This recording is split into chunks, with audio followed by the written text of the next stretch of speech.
Saratoga Racecourse in Saratoga Springs, New York. Time for week 2. Literally, just moments from the first of 10 races.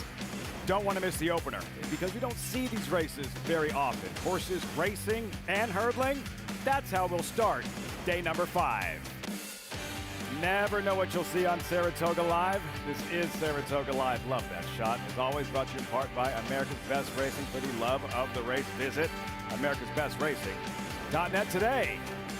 Just outside the paddock, welcome everyone. I'm Lafitte Pinkai. We're all set for another terrific day of thoroughbred racing at Saratoga. You'd probably expect that. What you might not be as familiar with is how we're going to start today's races. A completely different brand of racing. You don't see this very often. Up and over the hurdles, steeplechase. And not just any steeplechase event, but one of the highest caliber. Grade 1 AP Smithwick, the field there, 7 deep. This crew will run all day, 2 miles and a 16th, $150,000 purse. The Iranistan down at the bottom, favored now at 5-2, as I'm joined by my co-host, New York Racing Association analyst Andy Serling, our steeplechase expert Joe Clancy, the Saratoga Special. Andy, I have like all day to talk to you, so just sit tight. You don't have to talk to me at all today. Seriously, I'll be fine. Can I get that? In fact, I'm hoping. Can I get it in writing? Joe, for someone who's never watched a steeplechase event like in their life, what makes this brand of racing so exciting? To me, it's the athleticism. I mean, you've got horses. We know they can run. We know they're fabulous athletes. When you add the jumping into it, you see them and you watch really good ones eyeball their takeoff spot, which is one of my favorite things. You see them see it 10 strides out and they nail it. And I think that's they're thoroughbred horses, just like flat horses. A lot of them made the conversion from flat racing to jump racing. They just want to run longer. They needed a little something. They like farm life better. Most of our horses are there. Whatever it is, they came to this. And that part of it to me is the fun. It's just the athleticism of the horse and then a little bit of the strategy. It's a 2-mile plus race. There's a lot of strategy involved. You see jockeys trying to figure out, depending on what kind of horse they're on, whether they want to make a late move, whether they want to inject a little speed early, whatever they want to do, like a long-distance turf race, same kind of thing. You'll see that kind of play out here where they're trying to figure out, okay, when do I do this? How's my horse traveling? Again, this is Group 1, Grade 1, the highest designation of racing. Pistol Whip was a heavy favorite coming in. I know you're not like a big supporter of his today, and it seems like neither is the wagering public. The racing, the wagering wide open thus far. Yeah, it's interesting. To me, his form in England was very good. He won 4 races over there, but they were all in a little bit longer races. He came over here and ran in a 3-mile race and was second to Snap Decision. We know how good he is, and I just think cutting back this far, I also kind of looking at his form a little bit, it seems to me like a horse maybe he was moving to America because maybe he needed Lasix or he needed, and we can use that at some of our other races, and we can't use it here. So, I just think he's a little up against it. And then just type, watching him walk around the paddock. He's a big, strong, powerful-looking horse. Again, 3 miles looks right up his alley. 2 1/16 might be a little short, a little speedy for him. First of 7 steeplechase events this summer at Saratoga. AP Smithwick just moments away. Today's race is brought to you by Claiborne. There it is. 9 flat races, featured event. Susie O'Kane Stakes, race 8. The main track is fast. Turf courses are firm. Very warm in Saratoga Springs. Low 90s this afternoon. I wanted to add about Joe, and you, obviously people have been to Saratoga. You've probably seen the Saratoga Special, the track. If you're not able to come to Saratoga, excuse me, you're following the racing, watching Saratoga Live, the absolute perfect complement to that is the Saratoga Special that you do, and you can find online at thisishorseracing.com. And if you're enjoying watching the shows, you can get so much more information about what's going on here. And I can't say enough about what a fabulous job you guys do. And you've become such an important part of what we do in Saratoga, and we thank you for that and love having you on here. But check out thisishorseracing.com to get more stuff from Joe and his brother and his team. Barn tours are amazing. Yeah. Barn tours are amazing. What every trainer has going on in their stable. Here, Joe, now take us through some of the differences of the racing our viewers see on a day-to-day basis, thoroughbred racing, which let's just start with the start and the fact that we're not going to see a starting gate here. Yeah, that's important. And I get asked that a lot. Of all the questions fans ask, it's about the start. Well, I know starting gate, and my knee-jerk reaction is always the last thing you want in a 2-mile race is a bells clanging, gates clattering open, really fast start because you got to jump a fence in a few hundred yards. So they still line up in post position order. It has to be a fair start. A lot of times we'll probably see the shot here where there'll be cones out and they have to be between these sort of 4 cones in a box, and the starter will drop a flag. There's always a recall kind of. If the flag stays up, it's a false start. You'll see those horses come back to it and do it again if it's not fair. So again, some speed horses want to get on the get out quick. Come from behind horses don't care so much. So very similar to race. There's the four cones. Liza Hendricks quickly. We expect pure objectivity, Liza. Your brother Parker is riding in this one, 18 years old, just having graduated high school. I'm trying to be objective, but I am slightly biased as he is my younger brother. As you said, just graduated high school at the age of 18, but he's leading steeplechase jockey in the U.S. right now. He's been riding great. He's just on fire, and I'm expecting a great run from him today on Historic Heart. Historic Heart's been running great. He's been training great. I spoke to Parker and his trainer, Kerry Bryan, yesterday, and they kind of have drawn a line through his past start where he was just a little bit too close to the pace. Parker wasn't able to settle him, but he's been training great. Going for the early lead along with Chief Justice. And now moving up is Pistol Whipped as all 7 clear that first hurdle. And Pistol Whipped is the leader. Chief Justice running in second. Iranistan is next in third, followed by Down Royal in fourth. Historic Heart, Rhodesian's on the outside, and French Light is the trailer. And they are up and over the second fence and heading for the clubhouse turn for the first time. And the leader here is Pistol Whipped. Pistol Whipped is in front by about a length. Chief Justice is on the inside of Iranistan. They're right together, second and third. And then comes Historic Heart, who's running in fourth. Rhodesian's on the outside. The Gray Mare, Down Royal, down towards the inside. And French Light is at the back. Approaching another fence here. And all 7 have cleared nicely as Pistol Whipped continues to show the way here. Pistol Whipped is the leader. Iranistan and the red cap on the outside, and Chief Justice on the inside. And once again, up and over that fence as they head for the far turn. And again, we've got about a lap and a half remaining here in this 2 mile and a 16th event. And the leader here is Iranistan, narrowly, with Pistol Whipped on the outside, and Chief Justice just in behind, running in third. And then comes Historic Heart, who's next in fourth, followed by Rhodesian and Down Royal. And the trailer in the yellow cap there is French Light.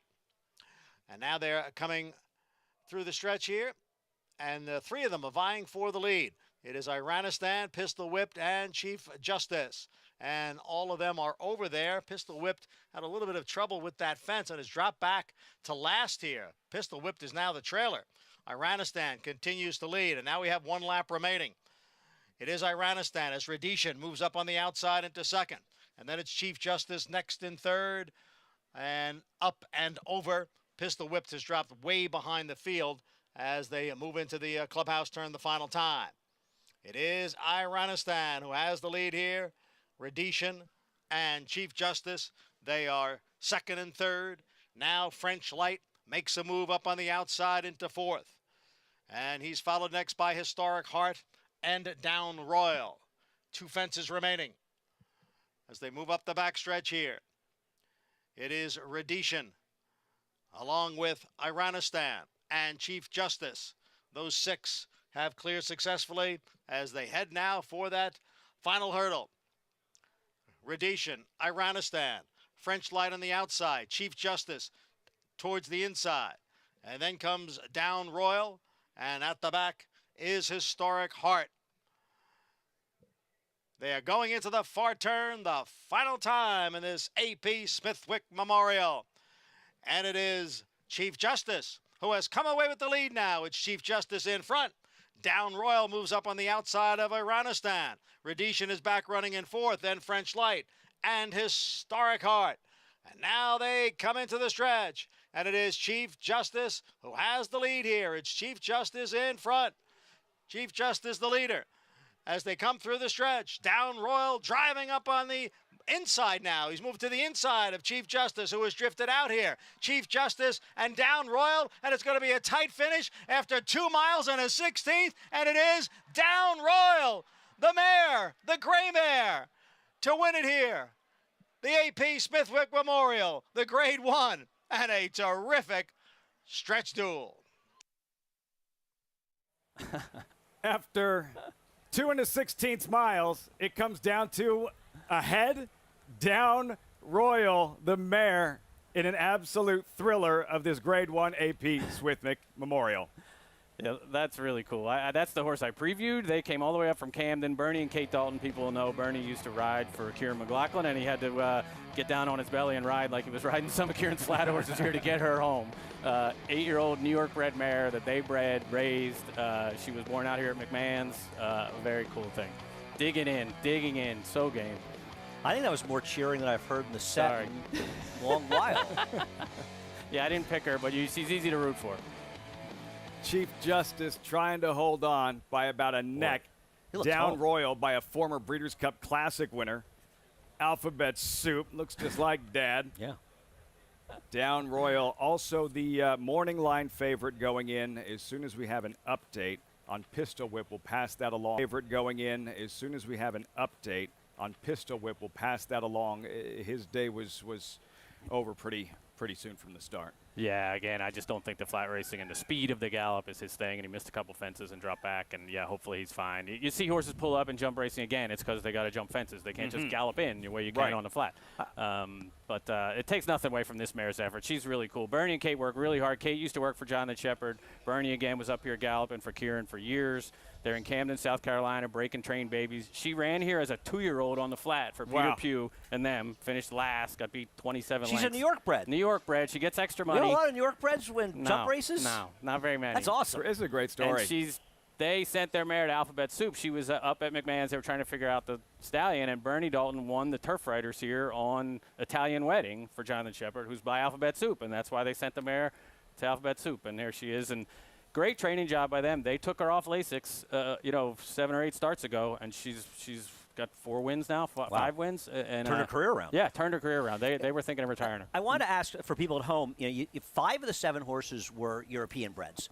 That's a little unusual, though, in the steeple jump races up here. We don't usually see that much dominance, do we? You see, lately we've just seen a lot more European breds coming into the sport, and part of that's just because they're buying horses that are bred for it, might already be doing it, or that type of thing. And our flat horses have become more difficult to buy as purses have gone up. I mean, Right. purses are so much better. Guys with claimers hang on to them and keep running them. So you see that a lot. Again, I think the European breds are a little less suited to the flat racing type style of steeplechasing than the hunt meet stuff you see. Liza's brother, Parker Hendricks, finishing 4th with Historic Heart. Saw how pumped up Bernie Dalton was, 2-1-5-4 in the AP Smithwick. We'll have those results. Meantime, featured flat race at Saratoga, the inaugural running of the Susie O'Kane Stakes. This is significant. Susie, who meant so much to so many. We will explain throughout the course of the broadcast. 3-year-old fillies running a mile and a 16th on grass. At number 5, She's a Mia, 7-5 morning line favorite. Andy, this allowance race was her latest 3 weeks ago. Belmont, Dufresne out there chasing, making my moves. She's a Mia trying to close in. Hang on a second. It was a super slow pace in here, and making my moves, who's coming back, I think, on Friday's card. A little dressed up off that, but she's not an untalented horse who's run well in both of her turf races. I think She Is a Mia ran fine. Her previous race, she was second to Sweet Franny Lou, who's running a bit earlier in the card. You can see how she does. I understand why She's a Mia is going to be favored, and Joel Rosario, Christophe Clement's great meet. I really prefer Classic Lynn in here. I love Classic Lynn today. And this is a big reason why Classic Lynn, unraced since last October, looked good in her lone start on grass where she beat Russia. And Russia came back and won her first start, won at Belmont, had kind of a tough trip in finishing, I want to say third here over the weekend. She's improved, and that's the thing. Yeah, she ran a 64 Beyer, which is not fast enough to win, but that was last year. She could easily improve 10, 15 points on that. And Joe Sharp, for what it's worth, 180 days to 360-day layoffs in turf routes. He's 8 for 25, 32% with a 416 ROI. That sounds good. I'm hoping it is good, Is it actually. good? I'm hoping That it sounds good. increases today. I'm looking for a little 9 for 26. Something to watch for early. Classic Lynn was very headstrong, very aggressive in that grass race long time ago. Maybe she's grown out of it. We'll see. The Susie O'Kane later this afternoon feature on this first Wednesday of the meet. Down Royal, Joe, again, as you pointed out, there's so many angles, so many layers to this story, and a lot of smiling faces in the winner's circle. Yeah, it's actually really cool. I mean, it's a little like flat racing when the little guys jump up and win. And I was talking to Bernie. Bernie drove the truck and trailer up here with her in it, and they spent the night at he called it a horse motel, which I never knew there were such things. He stayed at a horse motel near Penn Lafitte's National. living actually one. Okay, over good. in Saratoga. Right. He stayed in a horse motel near Penn National, spent the night, then came here, trained her a couple of days. Then he flew to Colonial Downs and rode a couple races there Sunday, and then got back up here. Or Monday, rode down there Monday, got back up here midnight Monday night, and He couldn't get a ride back with Irad Ortiz? maybe he could have. Maybe probably a better plane, I'm going to guess. Guessing Irad didn't drive back. I could be wrong, but I'm guessing he didn't. This is going to be good. You saw how excited Bernie Dalton was, the winning jockey, standing by with Liza in the winner's circle in just a few not quite, moments. right? They're still taking those pictures. You'll notice Kate Dalton's not in the win picture because she's taking the horse back to the barn. I just want people to know we did not. Small operation. We didn't work together to all have light jackets on today. I'm hoping the Mig's wearing Get something a the little different. I'm a little memo? concerned about this. Yeah. 1560 if you like Down Royal. I liked her a little, probably not enough to bet her to win, but very game. And again, they're really easy to root for, and they made a smart decision. Kate told me yesterday they were going to retire or make her a show horse. They said, what the heck, take her off Lasix and see what happens. She's done nothing but win since. Take two. Liza with the winning pilot, Bernie Dalton. Lafitte able to grab Bernie Dalton after he accepted that trophy for this Grade 1 AP Smithwick. Bernie, they were just talking about on the set how you drove this horse up here. You bred her. Can you tell me the story behind her? Yeah, I rode a Grade 1 winner here for Mr. Shepherd called Italian Wedding in the Turf Riders in 2013. And we had a broodmare at McMahon's at the time. And we were out visiting her after the race. And of course, Alphabet Soup is standing there. And we were like, well, our broodmare is not going to breed anything that's sellable. Let's breed a jumper. So we went to Alphabet Soup, thanks to Mr. Shepherd. That's amazing. And can you tell me the difference? We see flat racing up here all the time, but you help train, you're the jockey and the breeder. Can you just tell me the difference in the involvement with jockeys in these steeplechase races? I believe, like the jump jockeys, they're much more involved with the preparation of these horses on a day-to-day basis.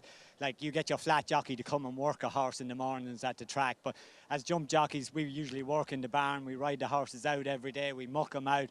We drive the van if necessary. We do whatever it takes to get them to the races, Very involved, and we just saw trainer Kate Dalton, your wife, leading her back to the barn. So exciting for you guys. And can you explain, you took a shot in this race. You were able to kind of turn her form around. Did you take a shot because of the break in weight, because she's the mare? It was a little bit of both. She won at Iroquois, which was kind of the main filly race that she hadn't won.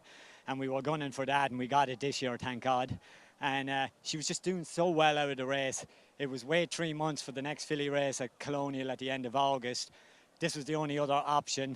We figured we'd be the lightweight and we'd get a shot. I mean, quite frankly, I was speechless pulling out because I couldn't believe she won. I mean, I thought if I got third or fourth, we'd have been delighted. So exciting. Can we expect to see her back up here in the next Grade 1, the Jonathan You'd Shepherd? have to ask the trainer. I'm just the pinhead that rides it. The boss, the trainer, as his wife. Congratulations. Okay, thank you very much. Guys, so exciting to see this combination and such a great story with them having bred this mare as well. Just an update on the favorite, the number 3. He did pull up, as Joe was saying earlier, when steeplechase horses aren't jumping to the expectation of their jockey, they just kind of pull them up and give them a break since it is such a long race. But excited to see this mare win the Grade 1 AP Smithwick Down Royal. Liza, thanks so much. Down Royal. And everything being relative, Joe, he mentioned, the lighter weight. Again, everything being relative. 141 pounds, another massive difference between steeplechase racing, thoroughbred racing, the weight these horses actually carry while going over the hurdles. Yeah, and I guess I get that's another question I get asked. I get asked a lot about the starts and about the weights they carry, and to me it just goes back to the very beginning. I think the very origins of steeplechasing were when amateur guys were riding their own horses and that type of thing, and they were heavier guys. And we like to joke that the flat jockeys could ride them if they wanted to. Come on out there. They have in the past. They have a few. Jacinto Vasquez did it. Yeah. Gruguet, But we joke with Joel Rosario and the Ortizes a lot. If you needed one win to win the meet, would they ride a jumper? So we'll see if they can. The pull it Mig off. would ride one now. If Yeah, his wife he'd would be let him on a good. horse, Yeah. the Mig would be out there riding the jump races. The Mig will be joining us in just a moment. Joe, great stuff all afternoon. When can we look forward to the next steeplechase event here at Saratoga? They're basically scheduled every Wednesday. So first race every Wednesday from here on out, and there'll be another Grade 1 in 4 weeks' time. There's a couple novice hurdles and a couple allowance hurdles, and hopefully we'll see this field and maybe we get snap decision come back. That might be something. It's not like an upset winner would, to me, if you're Jack Fisher thinking about snap decision, then maybe those horses that were favored today didn't run so well. So maybe you come on up and give horses weight and see what happens. And it's such a great part of the tradition of Saratoga, the jump races. I mean, my whole life I've seen them, so I love that they're still part of our program here. We would have been lost without him. Joe Clancy joining us here for the first steeplechase event at the brand new Saratoga meet. Joe, thanks so much. We'll see you for the next one. When we come back, what did we learn after the first 4 days of racing at Saratoga? Any trends to follow? That's next.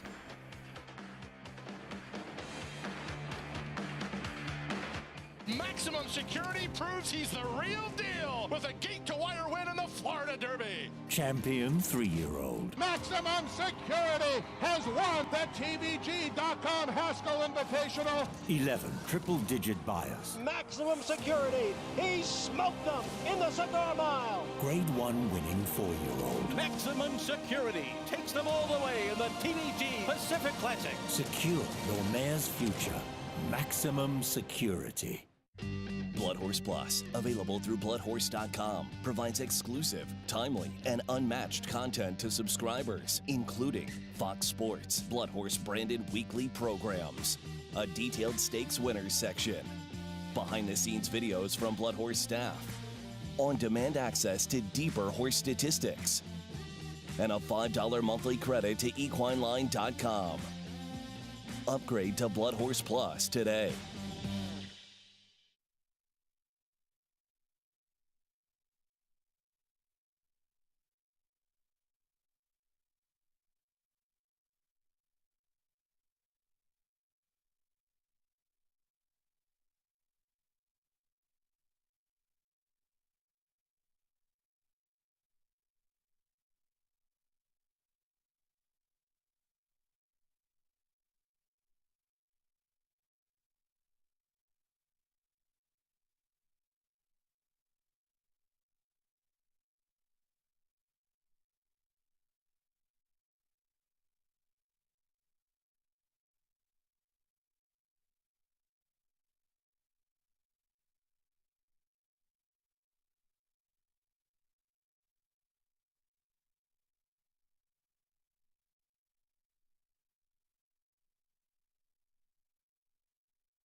Bold Ruler along the inside in second position.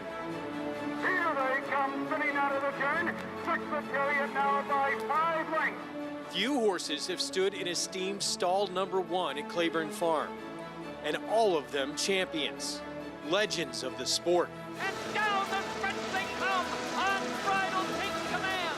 Who influenced the generations that followed. Today, stall number 1 belongs to Run Happy, who is looking to create champions in the generations to come. Bold Ruler, Secretariat, Easy Goer, Unbridled, and then Run Happy. Each of those horses were North American champions at one point in their careers. All in line, and they're off.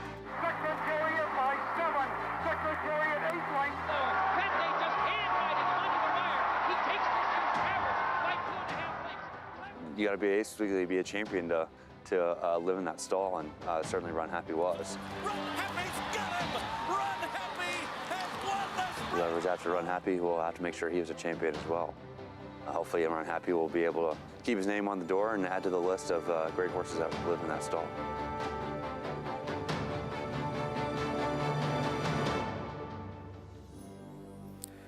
Just awesome. The legends who've occupied stall number 1 at Claiborne Farm. As always, our coverage brought to you by Claiborne Farm on Saratoga Live. 100 years of doing the usual unusually well. Now joined by a champion jockey, Richie Migliori. Like no steeplechase riding for you, man, no matter what this guy says. No, I wanted to do it. Oh, there's no question. He's insane.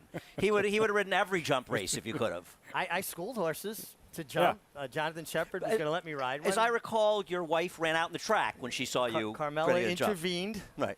and said that As she should have. Where would you be without Looking out that? for your Where best would you be interest. without that woman? I probably wouldn't be sitting here. I'm waiting for these texts to start coming in from Carmela. So what we wanted to do at the top of this show, after the first 4 days of racing at Saratoga, Andy Ritchie is establishing some of the trends. Like, what did we learn in week 1 that we should apply to handicapping in week 2? Well, I think the biggest trend that I noticed, and I do the track trends in the program, and they're online as well, were in the inner turf races. We ran 9 of them, and the rails are out 9 feet, as you can see, not that far. And that's on the right is the melon. The inner is obviously the inner one. And of those 9 races, they're all routes because the sprints are run in the melon course. 7 of them were total meltdowns. Closers dominated, and as we saw, mostly big prices, so not favorites winning and logical results. One race was won wire to wire with the co-favorite winning, setting a slow pace, and the other race sort of fell apart but wasn't a total meltdown. And the rails are at 9 feet at least through Friday and maybe through the entire week, so I think you might want to put that into your handicapping to think that maybe closers are dominating on the inner turf races, not the melon turf races. As far as the main track, I think there were similarities to last year where, and I'm not a big kickback guy like Richie is, but the kickback was affecting things, and it made it look more like speed was a big advantage. But I think that was because closers were being hindered. There were some people, I believe, that mistakenly thought the rail was bad. I don't believe that was the case because we saw horses wire on the inside. Yeah. But I think horses that tried to close inside were being hindered by the kickback, so it looked like they weren't moving along the inside. I think the track itself, it's not that the track is unfair, it's that the kickback may be hindering closers at least a bit. So is it fair to say maybe we're turning you into a kickback guy, that you're starting to see that at times it does play a factor? Yeah. I mean, it's hard. I think it mostly with younger horses especially. Of course. I think they run through it. But it's been a big factor. It was a factor here last year. I can't think of another reason to explain it. That's the thing I can't understand because it's not a speed track. We're going to have the crew sit here and like throw dirt and sand in your face while you're trying to do your job. So people understand why I would say that, though. Well, kidding aside, if it's a big speed track or a big rail, horses are going to run significantly faster Beyer speed figures. Speed figures are going to be improved because they're riding a bias.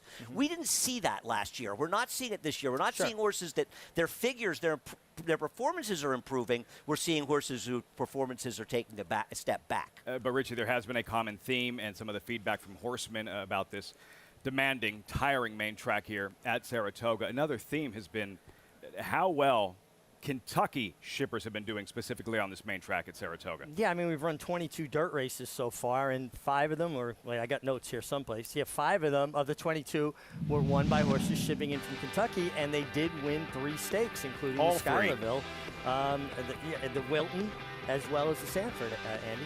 Yeah, in all fairness, I don't think a single horse in the Schuylerville broke its maiden in New York. Okay. You know, I mean, but that's fair. yeah, it's That's interesting. fair. Listen, it's not surprising they did well in the 2-year-old races because they ran so many 2-year-old races at Churchill Downs, and the racing was good there, too. Sure, a chance to kind of basically break more maidens and sort out who really belonged coming here for our big races. But in fairness, the first 2 choices in the Sanford were New York horses.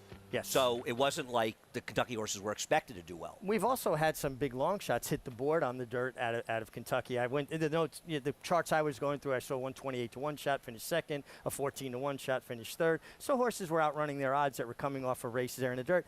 And it is a common theme. A lot of horsemen that I've spoken to said they've had horses come back inordinately tired, horses they felt were fit, and this track is really demanding. It's kind of exposing if they're a work short. So Wayne Lucas said the same about Summer Promise, who ran very well, but second in the Schuylerville opening day. So again, certain trends to follow after the first few days of racing at Saratoga. And on Saturday, we're going to have the first Grade 1 dirt event of the meet. Grade 1 coaching club, American Oaks, a lot like last year where you had a small-ish field going in or a small field. They haven't drawn it yet. We still have a list of probables to show you. But the heavyweights are going to be here in Secret Oath, a Kentucky Oaks winner, and Nest, runner-up in the Belmont Stakes. And runner-up, was she second or third in the Oaks? Second in the Oaks as well, behind Secret Oath. I'm leaning towards Nest a little bit. I've liked the way she's trained here. Secret Oath worked good from a time standpoint, her last work for the coaching club. Did not like the way she was trying to drift out on the first turn on the gallop out. Andy, on Friday, we're looking forward to? Oh, on Friday. I'm looking forward to seeing some of the 2-year-olds in the turf. We haven't seen that many 2-year-old turf races. I think we'll see fillies on Sunday and Colts going long. But there's an interesting first race here. And by no means am I saying this horse has to win, and I haven't even decided on all my picks yet. But Alex Zorba is coming into this race off a second-place finish behind a runner whose name escapes me right now. I probably should get my PPs with them in front of me. And you can see those Peter Brandt Silks. This is one of the horses that Joseph O'Brien has brought here, one of 6. So even though it's Peter Brandt Silks, it's not Chad Brown, it's Joseph O'Brien. The winner of this race, Little Big Bear, came back and won the 24-horse field Windsor Castle at Ascot, Royal Ascot, and then won a Group 3 at the Curragh. So the horse that beat this horse is a legitimately good Coolmore 2-year-old European. Now listen, you've got a Chad Brown European first-time starter for Clarvich in there. You've got Todd Pletcher, who has excellent numbers with 2-year-old debuters in turf sprints. You've got Wesley Ward in there. So it's a tough-looking field, but I'm looking forward to that race a great deal. And the first starter from Joseph O'Brien. That's on Friday. First flat race coming up. Saratoga here as we welcome Acacia Clement to the show. Acacia, it's a hot day in Saratoga Springs. Temperature in the low 90s. Precautions. What precautions are being taken to ensure the safety of the horses? I just got a chance to catch up with one of the attending veterinarians on the track, Dr. Sarah Hinchliffe, and she said there are extra veterinarians on staff here today at the track to make sure to keep an eye on all of the horses. Everyone will be hosed down. There are plenty of hoses available and extra ice buckets placed around the track and particularly out on the racetrack to make sure to have access for them to keep those body temperatures a little bit cooler. In truth, Lafitte, horses tend to handle weather changes a little bit better than we humans do in far as in either direction, and they'll be certain to keep them a limited amount of time out on the track in the hot sun. It's a little bit cooler out here in the paddock, so it's all about observation and making sure that both horses and riders have access to adequate water and ice as needed throughout the day, Lafitte. And Richie, for the horses themselves, in terms of their own acclimation to today's conditions, just being stabled here to begin with. Yeah, it's been warm here for well over a week, and it's been somewhat humid for well over a week. Horses acclimate quickly to the conditions. If it was 60 degrees yesterday and it was 90 degrees today, that's an issue. But the fact that these horses have been dealing with this kind of progressively in a steady way, I don't think it'll be much of an issue. As always, the priority, safety of the horses, and we have the second race coming up in 6 minutes. That's next, just getting started, week 2 of Saratoga.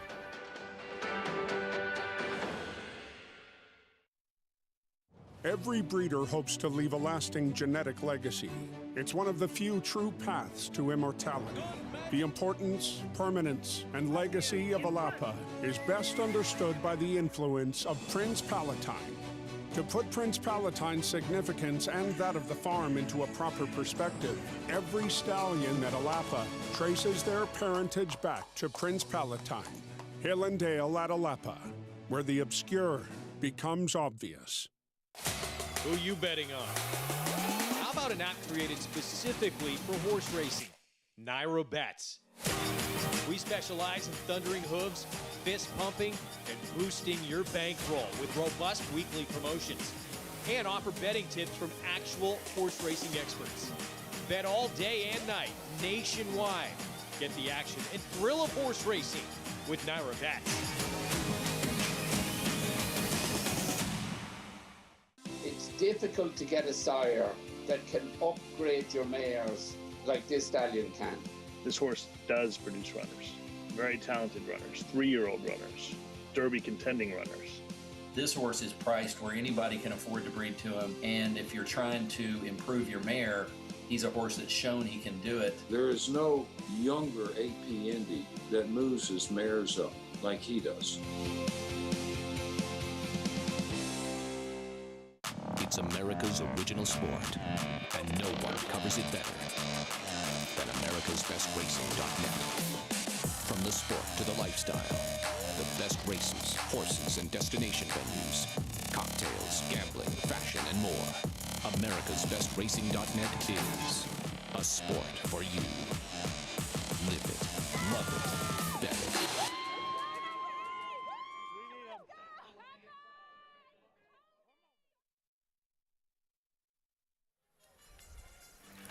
Gorgeous day in Saratoga Springs. Welcome back. You're watching Saratoga Live, as always, brought to you in part by Run Happy.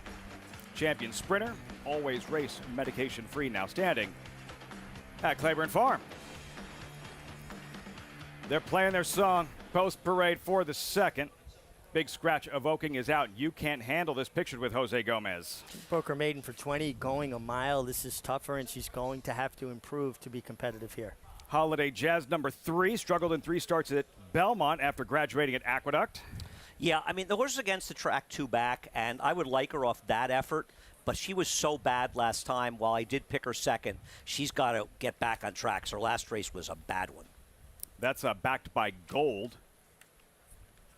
And the favorite, 3-5 here, Mariah's Fortune. Louis Saez aboard, strictly the one to beat. Absolutely dropping in class and turning back in distance, and certainly understand why she's taking so much money. Here is backed by Gold, but a 13-length winner at Parks in Bensalem, PA. She's out there somewhere. There's Baby It's Gold outside Manny Franco. Quick filly. Maya Engelhart with 2 wins opening week. He did have a very good week, and this horse ran. No, this. Sorry, I'm looking at the 6. I'm looking at the 5. Turn back on the 6. Amazing how much rust builds up in 2 days. Infringement, second at 17-1. Last time she raced at this level, albeit at Aqueduct. I actually think she's a live long shot. I picked her 3rd. I think we were looking for a bomb. She's interesting. Try her again. Holiday Jazz and Kendrick Carmouche at 7-2. As I mentioned before, when I thought we were looking at her, she did not run well last time. Her prior race, she was against the track, though. That's the field for the second race, $25,000. Claimer non-winners to lifetime, all for sale, all one for something, 7/8 of a mile on the main track. And fear not, Showdown players, the contest is back. You play your friends and fellow fans with the Showdown, to free to enter handicap and contest. Following the New York racing on our program, place your picks now, watch your name climb the leaderboard, earn real prizes. Get started at NYRA.com/showdown. We check in with Acacia. Well, we'll take a look at your favorite, Lafitte, in the number 4, Mariah's Fortune. I really like the cut back in distance for her. Actually, and of course, this is my first time seeing her, but it does surprise me that she was going the distances that she was, because she is a very small, lighter frame, very feminine type of filly. There's just not much of her. She also looks like she's one that maybe lives on her nerves a little bit. She was really kind of sharp, throwing her head around when getting the tack on. So we see Louis Saez take her away for a pretty composed warm-up out there on track, but just keeping her away from the others. She's very fit for a horse that is going a sprint distance. I do wish she had a little bit more muscle mass behind the saddle and across her top line, as again, there's just not much of her, but I am gathering that that's typical of her, and last time it looked like she really flattened after being up on that pace. The number 3, Holiday Jazz, I know she was terrible last time out, but it is a drop in class in here today. She does get shortcut blinkers on, those cheater blinkers, sometimes to add a little bit more focus, and actually she's one that I thought with some horses in here who tend to show a little pace could set a nice trip as well, as Kendrick Carmouche kept her pretty quiet on track, staying with the pony, not his patented big solo gallop on the track. This is the right spot for her with that drop. She's really strong behind the saddle. She's really well muscled in here. I liked what I saw from Holiday Jazz as she looks to turn things around. The 6 is Baby It's Gold outside, as she also cuts back in distance. While she does have a little bit more size to her, she's a really energetic type. In demeanor, it looks like she might actually prefer going a little bit shorter, as they got the tack on her, and then she started to get pretty revved up, and Lorna, who's easy to spot with her pink pom-pom and pink reins out on the track, ponying horses in the afternoon, also works for Jeremiah Engelhart in the morning, so she came over and took over this filly. I'm sure she's well familiar with her and helped her settle down pretty nicely, leaving the paddock and out on the track as well, but one that's really sharp and should appreciate the cutback as well. But your favorite, a very short price right now, Lafitte. 3-5. But, baby, it's gold outside. Barn going well. Manny Franco, solid opening week. Mariah's Fortune, 3-5. And just to circle back to a conversation we had in the previous segment about the main track being a demanding racetrack. By design, that's a safe racetrack. It's not a paved highway, a safer racetrack with some cushion. Trainers are just saying that, look, recency, you better be fit because it is a little bit more demanding in that regard. Yeah, no, there's no question about it, and we saw it here last year. But I mean, the most important thing is the safety, and that's what we're going to focus on. Obviously, it doesn't mean that you don't want to hear if there are complaints, there are issues with the track. It doesn't mean we don't, Glenn Kozak and his crew don't talk to the horsemen, but safety is going to come first, second, third, and fourth. Glenn Kozak and his crew, and I have been here through some very good track superintendents, do a better job than anybody I've ever been around, I've ever seen. What they did with the Wilson chute is nothing short of incredible. And this track just has a really good cushion on it. So maybe it'll lean towards horses getting a little bit tired, but they aren't going to get that concussion, that pounding that a harder racetrack will give them. Not a lot of exceptions to rules, and they say everybody's replaceable. Glenn Kozak, not replaceable. Irreplaceable. The main track here at Saratoga, gearing up for the first flat race of the afternoon, and you're all on Mariah's Fortune, 1-2 at post time as they've reached the gate. I like the 3, Holiday Jazz. I saw 3-4s up there. All right. Holiday Jazz. Wait a second. Who do you like, the 3 or 4? The 3. Okay, so they put the wrong number up? They had you liking the 3, too. No, I don't like the 3. I like the 4. You guys got to get the picks. I like the 4. I like the 4. I'm not proud of it. I was hoping the 1 would be in there, would have been favored. I would have picked Holly Jazz if she hadn't run so badly last time, but I did use her and pick 3s. Judd Embrial with the call. Post time, race 2, Saratoga. And they're off. From the outside, it is Baby It's Gold outside. And now moving on through is Backed by Gold. And You Can't Handle This moves up. Backed by Gold and You Can't Handle This. And the two of them are right together here. And they've got 2 lengths on Baby It's Gold outside, who's on the outside of the favorite, Mariah's Fortune.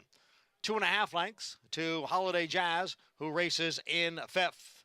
Infringement is the trailer in 6th. The opening quarter went in 22 3/5 seconds. So it is You Can't Handle This by 3 parts of a length. Backed by Gold is next in 2nd. And down on the inside is Mariah's Fortune. And on the outside, it's Baby It's Gold outside. They're going midway around the far turn.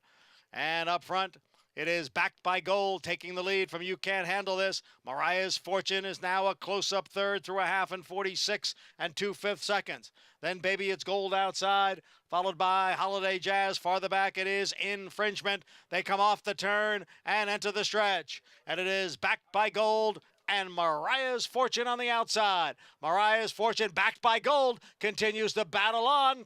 Backed by Gold, Mariah's Fortune. They are right together with a 16th to the finish. Backed by Gold digs down on the inside. Mariah's Fortune on the outside. The two of them come on to the finish, and the favorite will be the winner. Mariah's Fortune does it at odds on. Backed by Gold was 2nd. Farther back, Holiday Jazz finished 3rd.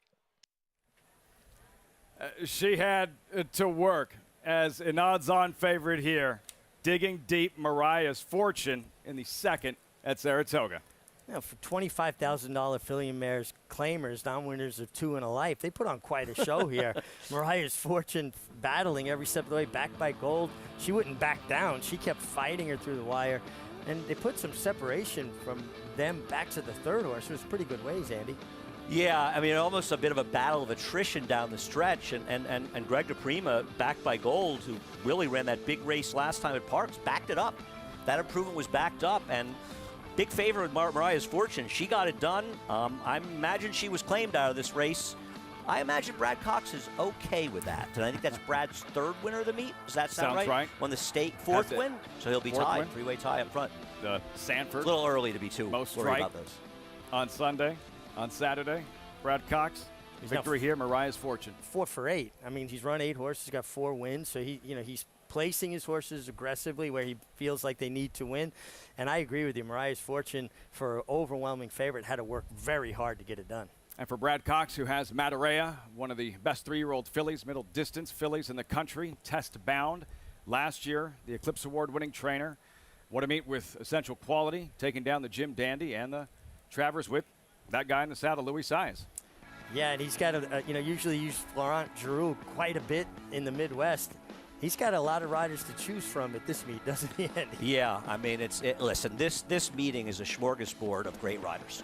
It really is. I mean, it's incredible. You think back to that California riding colony back in the day when your dad was still riding and there was an amazing colony.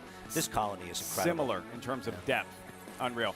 4-5, 3-2. The favorite delivers. Made you sweat at 3-5, but in the end, able to slug it out with Backed by Gold, who did everything but win, but denied on this afternoon. 4-5, 3-2. Louis Saez, Brad Cox. That's right, Team Essential Quality. Back in the Saratoga winner's circle for owner Steve Landers. Mariah's Fortune in the second at the spa. Stay tuned. Results when we come back.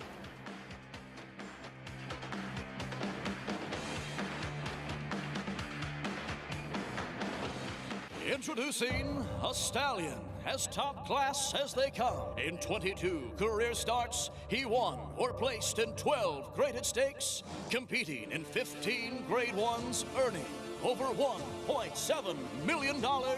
His undisputed speed is evidenced by 7 100-plus Spire speed figures, a 3-time grade 1 winner, Raging Bull. Adelphi Racing Club, offering a truly personal racing experience. I would just say that it's a smaller, tighter-knit group. Everybody has a common interest. We spend a lot more time together than some of the bigger operations, and I very much enjoy that. We're not just a syndicate, and our members aren't just investors. We are partners. Contact us to get a taste of the Adelphi experience and come hang with us this Saratoga meet.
Welcome back to Saratoga Live, brought to you in part by Hillendale at Alapa. As race 2 is in the books, it went to your favorite, Mariah's Fortune, as I'm pleased to be joined by winning trainer Brad Cox. And Brad, the drop in class, the turn back in distance all seemed to be the right formula today for this filly. Yeah, it worked out. It didn't work out by a lot, but it did work out. She had to work pretty hard to get down or get past the runner-up, but overall it was a big effort. Louis did a good job getting her home, and we're proud of her. And obviously she was claimed, but that's the way you play the game. She had been in some pretty strong spots coming along here too, and just talk a little bit about having to be a good manager, find the right spots for your horses. Well, yeah, you're right. Like she run, and obviously with maybe better company leading up to this, but the purse money here it's really good. It gives you an opportunity to put your horses where they can compete, and chances are they're going to get claimed, and on the way out, you're able to take advantage of a purse, whether you're able to win it or just get a placing. Now, of course, a big part of Saratoga is the 2-year-olds. And coming up in the 5th, you'll be sending out You Glow Girl. Any insight you can give us on that first-time starter? She worked well enough at Keeneland last week and broke sharp enough to give us the confidence to throw her on a van and bring her up. 2-year-olds, you really never know how they're going to break. What she did last week, give us the confidence to give it a shot today. But, you know, I wish I had maybe had another work or two in her, or maybe a work over this track. I would be really confident. But, you know, we'll see. You know, I think it's the right spot to get her started. We look forward to seeing her. Thank you, and congratulations, Sarah. Thanks, Acacia. Brad Cox off to a very strong meet at the Saratoga Stanley Feet. And useful information, Acacia. You glow girl, and him indicating, yeah, I would have liked to have had maybe one more breeze on this track. Well, I think he's speaking directly to the fact that what all horsemen are saying, that it just seems like it helps them to have a test spin over it and helps them from a fitness standpoint. But the good news is they have another excuse to give their owners. And as we know, there's nothing a trainer wants more than excuses for their owners. Usually they blame on the jockeys, jockey. right? Yeah, they blame jockeys more than jockey. horse players do. So on Saturday, first Grade 1 dirt race of the brand new meet, and it is the America's Best Racing's Race of the Week, Grade 1 Coaching Club, American Oaks, 106th running, provided us with one of the most exciting races last summer. Probables look like that. Small field expected. Two names jump off the screen. Secret Oath, Kentucky Oaks winner, Dwayne Lucas, the coach, the teacher. Nest, Belmont runner-up, Todd Pletcher, the former student. Let's start with Secret Oath. This was last Friday, Oklahoma training track. Secret Oath breezing 5/8 of a mile. Richie, what did you notice from this work? This is the Kentucky Oaks. Well, she made this big, wide, sweeping move, Andy, in the Kentucky Oaks. I thought it was, at the time, maybe a touch premature. It turned out to be the right move. Luis Saez kind of, I think, rode her almost a little bit defensively, didn't want to get into traffic trouble. I actually think it was premature. Yeah. I don't think it was a great ride. I mean, I'm not trying to criticize Lee. It worked. I think if you look at the two performances, Secret Oath ran a lot better than Nest did in this race. Nest, I thought, got a very, very good ride from my ride. She's a flawless ride, in my opinion. Yep. And she just was second best to horse and probably had a tougher trip. Now, obviously, Nest, since then, has taken that step forward with her effort at the Belmont. But I think people are going to underrate Secret Oath because she ran fourth in the Preakness. I thought she got an atrocious trip in the Preakness. So the rough trip in the Preakness, thanks to our friends at XB TV, here's that 5-furlong breeze last week. I like the work, and I like everything I'm seeing from her through the stretch. There's good animation to her stride. She's bouncing along over the track well. I hope the camera follows her into the turn. Watch here. She starts really kind of trying to drift out into this turn on the gallop out, and it was just a little bit disturbing to me. You could see there she's not cornering well. Now maybe she knows that her barn's in that direction, and maybe it means nothing. It gave me a moment for pause. That's just something I can't comment on. I respect your opinion, obviously, but I know nothing. Let's ask the trainer himself, the coach, Hall of Famer Dwayne Lucas. And what did you think of Secret Oath's most recent last breeze leading up to the Coaching Club, American Oaks? I thought it was exceptional for not only the time, but the way she did it, and she seemed well within herself coming home. So all of the trainers always say it's exceptional, but this one probably was. You know, we're working on a surface that she's not used to, and that deep and loose surface here on the Oklahoma track, and compared to the surface at Churchill Downs, which was very much stiff and glib. We got some grazing area, which we don't have too much of at Churchill, and everything we're able to get her out. We got a round pen here we can let her roll in, and we got some things that she likes to do that we can do here that we weren't able to do at Churchill. But we gave her, it was an 8-week break from her race, her previous race, to the one on the 23rd coming up. So this was a refreshing change, good weather. We got out of the heat that was in the Midwest, and everything up here is kind of fallen into place. It all does feel in place. Secret Oath with Dwayne Lucas back stabled at Saratoga right for the first time in 3 years.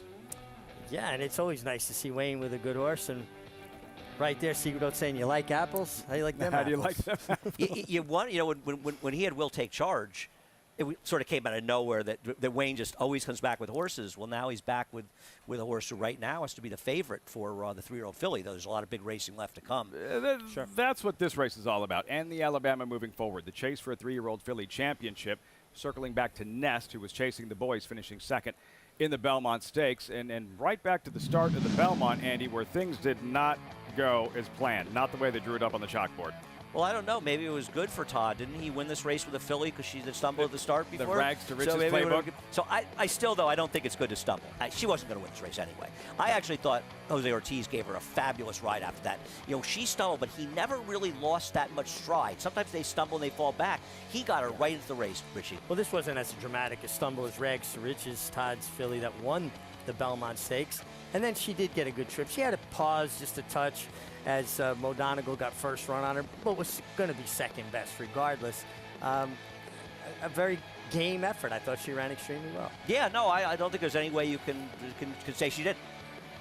Then, in fact, if you're second best Mo Donegal, that's pretty darn good. So, against the and Secret Oath is doing the same thing. Last race against the boys, fourth in that Preakness, but that was a demanding race for Nest, a second place finish, that rough start, mile and a half. How do you think she'll respond, Richie?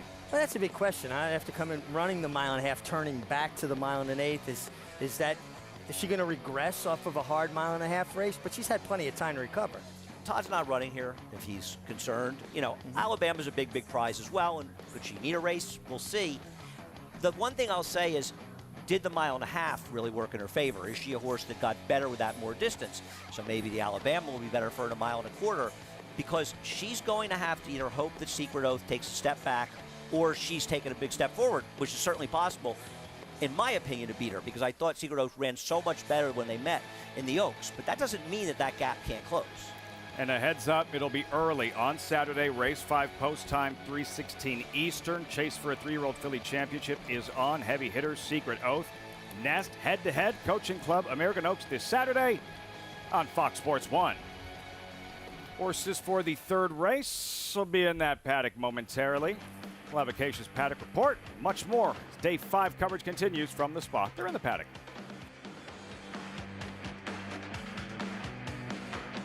The momentum continues for War Dancer, following a triumphant Saratoga meet as the #1 second crop sire. His progeny have posted 23 more wins in 2022, like Busy Morning. Busy Morning, she is drawing away here. You Should Be Dancing. On the outside, You Should Be Dancing the winner. And Dancing Buck. No threat to Dancing Buck. Now with $3.5 million in progeny earnings on dirt and turf going long and short, War Dancer is a sire on fire. Join the momentum today at wardancerstud.com.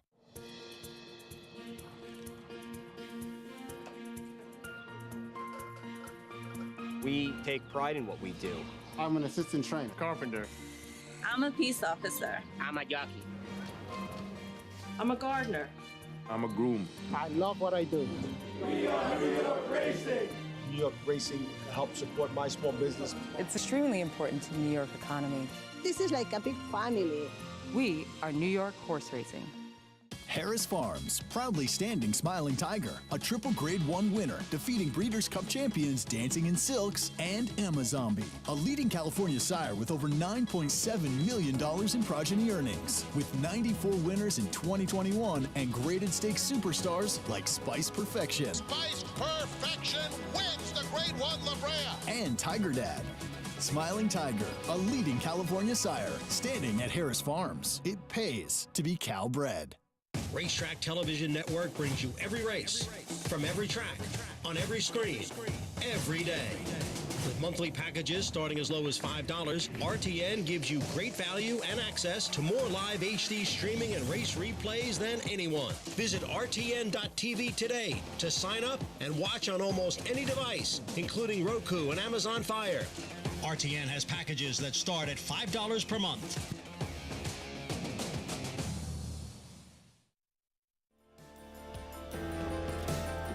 You don't need to be a math whiz to interpret the numbers associated with Freud. His runners have earned more than $66 million. Turf runners earned more than $27 million of that total, and he sired 71 stakes horses. No wonder Sequel likes to call him the King of New York.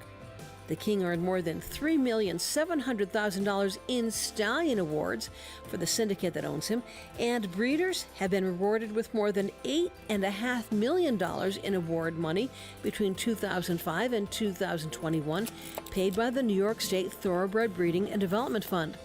Thanks to Sequel stallion manager taking a new approach with Freud, he is even more professional now in the breeding shed than he was in the past.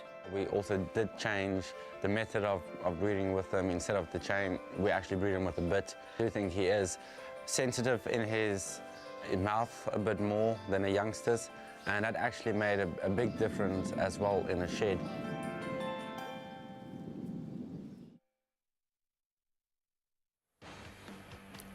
Great stuff. The strength of the New York breeding program. For more information, go to nybreds.com. New York breds in the third. Freud well represented. $40,000 maiden claimers, 5.5 furlongs, fillies and mares. Number 7, Eyes of Malibu Moon, the favorite, 3-2. That's not her. That is white hot, Richie. She's not roan. She's actually white. How rare is what we're looking at right there in white hot? It's about 1 in 100,000 thoroughbreds are white. That's so it's 1 in 100,000. 1 in 100,000. Andy, that's a pretty rare thing that we're seeing right here. Well, Andy's like, yeah, but her figure's awful. Yeah, I mean, to be honest with you, Richie, I can only remember seeing 1 or 2 run around here in the last 10, 20 years at the most. It's unusually rare. I mean, obviously, sometimes they get older. You know, like a Holy Bull and Spectacular Bit, I think got white as they got older. Silver Charm. Sort of like I have. Yeah, no, but they're gray. This is actually white and not albino. No, they've gotten white. I'm saying that this one is. I understand. Yeah. Acacia, her sibling, the same, yes? Saluki. Yeah, Luffy Saluki, the sibling, I believe listed as a paint as well, but has very kind of similar markings to White Hot, who you would think would need sunscreen too. Should be very, very thin-skinned too with that white coloring. But we'll talk about some of the contenders in this race, starting with the 2-4 Jose Camejo, the number 7 Eyes of Malibu Moon. In that race at Monmouth, watching it back, broke out a little bit, and it seemed like the rider really kind of sat in the saddle a bit to try to get her to go moving forward, and she looked like she was a little bit green. She kept trying to cock her head and lug out throughout the race, and maybe just being a little bit difficult, a little bit erratic in the stretch. So you would certainly think that second time out, she's going to be more focused, more aware of what her job is. She looks like a turf sprinter through and through. She's really strong.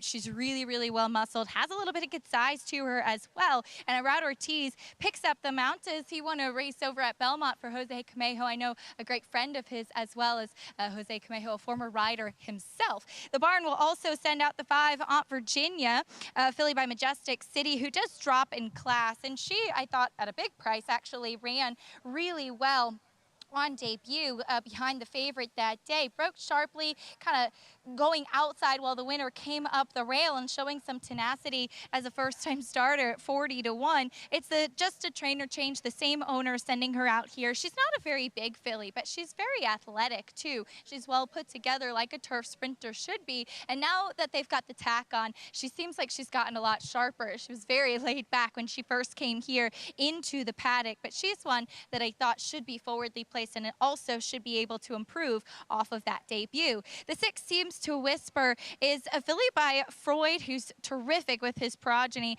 on the turf, especially here in New York. On the bottom side, the pedigree is actually quite strong. The dam was unraced, but the second dam was multiple graded stakes winner Ebony Breeze, who Bill Mott campaigned. She won the Florida Oaks, but actually was better as a dirt sprinter. But you do have that Freud influence on the top side, which is where the turf comes from, and she looks like turf. She has slacker pasterns to her, a pancake-like flat hoof, typical physical that would really take to the turf course. She's very flashy too in the way that she's put together. She was the one that first caught my eye when she came here into the paddock and looks really, really fit on debut. One that I'm going to watch on the racetrack and intrigued to see if this first-time starter could be a little bit interesting in this spot, Lafitte.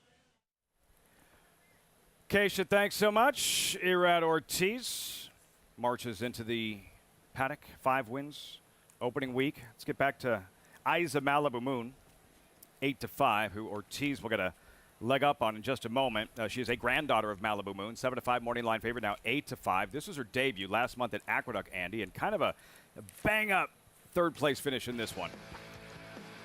Yeah, you know, this was a race that had been given a higher buyer speed figure initially. It's been lowered to 60.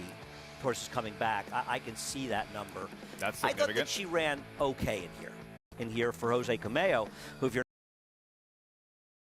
in Belmont. He won with 2 of them and had a second with another. I just thought the other runner he has, Aunt Virginia, who's going to be the second choice and is the second choice, I kind of liked her race a little bit better. I don't know if Richie had an opinion on that. Well, I just think both of them are strong contenders because they ran in open company races, one at Delaware, one at Monmouth. And to put it in context, there were over 20,000 foals, 20,433 foals in the 2019 foal crop, and 1,600 foals were New York bred. So just a much smaller gene pool they're having to compete against. There she is, Phoenix Stable homebred.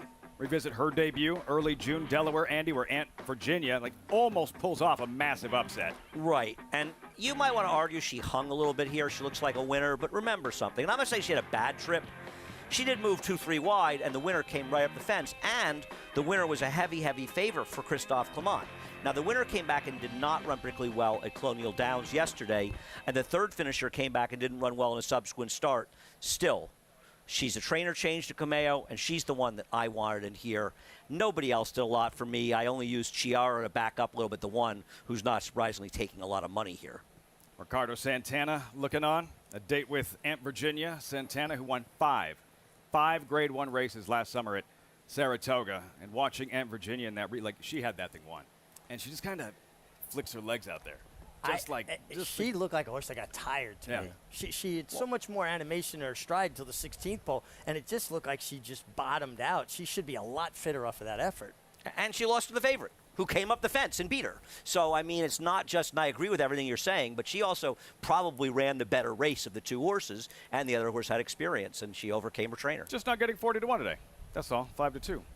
Those fans, I didn't see them with any past performances. They might need them. EquiBase can help out. Follow along, get all the stats on the horses, trainers, jockeys in today's races with free EquiBase past performances. Visit NYRA.com/TV schedule to download your free past performances on the races on today's show. Third race coming up. New York bred $40,000 maiden claimer, 5.5 furlong sprint, fillies and mares. Eyes of Malibu Moon. 8-5 with Irad Ortiz in the saddle. I wanted to ask you this, Richie, because I have an opinion on everything, and I have an opinion on it. With Flavien Prat coming here, he is going to take wins away from the leading riders. In my opinion, his presence is going to make it particularly difficult for Irad Ortiz to win this riding title, because I think of all the riders here, Irad is the one that will lose the most wins to Flavien Prat. Do you have an opinion on that? Well, probably coming from the Chad Brown barn, because he's been well incorporated into the Chad Brown rotation of top riders that Chad has at his disposal. Yeah, and even Todd Pletcher, he's riding for him. Listen, everybody wants Flavien Prat. And it's not a knock on Irad. Everybody wants him as well. I just thought he might be the one that gets sort of hurt the most by it, and I think it may make it tough for him. I think it's a fair point. And one thing about Flavien Prat that I see, all riders have strengths and weaknesses.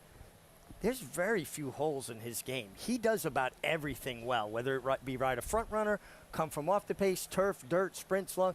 He's as rounded a rider. I see little to criticize as a whole with his riding. Oh, he's an exceptional rider. He really is. I mean, he's a tremendous addition to the colony, a colony that didn't really even need a tremendous addition, and he is one. We watched the All-Star game last night in Los Angeles. Clayton Kershaw, sensational. That's what this riding colony feels like. It's like an all-star team, world-class rider after world-class rider. Who won the All-Star game, American or National League? Whatever. Clayton Kershaw was awesome in the first. That's all that matters. Aren't you a Met fan? What's that? Wait. Aren't you a Met fan? Yeah. You know they're in the National League, right? Football? Yeah, no, I'm just asking while you were guffawing over the starting pitcher doing Chiara. well. Never sleep on James Bond. Trained runners at Saratoga. Galley had pictured first of 2 by Freud. Did get to work over the turf. Not a lot of female turf influence, but Freud does get good turf. I wish there had been, because wise guy Roy Lerman knows how to get a win. And I thought this horse might be interesting, but no pedigree. 1 in 100,000. The white hot. She may look interesting, but she hasn't run particularly interesting races. Though her race 3 back wasn't terrible. The Sea Monster, unraced since October of her 2-year-old season. She's 4 now. Yeah, on synthetic and for cheaper. Let's see how she does with New York breds on turf. No turf pedigree at all. At all. Aunt Virginia, we touched on her. Second in her debut, 40-1 Delaware Park. Here seems to whisper. Country Life Farm, first-time starter by Freud. Hey, Grand Dam was stakes placed on the turf sprinting. It never did win on it. Eyes of Malibu Moon, 8-5 with Irad Ortiz. Yeah, listen, you see her dropping down off that, and some might say, why are they in such a hurry to drop down? She cost $11,000, and she did run okay in that race. I'll tell you what, you want a pedigree standpoint? She's the one with the biggest dam side. Lady Dora Dam was a nice turf horse. I didn't get a chance to say much about the one Chiara. She's going to, she gets a rider change, Luis Saez. I think that's why she's taking a lot of money here. And if one of the Cameo horses doesn't win, she is far and away the likeliest one to beat them. 3-1 currently. This is important, Andy. We were just talking about the All-Star game on Fox last night, right? And fans and viewers that are watching horse racing, accustomed to wagering on baseball, football, basketball, hockey, and how the odds equate from thoroughbred racing and perhaps what they're more accustomed to seeing betting those aforementioned team sports. Right. I mean, if people, I grew up looking at sports betting, and so when I see 7-8, I know what it means. I know that you're going to lay 8-5 on the favorite, and you're going to take 7-5 on the other one. So I guess the right now at 8-5 is a Malibu Moon would be 8-9, right? And you're taking 8-5 with the dog. In this case, it's the favorite, obviously spread out, and the single digits sort of speak for themselves. 8-5 on Isa Malibu Moon. Horses warming up for this third race. 2 minutes out. Day 5 of this brand new Saratoga meet. Week 2. We check in with Acacia. Standing by with Gary Gullo. A very special interview. Gary Gullo, former trainer, now a racing manager. Pleased to join him here. As Gary, you have really been the heart and soul and a big catalyst behind the movement with the Lustgarten Foundation that we've seen here at NYRA. Can you tell us a little bit about how this relationship started and why it's so important? Well, it started back in 2014. I lost my friend Dominic Lucio, and my daughter was looking for some group that would be very good for pancreatic cancer to support. And NYRA got behind us, all the trainers got behind us, and said that, we'll have something up at Saratoga. And so since 2014, every year we've been doing this, and trainers' autographs, and it's been a great turnout. Trainers, all the trainers come out. It's all been positive, and they're making money. It's a great organization. It's for to look for early diagnosis, treatment. It's the key is trying to get this early. It's pretty, a bad cancer. So it's a great day. Everybody comes out, wears purple. Please come out, join us. All the trainers are there. Bring your memorabilia. It's a great, a great thing for everybody. This Saturday, Lustgarten Day, in honor of Dominic, and as you said, working to raise funds too. There will be that trainer's autograph signing. Where should people go? What time is it taking place? Well, it's on the other side of the jocks room where the silks are. It's from 11:30 to 12:30. So, again, try to wear purple, everybody purple saddle towels, and you'll have a lot of fun. It's a great atmosphere. And it's had an impact outside of racing as well, really. Oh, yeah. This thing is it's a pretty sad thing, and we found that Lustgarten's 100% goes to research, and they seem to be really kind of on the ball with everything. And if we could try to help out in any way, I think it's a great thing, Well, Gary, thanks for everything you do. Thanks for the time. We look forward to Saturday. Thank you. Thank you very much. Gary Gullo, always a pleasure to see him and catch up. And don't forget to wear your purple and come out and support the Lustgarten Foundation on Saturday, Lafitte. Terrific cause, Acacia. Saratoga on Saturday, yes, to honor the legacy of longtime trainer Dominic Galluccio. And as Gary Gullo mentioned, all donations to the Lustgarten Foundation fund life-saving pancreatic cancer research. That's on Saturday. First-time starter pictured there, Richie, in Seems to Whisper. 1 of 2 in here by Freud. 11-1 on the toe board. Yeah, and just interesting when you look at things from a genetic standpoint. The 2-horse Galleyhead, who we've got on the screen now, chestnut with a white face, definitely more the influence from the grandsire Dublin, where Freud was a bay horse. Seems to Whisper, you could see the influence from Freud, almost like a spitting image of her sire. Interesting. 20-1 currently. By the way, I have a stat for you on Seems to Whisper. I am a big fan of Mike Trombetta. First-time stars in turf sprints, he's 2 for 54 over the last 5 years. And with maiden claimers, he's 0 for 19 with 2 hitting the board. Not great. Those are good numbers, right? Those sounds like bad. my numbers those in Saratoga bad. in a lot of those 2-day periods. Not opening day. Yeah, well, it's a long meet. Don't worry, I'll have my share of 2-day 0 for 19s, I promise. It's tough to avoid up here. What are we looking for early on here, Richie, in terms of speed, how the race shape unfolds? Yeah, well, you know. Oh, two really acting out here. 9 coming out changed the pace and probably helps the white horse. Yeah, I think the two really, Gallyhead acting up. We saw Jose Gomez kind of did a pretty handy dismount there. He would have got a 9.5 for me for the landing. Yeah, you may be a little generous, though, you know. Yeah, well, like a 9-1 to me. Yeah, maybe. But he kind of stuck the landing, though, didn't he? Still really acting up. Gallyhead has done this before, has raced.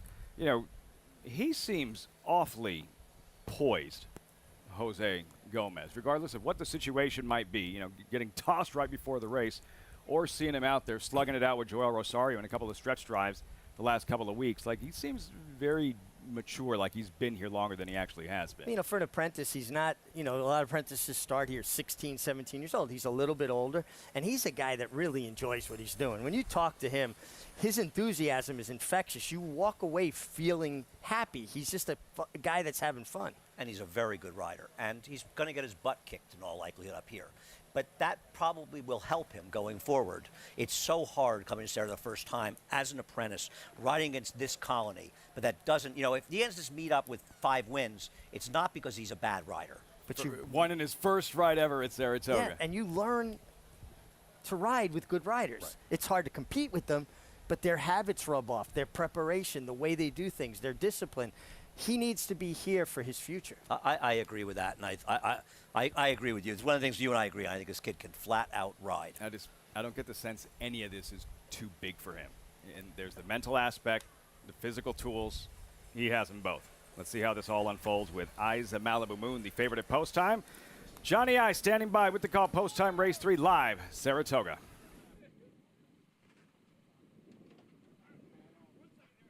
They're all in.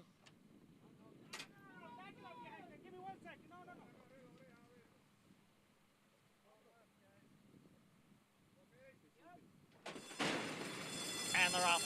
Slow beginning for number 6. Seems to whisper the first-time starter is at the back of the pack. On the inside, it is a White Hot who is going out for the early lead. Eyes of Malibu Moon right alongside in second. And then comes Kiata, who is racing in third. And then it's a length to Aunt Virginia, who's on the outside in fourth. Down towards the rail is Sea Monster. 5 lengths back to Gallyhead, and then Seems to Whisper as the field goes around the far turn.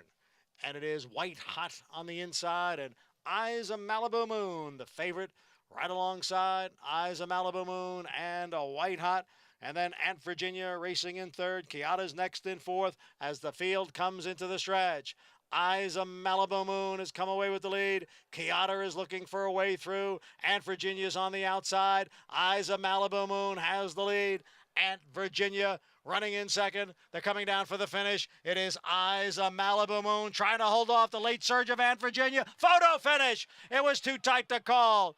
Aunt Virginia, Eyes of Malibu Moon, a photo in race 3. Desperate finish in the third at Saratoga.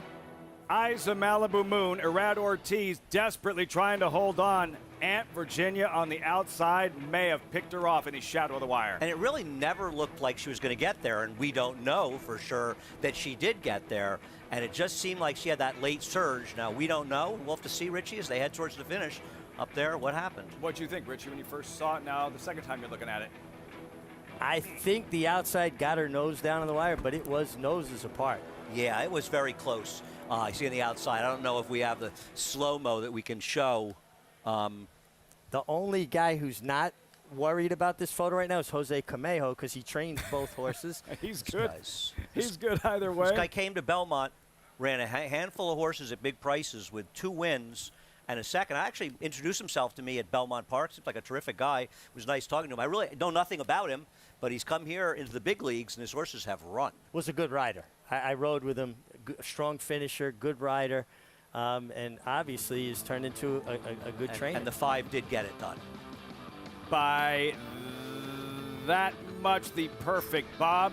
Ricardo Santana, Aunt Virginia over the favorite. Isa Malibu Moon, Irad Ortiz, 5-7-1-2. Two straight really exciting races on the program. And the steeplechase race was excellent. Yeah, right. They don't have to all be stake races to get Thank the you. exciting racing, and that's the thing. And it's just been fun racing. And this was some stretch, but this could have been a stake.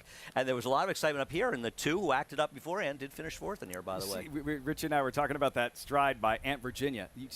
Flicks her legs out there. Flicks him really far out, a very animated kind of stride. And I thought top of the stretch she was going to roll on by. And then I never thought she was going to win this race. No, you know, under a very strong, hustling Ricardo Santana, and she just kind of kept at it resolute. I think the other filly might have just bottomed out a touch late, but a terrific stretch duel. Listen, he had the two favorites in this race, Cameo, but they delivered. Yeah, they ran. Was that Isa Malibu Moon? Jose Conejo, the exacta, all works for him. Tiring late and just not having enough to hold on, or did Aunt Virginia go out and get her? It feels like maybe the filly on the lead might have bottomed out a touch. And as a rider, you hit the wire, you know, heads up and down. You don't know if you won. I used to come back extra slow. The worst feeling is to come back, and they still haven't hung the numbers up, and you got to walk around, and the anxiety builds. I wanted that number up before I got back. Even if you got beat. Either way. I get it. Just I get it. like right. tearing a Band-Aid off. Band-Aid. Well, sure, it's like you know, a friend of mine once said years ago that betting on sports is like a 3-hour inquiry. You just, I mean, you've already suffered through the race, and now you got to suffer through the inquiry. Though through the photo. And when you win the photo, though, you don't really remember waiting. Much better. What a finish. Ortiz inside. Isa Malibu Moon. In the end, Aunt Virginia, Ricardo Santana by a nose. 5-7-1-2 results when we come back.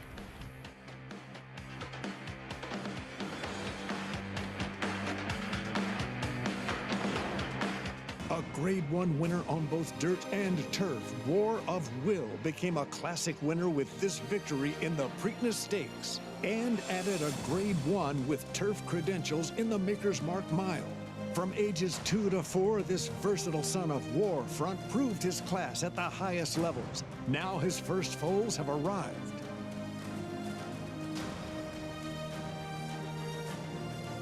War of Will, standing at Claiborne Farm. How do you become the gold standard in racing partnerships? One horse, one partner, one victory at a time. Congratulations to all our partners who have made West Point the gold standard for the last 3 decades.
Aunt Virginia, Ricardo Santana in an exciting third race at Saratoga. Jose Conejo running 1-2.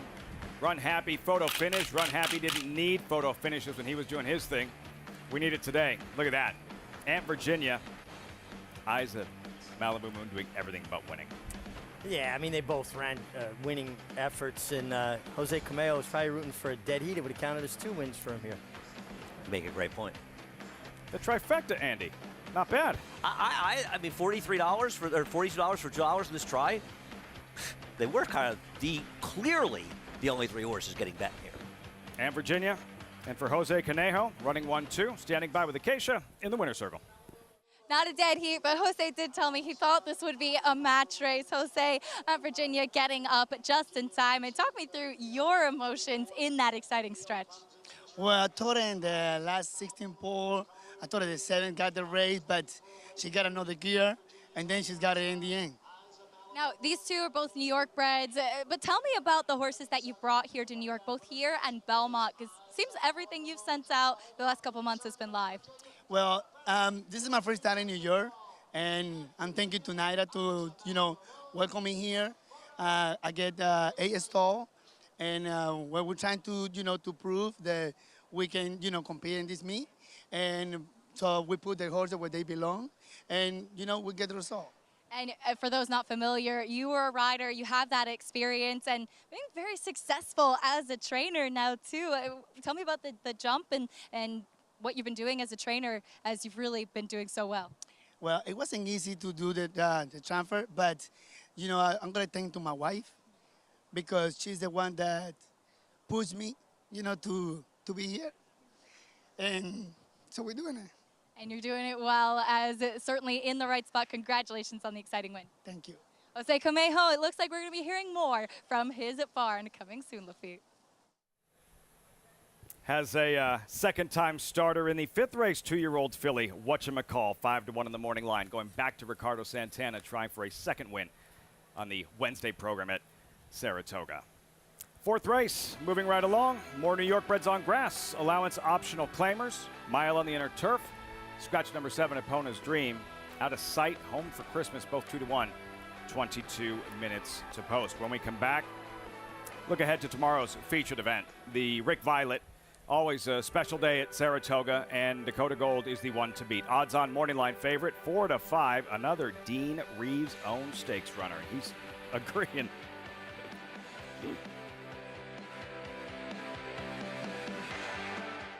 Eclipse champion Run Happy, the #1 second crop dirt sire of last year, is back and showing a new dimension with winners on turf, dirt, and all weather. A record-breaking sprint champion, Run Happy is also siring winners at all distances, from 7 furlongs to 1.25 miles. A sire whose runners can carry his speed over all distances and all surfaces. Run Happy, price for value, and standing strong at Claiborne Farm. Who you betting on? How about an app created specifically for horse racing? Naira Bets.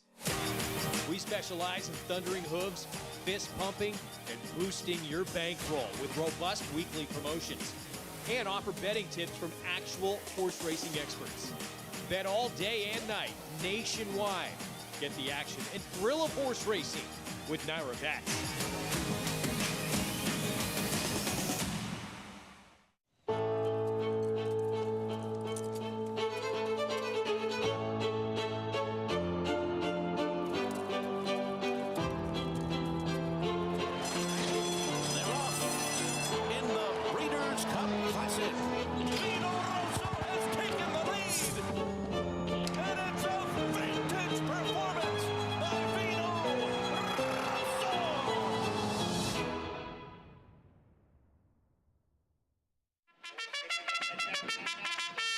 Monmouth Park's 50-cent Win Early Pick 5 is one of the country's earliest Pick 5s, making it the perfect way to get your wagering day started. With a 12:15 post on weekends and 2 p.m. start on Fridays, the Win Early Pick 5 is home to 6-figure pools and a low 15% takeout. Start your day winning early. Play Monmouth Park's Win Early Pick 5. Win early, win often.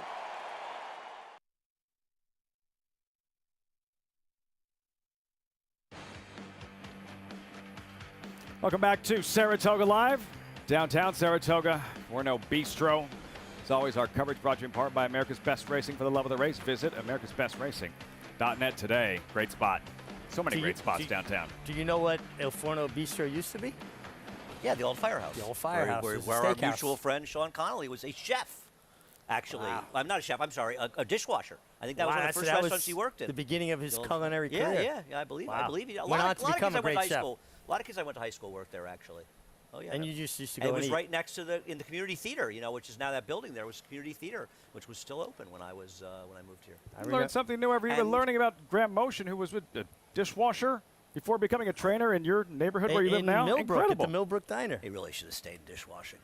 You hear that? Oh, man. You hear that, Graham? Graham, what a terrible career choice he made.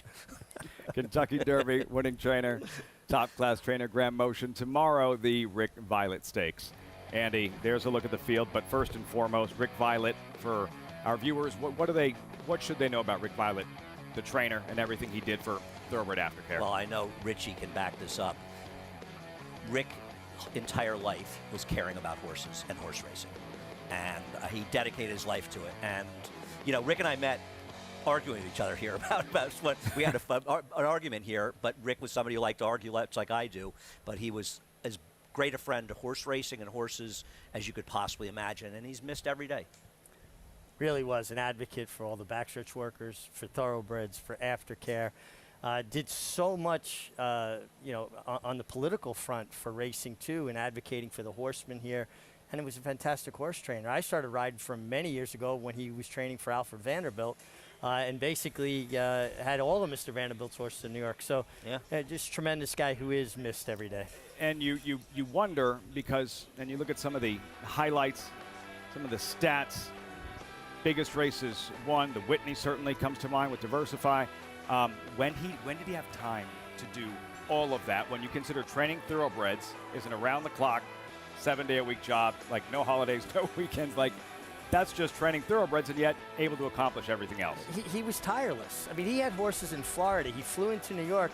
He and I got on a train in the middle of winter and took it up to Albany for some event, a political event, again, because he felt it was important for us to show support for Naira and the horsemen in New York. And then took a train back down. He went to Kennedy Airport and flew back to Florida. I mean, just tireless, incredible. Rick Violet, remember how popular that win by Diversify was in the Whitney here a few years back, and tomorrow the Rick Violet Stakes. And Dakota Gold comes in as a heavy 4-5 favorite. Andy, why is Dakota Gold considered the one to beat going into this one? I have no idea. I thought Coinage was the one to beat. So I'm a little caught off guard on this one, to be honest. I look at the morning line. I mean, he's a really nice horse. I think he's going to be overbet because it shows he was favored when Modern Games was running for purse money only. In the Breeders' Cup, he ran a respectable fifth. And this was a nice effort here, especially coming off the layoff. But I'm not sure his credentials are really better than Coinage, who has been running against some very good horses as well. I thought it was a big battle between the two of them, but he's clearly one of the two main players in here. I didn't see him as a heavy favorite. 4-5 on the morning line. Richie, Dakota Gold coming in having won 3 of 4 for Danny Gargan. Yeah, and I thought he got a lot out of his comeback race. You're going 7 furlongs. He should take another step forward. I like the fact that they're not in a hurry. They're sticking with New York breds. They have this at their disposal. I understand why he's a favorite. I think Coinage is certainly the horse to beat. Dean Reeves Thoroughbreds already looking for a third stakes win of the brand new meet. Okay, give us the sales pitch, Andy. Here's Coinage. I just think he's run. I mean, this was a nice effort when he finished second, I want to say, second or third in the Transylvania. These are good horses. A Side Dog winning the race, a bunch finish. He's kept company with a lot of the best in his generation. Now, I know he finished behind the favorite Dakota Gold in the Breeders' Cup, but that was a race at a pretty strong pace, and he's a more forward horse. I like Coinage in here, to be honest with you, but I don't disagree that they're the two main players. He's got a tremendous pedigree. Coinage by Tappet at a Bar of Gold, the Breeders' Cup winner. First foal from her. Yeah, and I'm going to throw something out there to you, though. How far does this horse really want to go? I don't know. He won the with anticipation at a mile 16. It's a 2-year-old. Control one under a very slow pace. Oh, that's fair, but he also galloped. And let me say something else. How far does Dakota Gold want to go? Yeah. He's had unbelievably great trips in his races. I mean, he got a supersonic pace when he won that stake in Monmouth last year, a big purse race, fast pace in the Breeders' Cup as well. So he's had good trips. So the discrepancy 4-5, 5-2. What do you think it will look like at post time?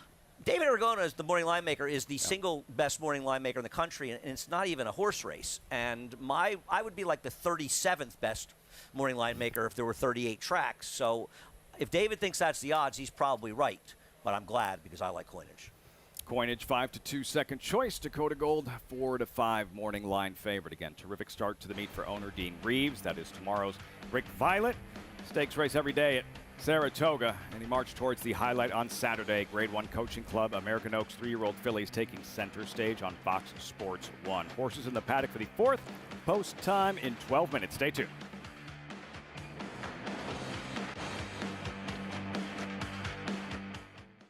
Spun to run.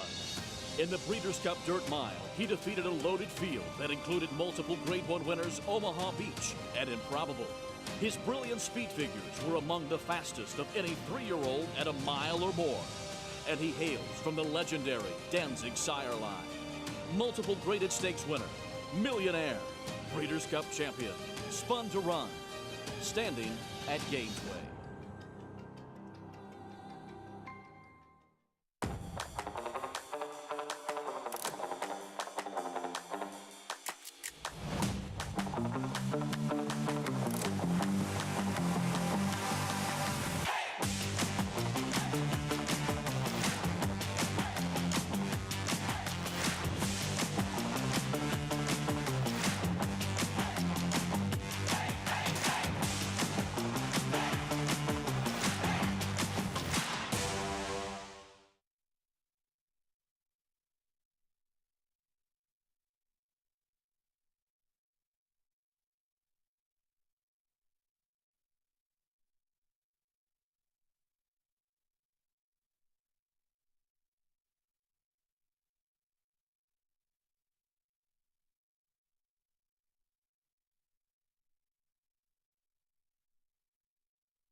Downtown Saratoga Springs on historic Congress Park.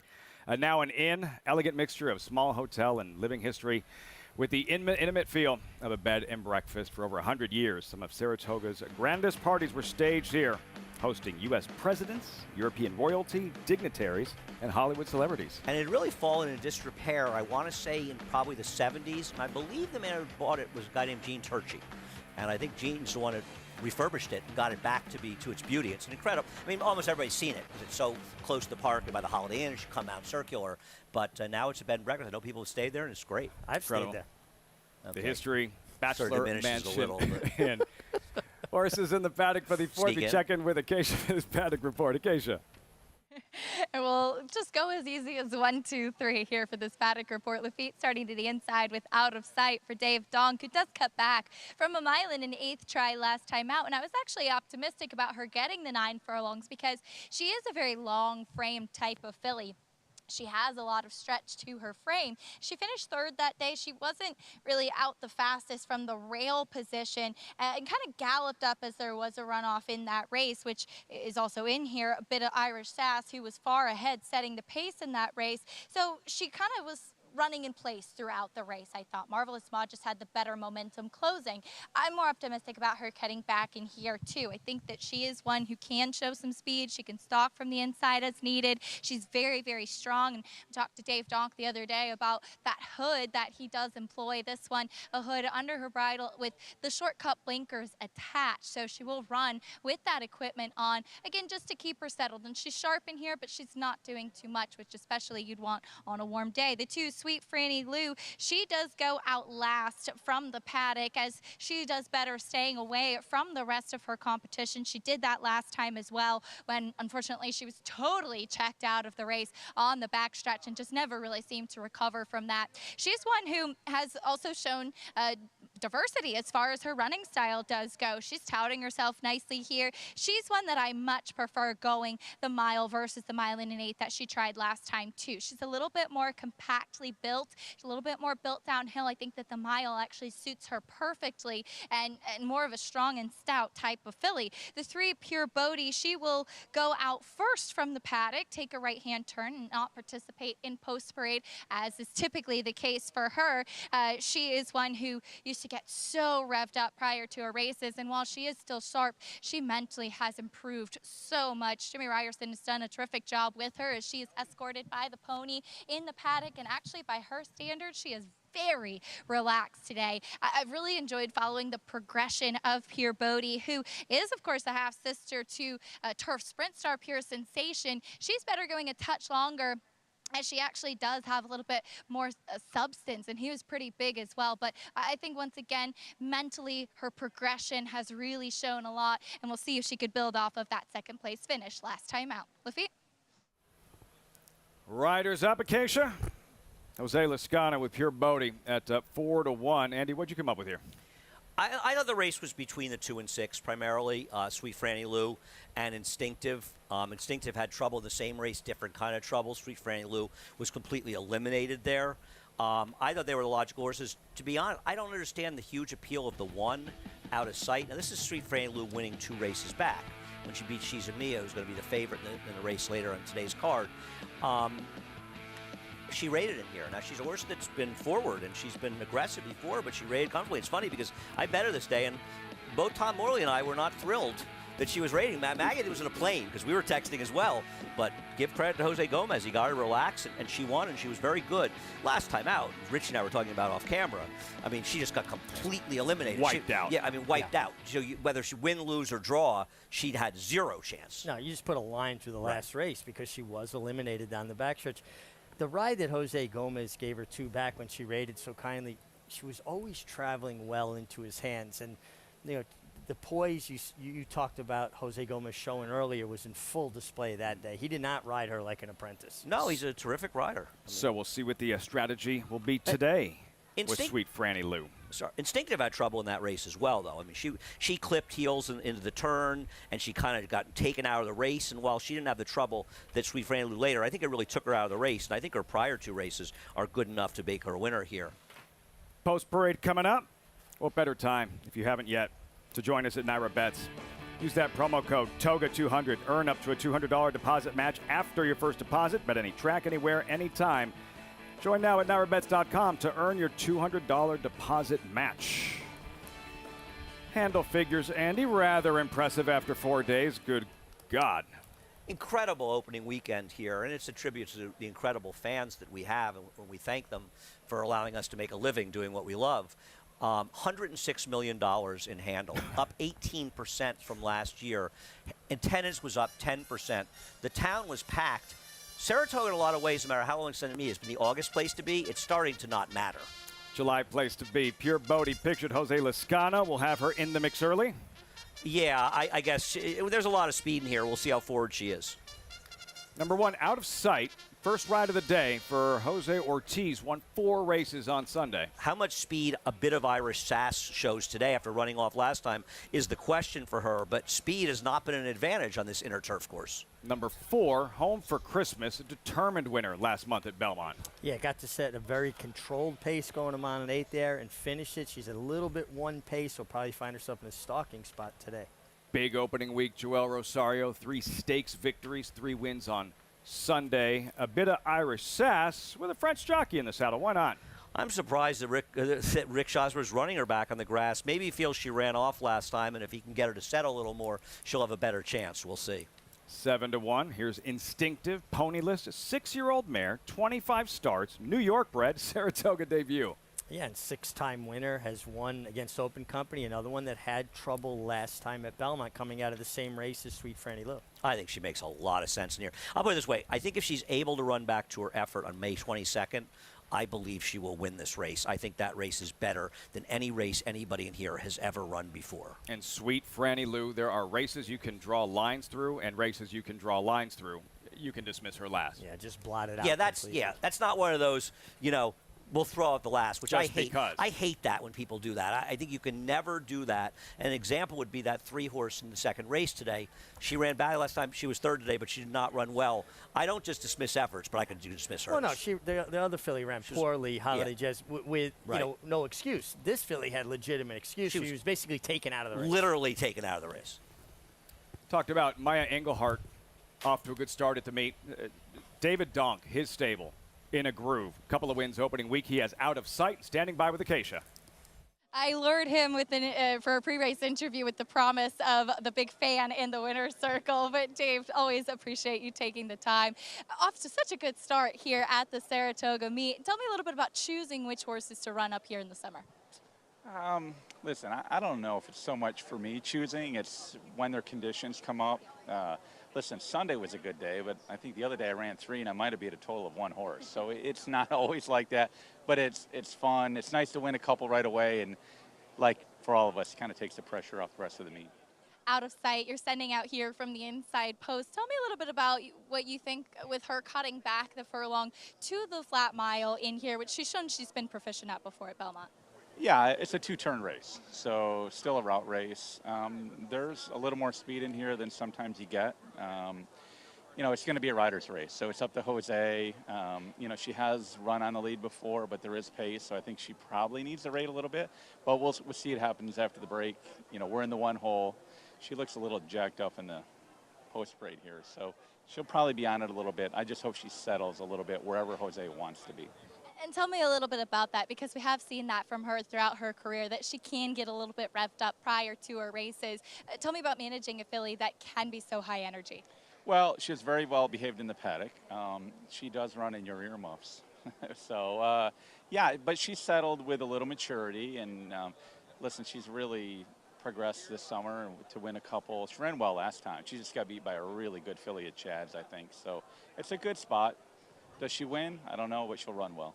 We always appreciate your time, Dave. Best of luck. Thanks, Keisha. Dave Dog sending out of sight from the inside. We'll see which tactics Jose Ortiz employs today, Lafitte. Something to watch for right from the start, and just like that, Out of Sight emerges as a 9-5 favorite. She's a heavy favorite in the multi-race bets, and she will be a big favorite. David Donk is going so well this year. I'm almost starting to think the Jets have to make the playoffs this year. That'll be the true measure if 2022 is David Donk's year, right? A lot of pressure. Let's not completely lose our minds. Jets, Jets. David Donk stable, very strong. Joel Rosario, always strong. WinStar Jock standings, 7 wins, 3 stakes wins. Yeah, guy that kind of rises to the occasion, doesn't he? And he can ride races that you'll go, man, as good as you've ever seen. Every now and then he'll throw one in, you kind of scratch your head a little too. Yeah, once in a blue moon. Be interesting to see how it plays out. Obviously, it's very, very tight now, and there's so many guys who are capable. There's so many of those guys are capable of winning this meet. And you saw how different his win with an Italian in the Diana. Let her roll, let her rip. Never mind how fast she's going, let her rip. Rebreaks, course record going 1 1/8. Off the pace on Friday in the Forbidden Apple. He's just all of his skills on full display when it matters most. Well, in Italian, that was a case of not how fast you're going, it's how you're going fast. And your best riders are chameleons. They fit the horse they ride. They don't make the horse fit their style. They fit the horse's style. Joel is a guy who, he's the best turf sprint rider I've ever seen. I think other riders have started to try to emulate the way he rides. And he's so cool. He'll save ground. He's patient. He never panic. He's amazing at coming from behind those races. But in turf races going long, He's as good a rider on the front end as you can find. He will send horses and let them roll like that. And I know it's a course record. Course records have much more to do with the condition of the course. This combined with the horses running on them, but I don't think she's better than Weah, who won this race in 2/5 of a second. But she slower. ran fast early. She ran fast in those. She ran Oh, fast she was late. brilliant. But the thing that from a former rider standpoint, how he gets horses to get so balanced and run into his hands, and they use themselves so efficiently. No, I think he's a tremendous rider. I think this is a great betting race. I just want to say. I'm not saying Out of Sight can't win. She's not impossible. I don't get the 4 at all. She was terrible in victory against a weaker field last time with an absolutely perfect dream setup. I think the 2 and 6 are both square prices at 5-1 and 4-1.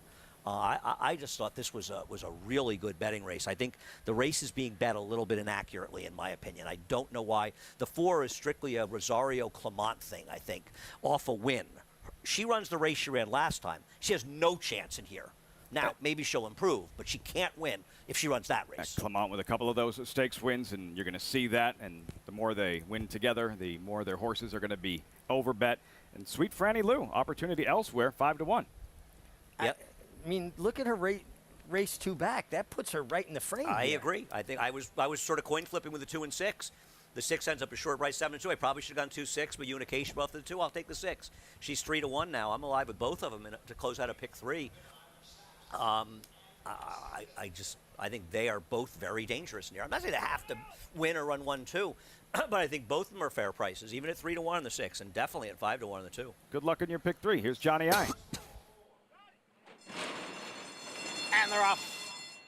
And it is Pure Bodie who's going out for the early lead. Home for Christmas is right there. A bit of Irish Sass racing in third. Then Instinctive down on the inside is Out of Sight. The early trailer is Sweet Franny Lou as the field goes into the clubhouse turn.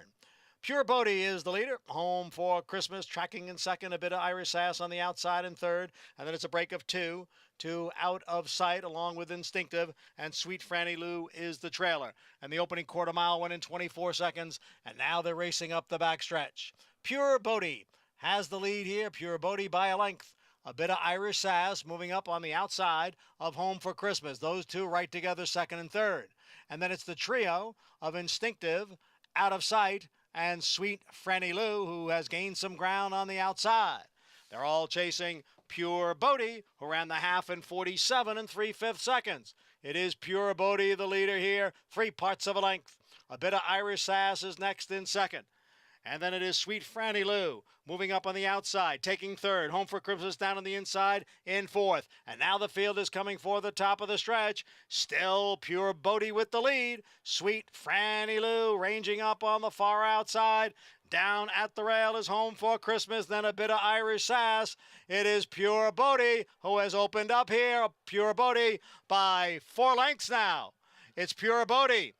And Jose Lascano looking to take the field wire to wire. And Pure Bodie has done it in front-running fashion. Home for Christmas was second. It's a 3-way photo for third. Never gave him a chance today. Pure Bodie, wire to wire in the 4th at Saratoga, and jockey Jose Lascano. I wonder if some of them got psyched out by the fact that Speed hadn't been doing well in the inner, because really Out of Sight was out of position completely in this race. And credit to Jose Lascano. One of the things that he does very well is just send his horses and put them on the front end, and she was able to control at a very, very, very tepid pace.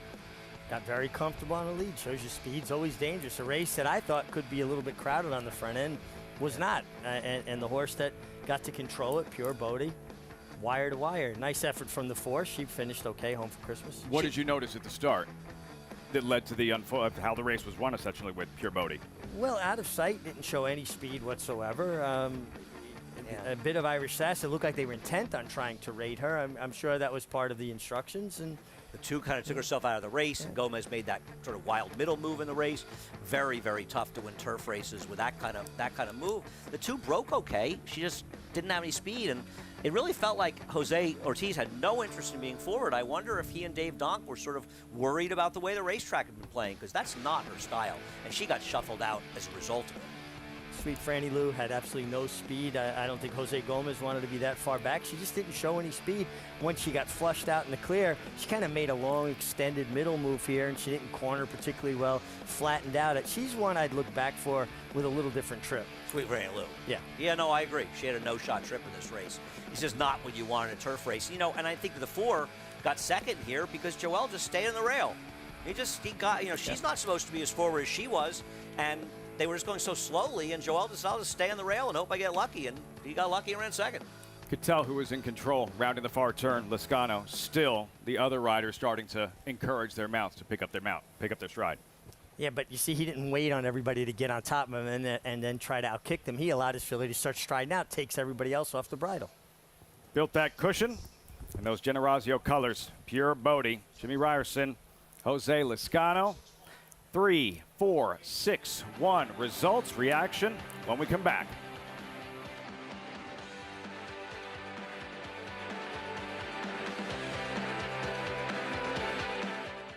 The ultimate accolade for a racehorse is to be named Horse of the Year. To be enshrined to the Hall of Fame is to achieve immortality. As a stallion, genetic immortality is defined in 2 words: breed shaper, plain and simple. 2-time Horse of the Year and Hall of Fame inductee, Curlin, is just that. Breed shaper, Curlin, the classic sire. If you're looking into racing partnerships, you should know they're not all the same. When you partner with Bond Racing Stables, you become a member of a growing family of racing enthusiasts, all guided by 3 generations of experience in thoroughbred breeding, training, and racing. Sharing the excitement at Saratoga and Belmont Park, where we've graced a winner's circle with winners like Giacosa, who was bred, born, and raised here at our Song Hill farm. Get more than just a partnership. Become a member of the Bond Racing family. 3 generations of thoroughbred excellence. Consistently versatile with 24 Grade 1 winners on every surface from 6 furlongs to 1 1/4 miles all over the world. Switzerland in the Dubai Golden Shaheen. Switzerland wins. Olympiad gets the gold in the Women's Classic. Charles Fight running on. Mason in front. Charles Fight on the outside. At the wire. Photo for the win. All purpose, all places, all power.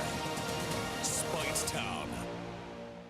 Racetrack Television Network brings you every race, from every track, on every screen, every day. With monthly packages starting as low as $5, RTN gives you great value and access to more live HD streaming and race replays than anyone. Visit RTN.tv today to sign up and watch on almost any device, including Roku and Amazon Fire. RTN has packages that start at $5 per month.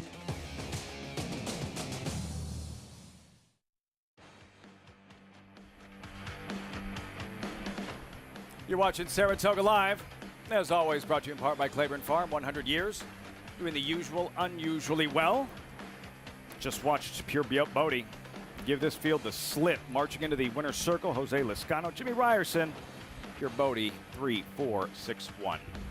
Yeah, it takes him wire to wire. Good ride from Jose Lascano, and those familiar Patricia Generazio colors, owner, breeder. But what supporters of the New York breeding program they've been for so many years. No, I mean, you know, I'm really sorry when Frank Generazio passed away a few years ago. And Patty's still continuing on with the horses. And so memorable, their horses. Those silks they use in New York are memorable. So many grays they've had. And I've just, you know, I've rooted their horses for a long, long time. And just a lot of really good horses over the year. And always happy to see Jimmy Ryerson get a win as well. This one has to feel good for trainer Jimmy Ryerson. He had that Belmont meet, which he described as just frustrating. He had 17, 18 in the money finishes, 1 win. And then on closing day, he wins the Saginaw with Market Alert to get a win this early in the Saratoga meet. That one has to feel good. You know, as a jockey, you get a little bit spoiled. You ride for a lot of different people, and basically they get the horse ready, and then they hand over the keys to the car. And if a trainer's doing their job, the horse is going to run well. He can't give them the trips. So hitting the board, he was preparing them well. He just wasn't getting lucky. Got that stakes win closing day. Belmont gets a victory here on the first Wednesday of the round of meet here at Saratoga. And up next, Spendthrift 2-year-old race of the day. 2-year-olds, of course, they have that restriction for those that have been purchased for $50,000 or less. purse of $83,000. 2-year-old fillies, 5.5 furlongs, and 9 of them. See what the early wagering looks like. Felt wide open going in. You Glow Girl at 7-2. And Brad Cox, who told Acacia earlier he would have liked to have had one more breeze over this track getting ready for this race. Brad Cox with 2-year-old first-time starters in dirt sprints at Saratoga is 1 for 15 over the last 5 years. Maybe That's they all were surprising. a work short. It's shocking for a guy like Brad who wins. It is. That's surprising. Was the one British Idiom by any chance? The one was British It was British Idiom? Correct. Yeah, British Idiom, who coming up on her 3-year-old season after she won a Breeders' Cup Juvenile Fillies, I kept telling Andy, like, she can't win the Kentucky Oaks. The problem is, you're such a big fan, she's too slow on paper. She's just too slow on paper. That was me. You wouldn't, That was you, me. You wouldn't hear I any was of such it. a huge fan. With all due respect, she was one of the slowest 2-year-old champions in history. Why do you hate British Idiom so much? I don't hate her. She just was a deserving champion that year. She just wasn't good enough to go on. Point is, this is the race. This is one of those races she exits. A potential True. star can emerge from these races. Chad Brown, Christophe Clement, Brad Cox, 4 wins apiece. Maybe Brad Cox gets that 5th win in this upcoming 5th at Saratoga. We'll take a deep breath, pause, welcome in a new audience.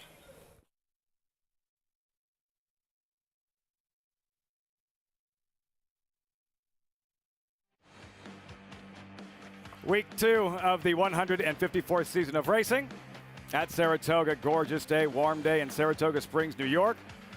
Gearing up for the Pick 6, and you're just in time. A brand new audience. He is Andy Serling, Richie Migliori. I'm Lafitte Pinkai. This is part of the reason we get so excited about 2-year-olds coming up at Saratoga. It's these types of races, maiden special weight, 2-year-old fillies, several first-time starters. You never know what kind of potential star might emerge from one of these races. The 2-year-olds get everybody excited. It's always what we're looking for, the next champion, the next big thing. This is one of those restricted maiden races for horses that were purchased for or RNA'd for $50,000 or less. Kind of gives them a little opportunity not to face those horses that went for $1 million price tags. No question about it. It's a great idea. It's something we started here a few years ago.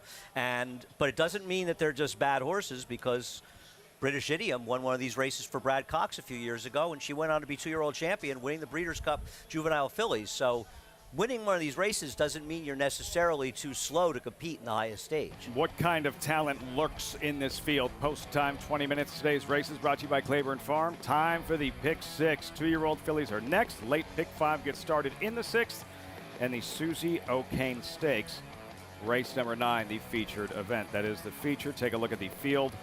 Morning line odds for the first running of the Susie O'Kane 3-year-old fillies, mile and a 16th on the inner turf course. She's a Mia, 7-5 morning line favorite coming in. Andy, in that race with Dufresne, both of them 2nd and 3rd on that particular afternoon. She's a Mia, why the heavy 7-5 favorite going in? It's a good question. I guess she's sort of run the best races, it seems, on paper of anybody here. She ran fine last time. She was compromised by, in relative terms, a pretty slow pace for the way the course was playing. So I thought she ran fine last time. She's okay. I think Classic Lynn is the horse to beat in this race. I don't think it's sweet. She's a Mia, but I understand why they'll go for her, especially the way Clement's barn has been going. And this is significant. The first inaugural running of the Susie O'Kane. Richie, who was Susie O'Kane? Susie O'Kane was the bright light in every room she walked into, an incredible personality, incredible horsewoman, ran Highcliffe Farm for many years with her husband, Doc O'Kane.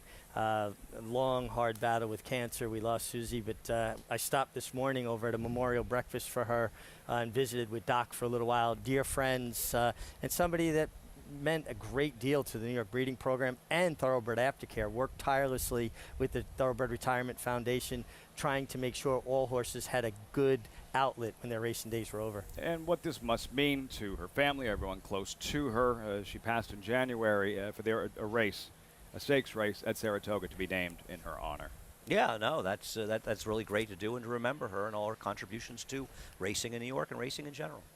Inaugural running of the Susie O'Kane coming up, race number 9 on the Wednesday program here at Saratoga. Those 2-year-old fillies we mentioned. Take another look at the field. It is the Spendthrift 2-year-old race of the day. Several first-time starters, $83,000 purse, 5.5 furlongs, wide open going in. You Glow Girl with Flavia and Pratt for trainer Brad Cox, the favorite at 3-1. Again, just a scramble on paper going in, Richie. It really is, and you're not seeing any one clear-cut favorite here. You've got several horses taking some money.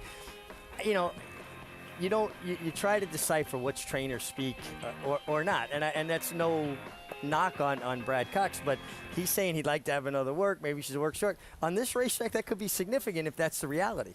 Yeah, I mean, listen, I didn't like her. I'm not betting with Brad with those stats. She doesn't have any pedigree to go to, so I was never using her to begin with. I thought the first two would probably be most interesting was Leave No Trace, who gets Irad Ortiz for Phil Serpy and has a little bit of pedigree, but I'm actually focusing on horses that ran. I think Numero 6, the 3 is the horse to beat in here. Thought ran well first time out. Didn't have the best of trips, but ran okay. I should say, had a good trip, but I thought ran the kind of race could improve off of. But I preferred the 4, Whatchamacall, who's a big price for Jose Cameo to get his second win today. He's coming out of a race where Todd Pletcher had 2 of the runners in there. One of his horses ran second, and a 6-5 ran 4th behind him. So he read some real horses. So I think the 4 is very interesting here. But I thought Numero 6 is okay as well. What'd you like about her first try? I'm trying to figure out exactly where she is here. It's been a little while since I've seen her, so it's a little hard for me to know. I can tell you she's going to run third. She's on the outside, I want to say. In the gray filly by Frosty coming and down she the kind middle. of gets overfinished. She had a very good trip in there, and that kind of worried me. But I thought she ran well enough. As a second-time starter, I think experience is a huge edge in these races. But I really kind of preferred I preferred Whatchamacall of the 2 horses, and I think she's an incredible price in here. A huge edge experience, especially when you consider the track for our new viewers and a trend that we watched over the first few days here at Saratoga. For a track that could be a bit on the tiring side, having a race, they say, is worth at least 5 workouts. We'll check in with Maggie Wolfendale, her paddock report, when we come back. 2-year-old fillies next at Saratoga. Post time, 15-minute start of the Wednesday Pick 6 at the Spa.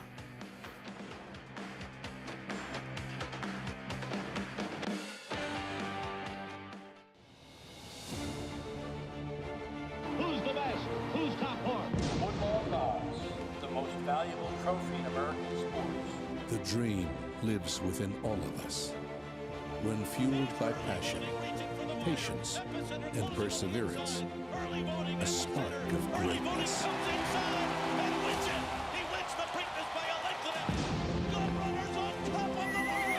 Come, dream with us at 3 Chimneys. For over a century, success starts at Saratoga. As America's #1 ranked yearling sale by percentage of Grade 1 and graded stakes winners, Saratoga is the can't-miss event of the summer. One catalog of selected yearlings offered over 2 electrifying evenings. Recent Grade 1 winners include the brilliant Flightline, Bleecker Street, Maracuja, and Queen Goddess, plus new Hall of Fame inductee Tepin. The Fasig-Tipton Saratoga sale, August 8th and 9th in Saratoga Springs, New York. Where will you be?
Know who was awesome in his debut? Run Happy. One of the best you'll ever see. Saratoga Live, as always, brought to you by Run Happy. Champion sprinter, race medication free, making little Run Happies at Claiborne Farm. 2-year-old fillies field and updated odds with You Glow Girl. There she is, 5-2, the first-time starter with Gervin, whom, by the way, early on, the stats for Gervin, 4 for 10 with first-time starters. She's already she a debuting filly for Brad Cox. There she is. Gervin won the Pascal, I want to say. Pascal by a nose. Beat Practical Joke was third, I want to say. Battle of Midway was in that one. Is he second? 7-2 contender here, Richie. Number 3, and numero 6, who Andy says look out for today for trainer Joe Sharp. Ran well. First time out. Should improve off of that effort, and we've seen a lot of 2-year-olds come out of Churchill Downs and run extremely well here. We welcome Maggie Wolfendale to the show. Maggie, these 2-year-old fillies, what are they showing you? As we start with a first-time starter, Callie's Passion, drawn inside it, 5-1, 1 of 2 for Joe Sharp. Yeah, Joe Sharp and Brad Grady actually represented well here as they were the breeders of number 2, You Glow Girl, and obviously a daughter of Gervin. But let's start with Callie's Passion for trainer Joe Sharp. And she's one that is by Outwork, who often produces some precocious types, some speedy types as well. Now, that's actually a little bit more turf pedigree immediately. The dam is half to SCOTUS, who won the Mat win and actually was effective going longer on the dirt. She looks as though she could have some speed. A little bit green here, not acting badly, just not completely clued in as to what maybe her job is. But I do know that Connections feel strongly about her and that she should have a shot here to make some noise. She is wearing blinkers first time out, and you kind of got to know the trainers. Some trainers, when they put blinkers on, it's a red flag, such as Todd Pletcher. Other trainers, it means that they're going to show speed. And with Joe and his horses that he often brings over, the ones that he puts blinkers on, they do have a bit of gate speed as she'll break from the inside. Number 2 in here, You Glow Girl, is that daughter of Gervin. And as you guys are mentioning, he's gotten off to a auspicious start at Stallion. And all of his progeny that I've seen, which is a limited number, they all look like they should be. They're all a lot more physically mature than a lot of their contemporaries, and she is just that. She has a lot of substance to her. She's very classy acting here, very athletic. I love what I'm seeing from her. I know she's the favorite in here, but she backs it up and has the goods to back up that favoritism as of now. And then another first-time starter is number 5, Leave No Trace, another daughter of Outwork that we see here for trainer Phil Serpy. She has some size to her. She's kind of more of the typical Outworks that I see that can be win early types. So we're a little taller, little leggier. She comes in here very fit, and she's very focused in the paddock as well. The thing is, though, it's a lot more turf pedigree on the bottom, and she does have a little bit more of a turf look to her. As I was saying, that kind of leggier, angular hind end to her, that flatter foot. We'll see if this works out to be the right surface for Leave No Trace. But Lafitte, it definitely feels as though the public has pegged at least the right first-time starter here in You Glow Girl. 5-2 currently. Leave No Trace by Outwork, who did debut and win impressively at Keeneland by it going 4.5 furlongs. Leave No Trace. You Glow Girl, 5-2, the first-time starter. And yeah, the stats. Gervin off to a very, very good start. Yeah, and you like to see that you know, a stallion showing that he's getting precocious youngsters, horses that are physically mature to start their careers. I think it's a very interesting race. A lot of different ways you can go. Yeah, no, I agree. I think I think they're ignoring the 4 a lot. It's too big a price. We'll see. But listen, these firsters could be, you know, a good firster could win. Joe Sharp has a first from the rail, could be dangerous. More turf in the pedigree, but not impossible. Maggie liked a lot of things to say, had a lot of good things to say about Brad Cox's horse. I think Leave No Trace is dangerous in here. I heard the 7 Stellar Lady had been working well, so a lot going on. You like a goofy horse on the outside. Yeah, I mean, look, Stellar Lady, too. I like when dams produce. I mean, she's had 4 foals to race, 3 winners, so she's a producer. Ultimately, I'm going to pick the 3 numero 6 because I liked her first race going 4.5 and being by Frosted. I think she'll appreciate going a little further. I thought our Rosie Diamonds, the 9 horse on the outside, had a look. This is a filly that debuted on turf and actually had some run and got really shuffled back, shut off into the turn. Was beaten 10.5 lengths. The reason I like her, though, is getting to the dirt. She's a half to T-Shock, a $318,000 earner in his career. He started his career on turf, was beaten something like 27 lengths. They ran him on the dirt second time, and he improved dramatically to be second at 48-1. This filly actually ran better than he did on the turf first time with trouble, and now she gets to the dirt and has a race under her belt and gets Javier Castellano. Several angles to work with. Our Rosie Diamonds, there she is by Wood Memorial winner Bellamy Road. Pick 6 is next, and a great time to join us at Naira Bets. Sign up using that promo code TOGA200. Earn up to a $200 deposit match. After your first deposit, bet any track, anywhere, anytime. Join now at NairaBets.com to earn your $200 deposit match. I'm with you on Our Rosie Diamonds. Yeah, I mean, I just think there's an angle there. Angles. At a big price. And honestly, I just wanted to show Andy I did my homework. You did your homework. I'm impressed. He's not impressed. I knew the horse was after T-Shock. I just didn't know the whole story.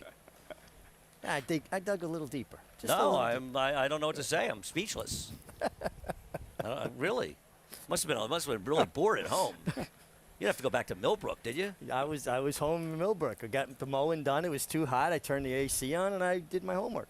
I came up with Our Rosie Diamonds, but you actually had another on top. Yeah, I'm going to go with a horse with some experience. I like Luis Saez on Numero 6, the 3-horse, being bifrosted, stretching out another furlong. Thought she ran well on debut. The one question I do have is they worked her on the turf, and that makes me feel like they were kind of reaching a little bit to see what's best for her. What does that tell you, smiling Luis Saez? What does that tell you when, after her first race, the breeze on the grass and now back to the dirt?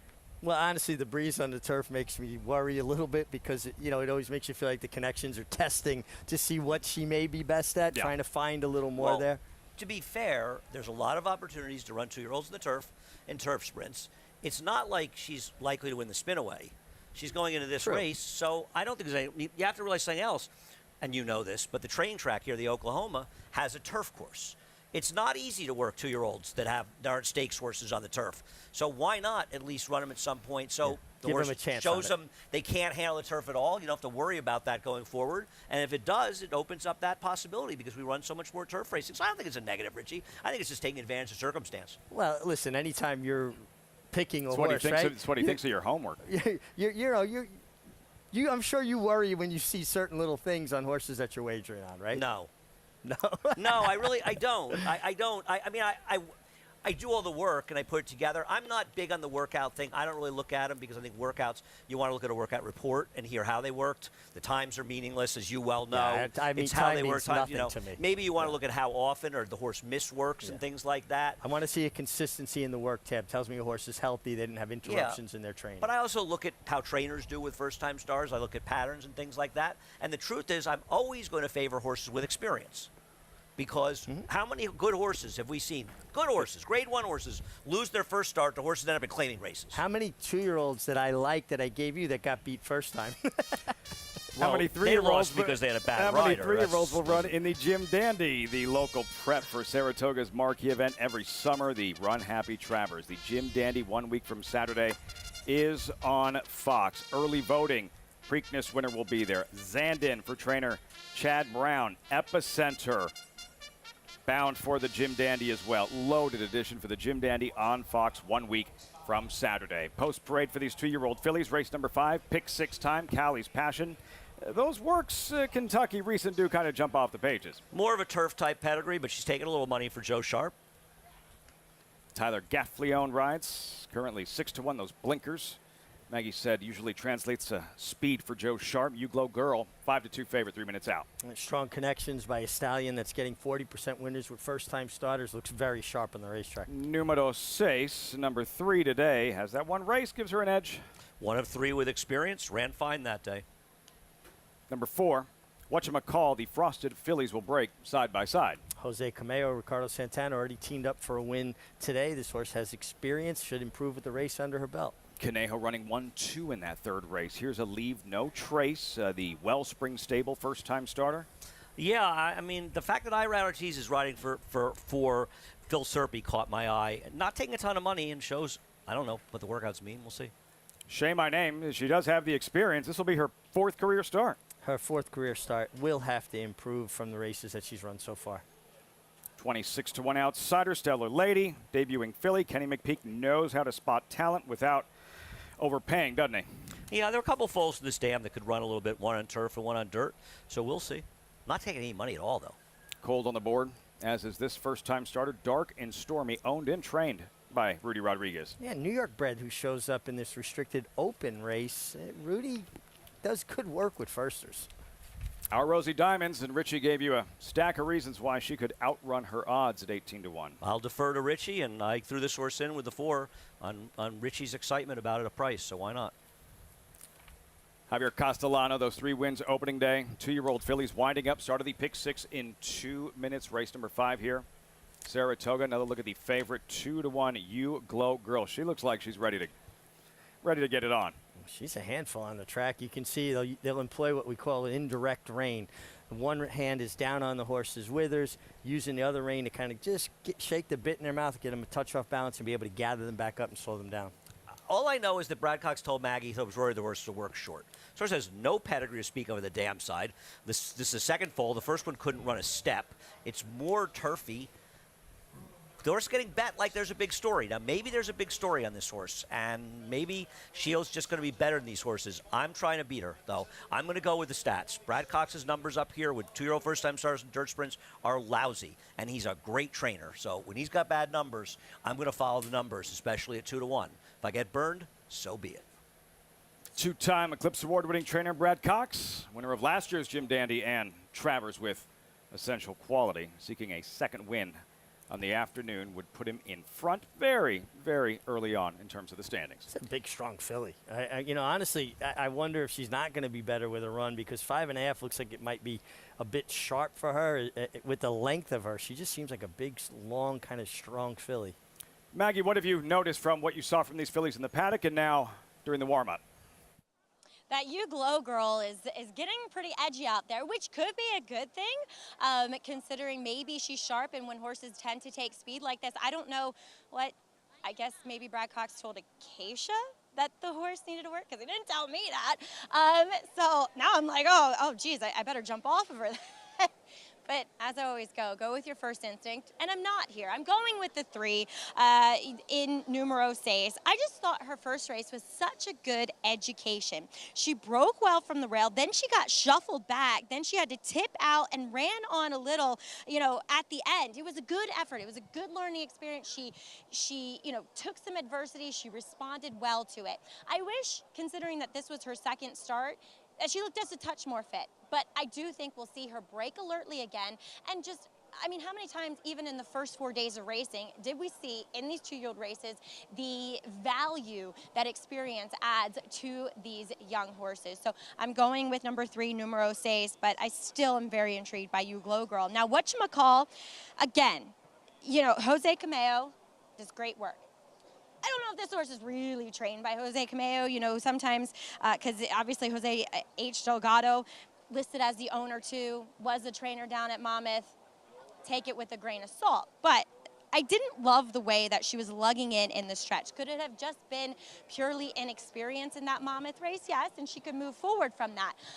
But she makes a good impression here. She looks as though she should be quick, which she had a bit of early speed in that first race. Could see even more this time around. She's supposed to be a win early type, because I don't know how much she goes on from here. We'll see what she does, but she is a generous 7-1. Now, another first-time starter, Stellar Lady, watched her last breeze over the Saratoga training track with an experienced workmate, or at least has one race. That was Empress Isabel, and she was going well throughout on the outside of that partner, and just well in hand, very easy. Now, she's not very easy here in the preliminaries leading up to this first start. She has been the one that has been on the muscle, expending a lot of energy pre-race, and she just gives me the impression that she's going to need to start from the fitness perspective as well. But again, she's 12-1, so I don't want to be too harsh on her, because she's a big price, guys. By Shackelford, we would see that from him pre-race. We saw it before he won his Preakness. The sire of Stellar Lady. See what she does in her debut. And just to reiterate, Brad Cox had told Acacia it wasn't like, oh man, she's short of work. It was more or less, I would have liked for her to have had one more breeze, You Glow Girl, coming into this one. That's all. You hear that from a lot of trainers, though. I think they're always just a they're little hedging their bit bets. worried, right? They're hedging their bets, no doubt about it. see how she performs. All set for the Wednesday Pick 6. John Imbrial standing by 2-year-old fillies at Saratoga in the 5th. It's post time.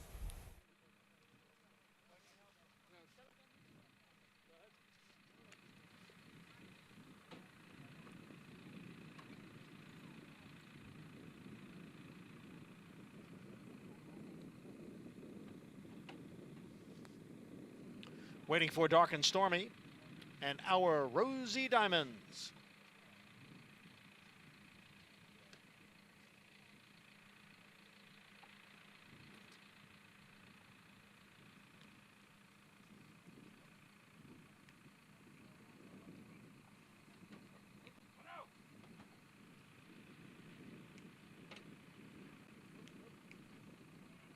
They're in the gate. Hector, no good here. She's sitting down here. We're no good.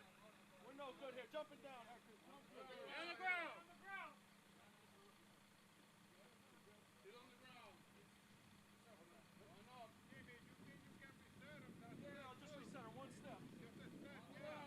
How you doing? Number 4, whatchamacall, has been backed out of the starting gate.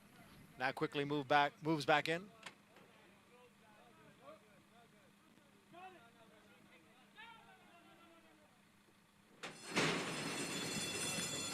And they're off. Leave no trace. There goes Numero 6, and there goes You Glow Girl. Numero 6, narrowly, You Glow Girl right there on the inside in second. Whatchamacall is next in third, and Leave No Trace on the outside. Now back running in fourth, almost 3 lengths. Back to Callie's Passion, who's in 5th. Dark and Stormy is alongside in 6th. Then comes Stellar Lady, who's racing in 7th, followed by Our Rosy Diamonds in 8th, and Say My Name is the trailer. As they race around the far turn, the quarter went in 21 and 4/5 seconds. And You Glow Girl is down on the inside.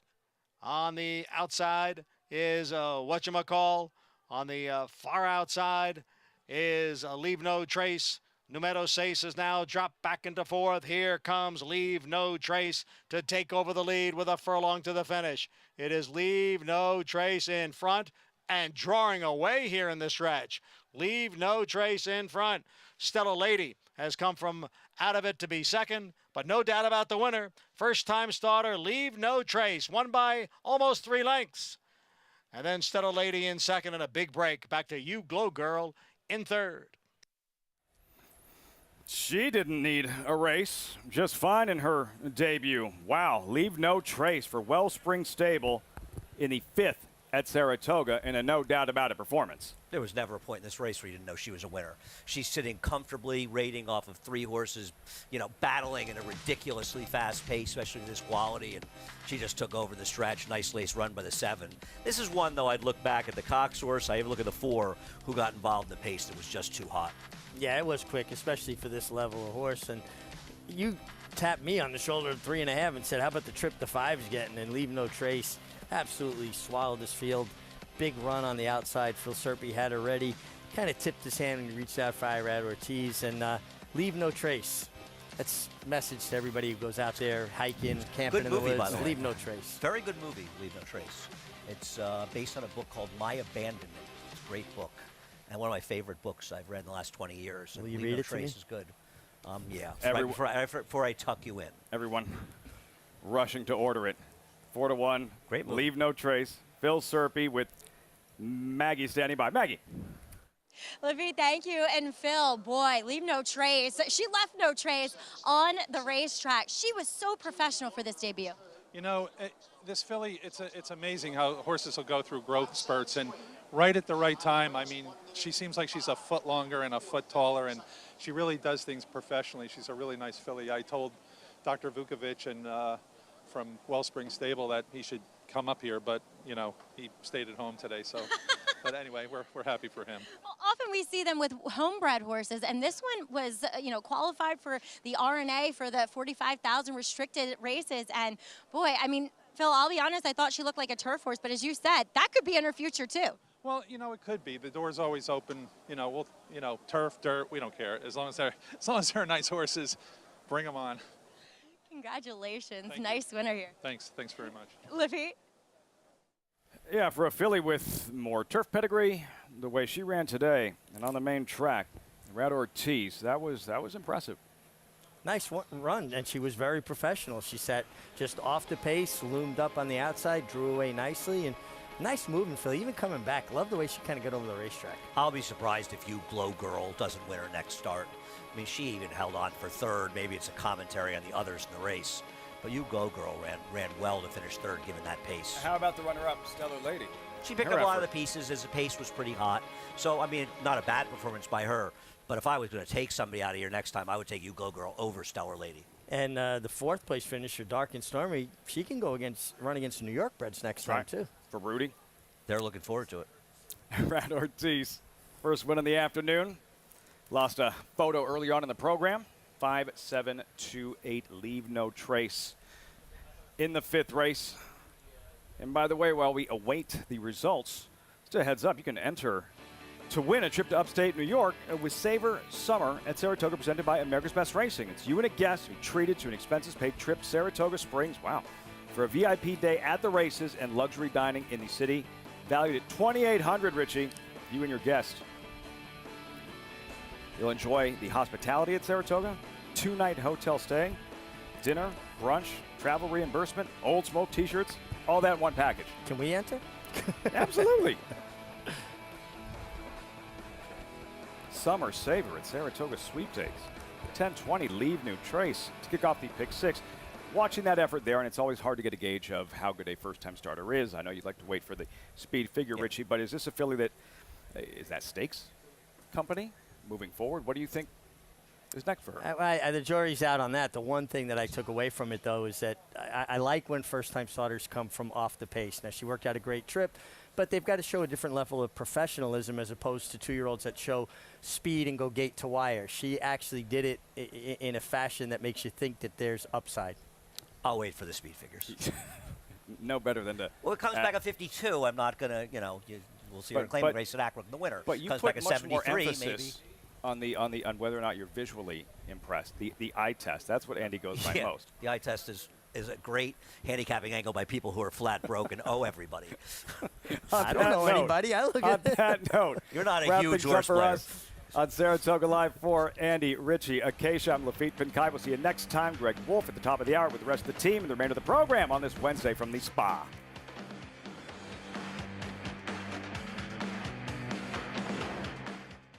Union Rags, proving Lane's End's tried and true stallion making formula. A formula that leads to success for our partners and our stallions. He's a leader in his sire crop by graded stakes winners and Grade 1 winners. He's a commercial standout with multiple million-dollar sales and a six-figure yearling average. And with 4 full books bred at 50 and 60,000, he has even more exciting progeny in the pipeline. Union Rags, a stallion that stands above the rest. Now more than ever, it's time to get with the program because New York Breds start with an advantage. New York Breds run for serious green at Belmont and Saratoga. New York Bred maidens run for up to $75,000 and allowance horses for up to $85,000. And serious New York Bred owners can collect awards of up to $20,000 per horse per race in open company. So get back with the program.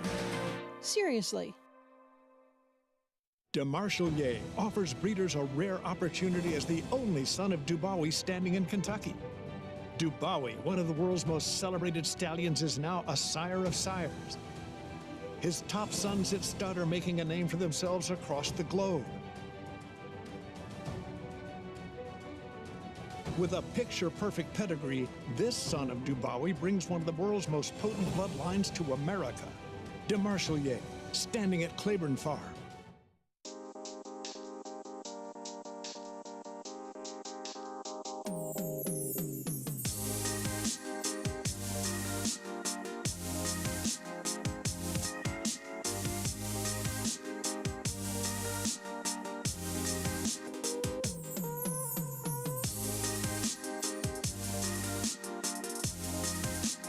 Stay fabulous.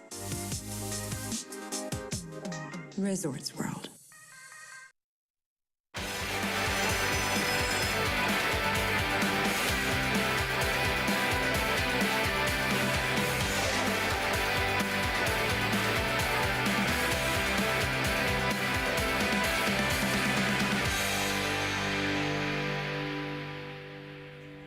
Welcome to continuing live coverage of the premier meet in the country here at Saratoga's Week 2. Continues on here. It's brought to you in part by America's Best Racing. For the love of the race, visit americasbestracing.net today. Sun is shining. It is a warm one in upstate New York here at Saratoga Springs. In the 90s for this first day of week number 2 here of the meet. Beautiful sights of this historic racetrack. Greg Wolf alongside Hall of Fame rider Gary Stevens. Tremendous second half of the card that we have coming up here this afternoon, including that Susie O'Kane, named after one of the prominent figures in New York breeding and racing here in New York for many, many years. Her and her husband, Doc O'Kane, had managed High Cliff Farms Flying Z Stables for 23 years. We look forward to that. We'll touch on that stakes race a little bit later on. More of the same here in this opening week of the meet. The big names, at least among the riding colony, which this could be the deepest riding colony we have ever seen in this sport. Joel Rosario, quite an opening week. Yeah, he's on fire. He's always a good rider, but he's really seeing the ball right now. He had an exceptional first week, 3 stakes wins, 7 total winners to put him on the lead in the jockey standings, but he's making all the right moves. His timing is impeccable right now. It's always impeccable, but even when he comes up here, he brings the game to a little different level, and he's going to need it. It's going to be a tight fight throughout, I think, this meet. With Jose Ortiz, Irad Ortiz, Flavien Prat started off with a little bit of a slow start, but he did have a couple of winners on Saturday and Sunday, so I'm looking forward to it.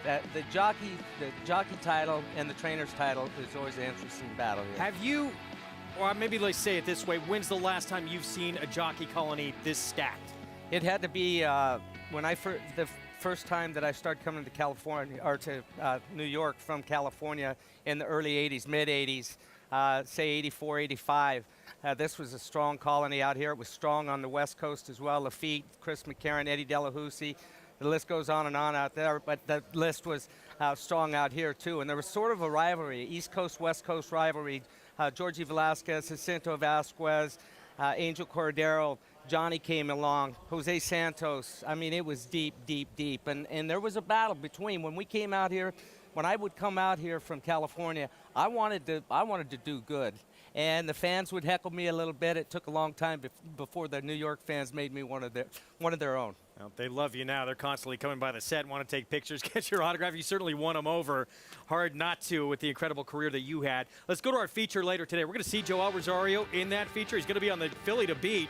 She's Amia. This is the Susie O'Kane.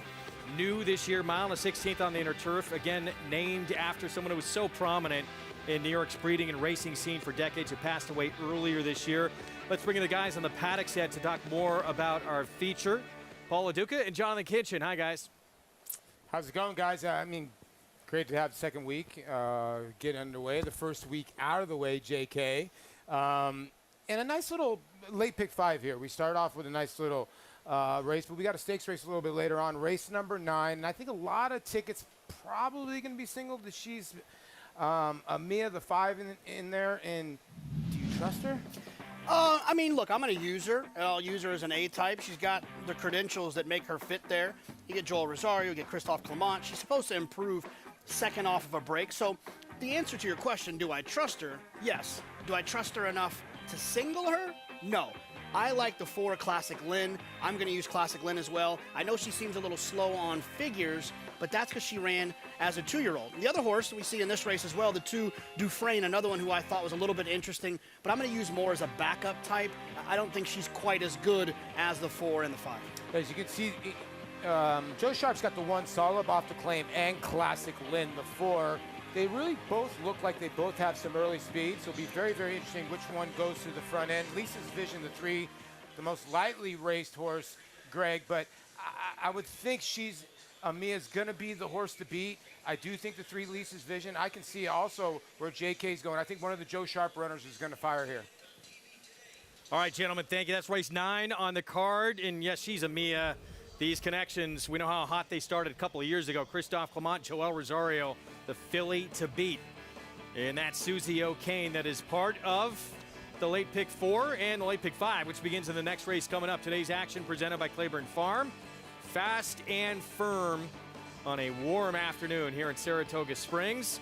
And we're about 16 minutes to post in the pick 5 beginning. Of course, you can play it all by getting signed up and started with Naira Bets. New members, that's the offer. $200 deposit match sign-up bonus with that code right there, Toga200. Punch that in and bet any track, anywhere, anytime. Again, on the app or right there at NairaBets.com to get involved. Pick 5 pool closing in on $300,000 already to get us started. The first leg of the sequence is going to be a $40,000 claiming sprint. 6 furlongs. Depends who you talk to in terms of how competitive you think this group is.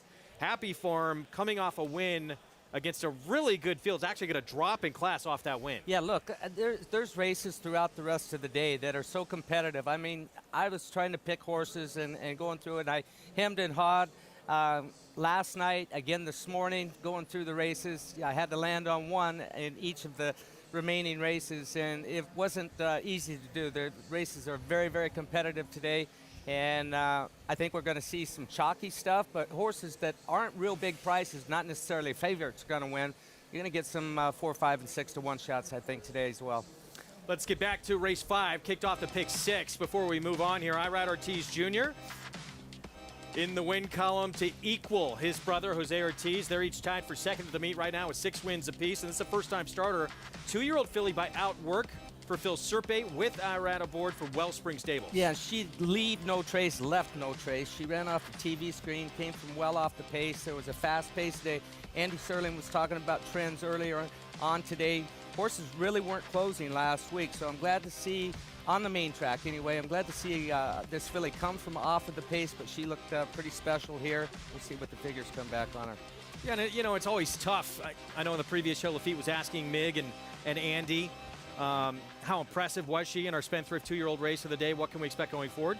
Even if the figure doesn't come back that big, it was her debut, and a lot of times these 2-year-olds can improve just leaps and bounds that first to second start. Yeah, if I was a trainer, still right, and I'd like to be on her, I'd like to own her, I'd like to train her. She was impressive. And the filly that finished third there, You Go Girl, set a fast pace. She'll bounce back off of that race. It won't take her long to get in the winner's circle either. So that kicked off the pick 6.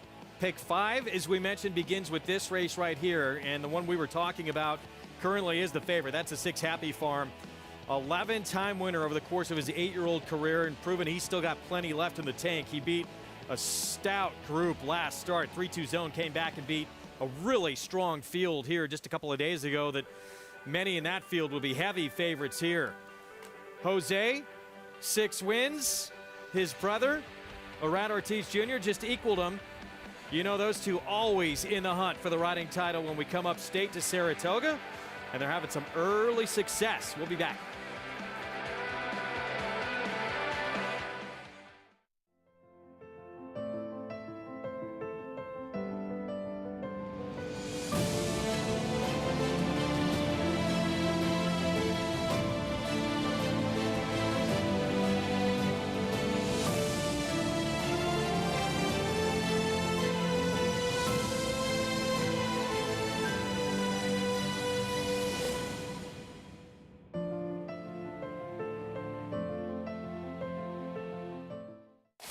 Who you betting on? How about an app created specifically for horse racing? Naira Bets. We specialize in thundering hooves, fist pumping, and boosting your bankroll with robust weekly promotions. And offer betting tips from actual horse racing experts. Bet all day and night, nationwide. Get the action and thrill of horse racing with Naira Bets.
Health, history, horses has been the slogan of Saratoga Springs for nearly a century, and the Big Red Spring is the perfect representation of this phrase.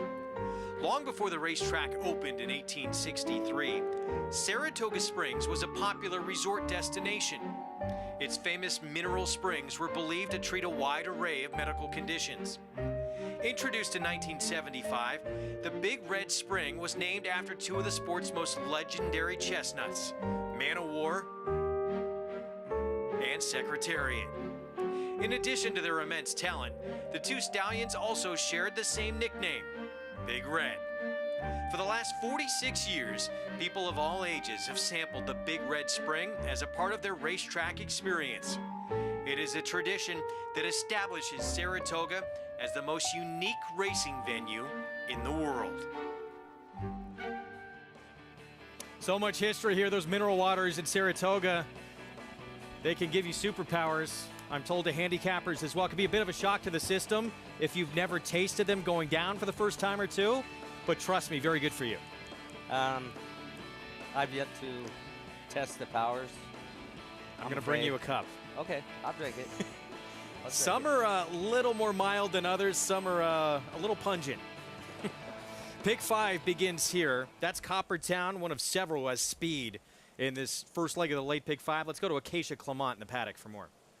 Yeah, and I will take the pass on the Big Red Spring. I'll leave it all for you, Gary. But talking about horses in the paddock here, starting with Happy Farm, your favorite, who got that big win last time out. Now, he was running for 40,000 before stepping up to face tougher last time out. So going back in for this level, I guess makes sense coming up to Saratoga because that's kind of what he was before. But he won impressively. I thought really game up the inside last time out, holding off 3-2 Zone, who I think last time out maybe ran a bit flat, and then just the other day came back with a 99 Beyer speed figure, so beat a nice horse that day. Once again, Happy Farm looks terrific. He carries his weight now so well with Antonio Arriaga. He's dappled out from head to toe, and off the back of a narrow win and a hard-fought victory, you like to see a horse that comes in next time out with good condition, and that's exactly what I'm seeing from Happy Farm.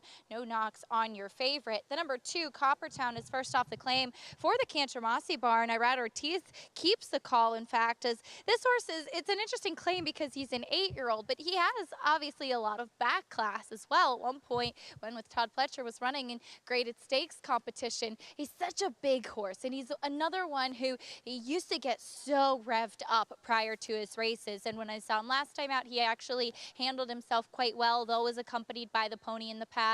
No pony for him today. He's sharp, he's forward, which you like to see as a sprinter, but he's not doing too much. He can typically get a bit of a sweat on prior to his races. That's normal for him, but it's not in excess, and that was something I was concerned about, looking to see if how Coppertown was acting.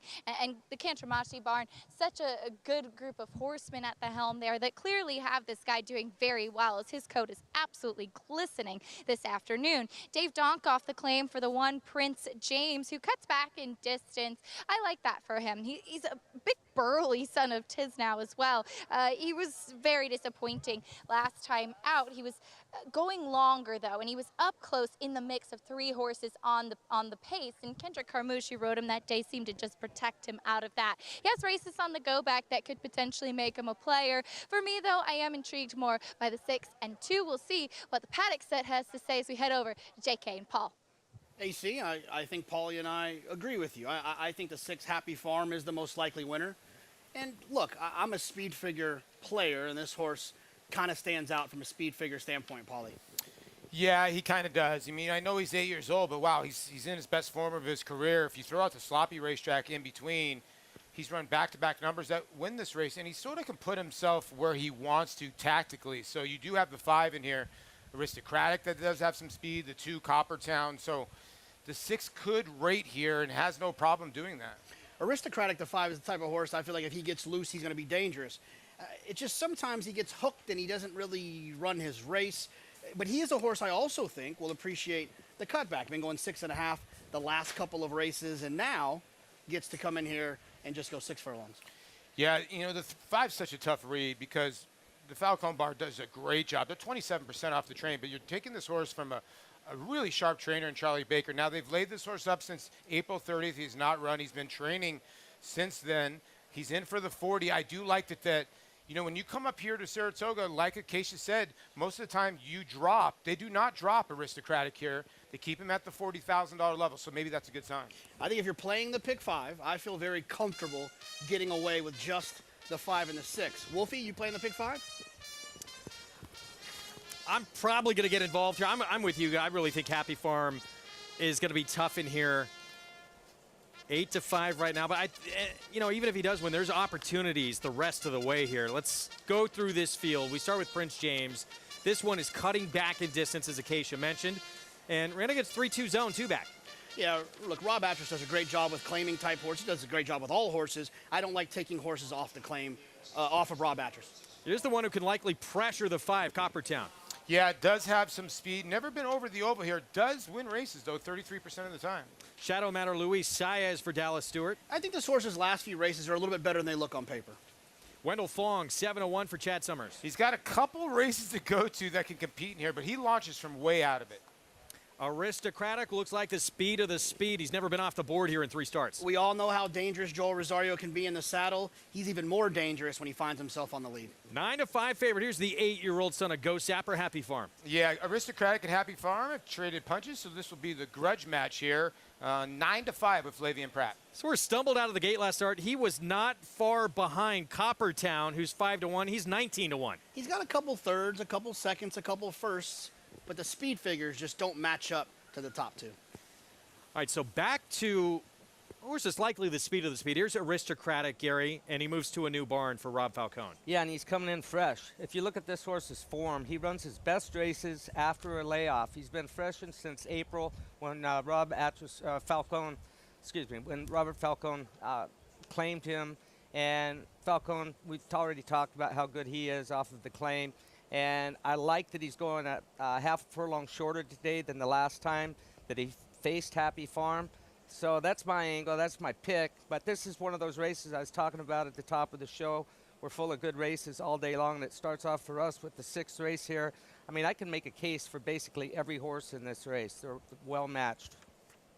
It's always this competitive at Saratoga each and every summer as we get a look at that 3-horse warming up. Shadow Matter under the rider who won this meet last year, Luis Saez. We're going to hear from him in a sit-down with Richard Migliori a little bit later on in the program. Yeah, and he's riding so well. He's ridden well for the last 3 years. Some of the things that he's had to endure with the disqualification and maximum security. I've said before, I couldn't imagine what it must have been like standing out there on the racetrack and you have your number taken down in the Kentucky Derby, and he handled it with a lot of class, never complained one time publicly about it. Just a classy guy, a great rider. He's got a great agent. Kieran McLaughlin couldn't happen to 2 better guys. Wound up getting a Belmont Stakes, a classic win, and a Travers last summer on Essential Quality. Kentucky Oaks this spring. Indeed. On Secret Oath, who we're going to see coming up this weekend. 6-1 on his mount here. Let's go to Acacia for more. Very pleased to be joined by trainer Dallas Stewart, who sends out Shadow Matter. Dallas, let's start with this horse, as he does take a drop in class here today. Looks like that tried and true sprinter type, but what have you seen from him coming into this race? Well, listen, he's a hard knocker. He's tried hard in those very tough races coming out of Churchill. So, you know, we made the drop here to see if, you know, we can get the money here. It's a great purse, but, you know, some other guys got the same idea, too. It should be a good race. You do see that often, especially at Saratoga. Sometimes you have to drop and others have the same idea, but it's all about finding the right place for your horse. Absolutely. You know, he's healthy and he's competed. So here we are. We hope we can get this big purse. We always love seeing you up here at the spa, and you were just telling me some of the stakes races you have circled on the calendar. Some action to look forward to this summer. Yeah, I mean, we've got some very good races. They're going to be tough as always. Maybe the Adirondack, maybe the Vanderbilt. You know, we're looking at a couple of spots. We brought some horses up from Kentucky, as you said, so we'll see how we compete. We look forward to seeing you. As always, thanks for your time, Dallas. Thank you so much. Always fun to be here. Dallas Stewart sending out Shadow Matter on that drop in class, and he's right, Greg. A lot of others thought that this could be a good spot as well. Thanks, Acacia. It's always a better summer up at Saratoga if you happen to cross paths with Dallas Stewart. Absolutely. Dallas never has a bad day. He's always got a smile on his face, and he wins races by the bunches, and he's not afraid to enter his horses. He is taking the drop here, but like you said, a lot of other guys taking the drop, doing the same thing. We're going to see a lot of that up here. The claim box, they've been lined up for claiming horses here. But hey, if you want to win races, you got to run them. Think that you're going to have to drop them down because everyone else is doing the same thing with the size of the purses that we're running for up here. And as we throw it back to the paddock, guys, if I would told you you're going to get 5-1 on a horse who's been first or second in 11 of his 18 starts with a Rat Ortiz Jr., not too bad. And not to mention, Paulie, Wolfie, Paulie sitting next to me, the 2 Coppertown also was 2-1 once upon a time in the Grade 1 Cigar Mile. Yeah, he was. That's pretty crazy. I mean, he's 8 years old now. He's still a horse, but he's 6 for 18 lifetime. Like Greg said, he likes to win races 33% of the time. His last race, the worry that you have is a lot of the horses come in that Al Coles race. Now, Al Coles ran a distant second, I want to say opening weekend, to a Saffie Joseph runner. So how does that race read? I don't know. I actually thought the 6, Happy Farm, would be a shorter price. But the way everybody else is looking at the rest of this field, I will give the 3 Shadow Matter a tiny bit of a look because this is a colt that every once in a blue moon comes rolling home. If it gets heated up front, the 3 could be flying at the end here. And Dallas is the kind of guy that likes to get a long shot come rolling in. And Wolfie, one last point on the 2 Coppertown is, and to Paul's point, Al Coles didn't run back all that well. I think if you're interested in the 2 Coppertown, it's not because of his last race, the race before that, or the race before that. It's because you believe that the Cantermosses, switch to the Cantermosses, could somehow wake this horse up to find some of those big races he's run in the past. All right, JK, we'll see how it plays out. Look at this pick 5 pool. It is healthy. Closing in on $650,000 coming up. And we'll see if the 5 Aristocratic can gain some separation early. There again, his pilot, Joel Rosario, coming off the first Eclipse Award of his career. When you look at Joel, I know we talked about him at the top of the show as well, but if you had to pick one thing he does best, and he does a lot of things really good, what would it be? Well, it's a combination. I mean, he fits any kind of horse, and he's patient. He's one of the strongest, if not the strongest finishers in the game. And he rides a smart race. He doesn't try and he's a reaction rider. He reacts to what's going on around him, reacts to what the horse wants to do. He doesn't try and force a horse, excuse me, to do a specific thing. He gets along with everything that he rides. He's so calm, and he just gets along with every horse that he sits on, it seems. So 9-5 favorite, Happy Farm, Flavien Prat. Came from the West Coast to be in the conversation for Eclipse Awards to win some of the big races you'll see here at Saratoga this summer. He's on the 8-5 favorite. Getting back to, hold on. I'm sorry. Getting back to Joel, I was wondering, sitting at home today, you talked about his Eclipse Awards. I need to find out when he becomes eligible for the Hall of Fame. That's a good point. We will look that up. One of the absolute best in this game for a long time. And coming off that first Eclipse Award, there he is. Will this horse be clear? Will Coppertown, the 2, be all over Murley? Is that horse firing out those hind legs? Not an easy job being part of that starting gate crew. A little bit of Whitmore action there. Yeah, very much so. Whitmore was famous for that throughout his career. Well, gate open to try and coax him in as well. So he must be a bit of a bad actor. The starting gate crew knows all the tendencies of these horses before they ever come here in the afternoon. And it looks like that may just do the trick. He steps in, our favorite, the 8-year-old Happy Farm. The 6 horse waiting to move in, trying to collect a 12th win of his 8-year-old career. Let's go upstairs. John Imbrial to kick us off in the pick 5.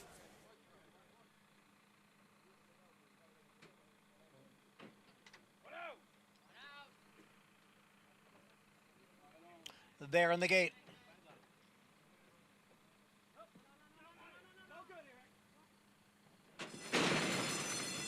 And they're off.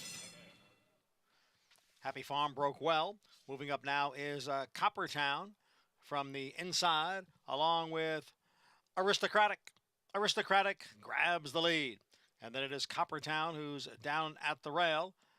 And alongside is Happy Farm. Then comes Shadow Matter and Wendell Fong. Those two are right together, fourth and fifth. It's 4 lengths back to the 2 trailers, Prince James and Magnificent Chrome, as they head into the far turn through a quarter in 22 and 1/5 seconds. And it is Aristocratic who has a narrow lead. Now challenged by Happy Farm. Happy Farm, Aristocratic. Their heads apart. Wendell Fong just in behind as a Shadow Matter moves up in between horses. Down at the rail is Coppertown. They're in the stretch, the half mile in 45 seconds. Aristocratic on the inside and Happy Farm on the outside. And the two of them have spurted clear from the rest of the field. It is Aristocratic and Happy Farm. And the two of them are all out inside the 16th pole with Happy Farm prevailing. And it is Happy Farm who will get the victory here as the 8-5 favorite. Drew away at the end. Aristocratic was second. Photo for third between Wendell Fong and Shadow Matter. Aristocratic did get the lead to himself under Joel Rosario, but in the end, Happy Farm just too tough. Yeah, he always had him every step of the way. Flavian just sitting off of his hip, clocking him all the way. Aristocratic, he tried to go with him for about a 16th of a mile, but at the end, Happy Farm came away and actually won a lot easier than he did in his last race. 8-5 is the favorite in the end. Might have been Wendell Fong for third. We'll make it official as soon as we hear. Here comes the pressure from the big favorite on Aristocratic, and it looked like it might be these two to the wire from here, but Happy Farm able to make pretty quick work of Aristocratic. Yeah, I mean, Joel was given a vigorous hand ride, reached and gave him a couple of reminders left-handed, and there was nothing there. I mean, he was digging everything he had left, but off the layoff today in Happy Farm, 2 in a row for him, now gets his 12th win of his career. This horse just wins and wins. We've been talking about Happy Farm, guys, for many years on this program. He ran to his speed figures, and I'll tell you what, Paulie, the one thing I thought as they crossed the wire is if every race here at Saratoga ran as formfully as this race right? just ran, I'd be a millionaire. Right? It's unbelievable. It ran right to form. Aristocratic right to the front end. I thought Flavian Pratt did an amazing job. He's like, okay, I'm going to be 4 or 5 wide. I know I have to be on the hip of either the 2 or the 5, whoever's going to take the initiative. And Joel took the initiative with Aristocrat. And like Gary said, he never let him out of his sights, and he was able to just out-finish him. And look, I want to comment, Aristocratic ran big. Oh, he did. Right? If it wasn't for Happy Farm, Aristocratic ran that winning type race. Yeah. I just think there was likely a better animal that was to his outside and was kind of lapped onto him in the old time. Aristocratic never got a breather. If Aristocratic would have found a breather in this race, you know, he handled the rest of the field pretty well. I think the other part of it, too, is, listen, Happy Farm had 3 races on him. He hasn't run Aristocratic till April, so if Aristocratic would have had maybe a race underneath his belt, this would have been probably a lot closer at the wire. Hey, guys, I know you don't make a lot of money in this game, probably claiming 8-year-olds, but this might be an exception. Yeah, right? For $32,000, they claim this horse. And you know what the good part about it is, Greg? Sometimes you see horses switch barns. Rob Altrus barn. This horse has been in the Linda Rice barn, the Wayne Potts barn, Rudy Rodriguez, Antonio Arriaga. The horse is 21 out of 32 in the exacta, Jonathan. And you know what else is shocking to me, and we'll see what happened here today. This horse ran twice recently for the tag for 40 and didn't get claimed. I'm curious to see if he got claimed today. Yeah, we'll find out. As Paulie mentioned, claimed for 32 back in February. See if he got claimed for 40 today. We're going to step aside for a timeout. Happy Farm kicks off the late pick 5 on a gorgeous Wednesday afternoon here in Saratoga Springs. Coming up this weekend, the action going to heat up. The coach, Dwayne Lucas, Luis Saez, teaming up with probably can make a big argument, the best 3-year-old filly in the land, the Oaks winners. Secret Oath back in action.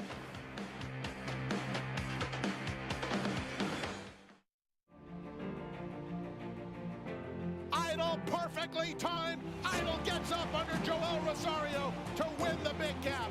It's known agenda for St. Tobias Stable. Race and the race, scintillating performance in the TVG Del Mar debutant. And Clariere will win the cotillion. Down to the wire. Who's going to win it? It's Mala by a neck. Curly. the classic sire.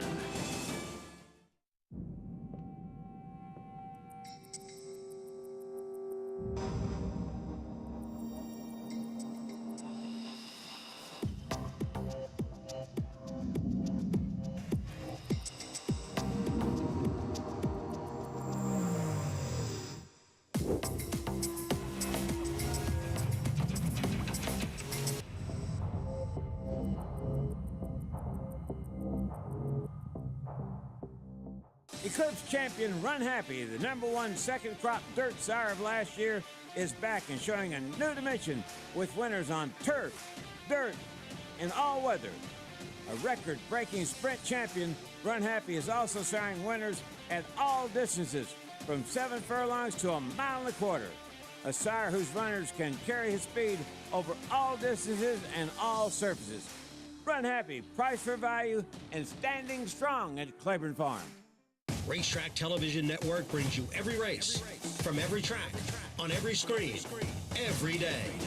With monthly packages starting as low as $5, RTN gives you great value and access to more live HD streaming and race replays than anyone. Visit RTN.tv today to sign up and watch on almost any device, including Roku and Amazon Fire. RTN has packages that start at $5 per month.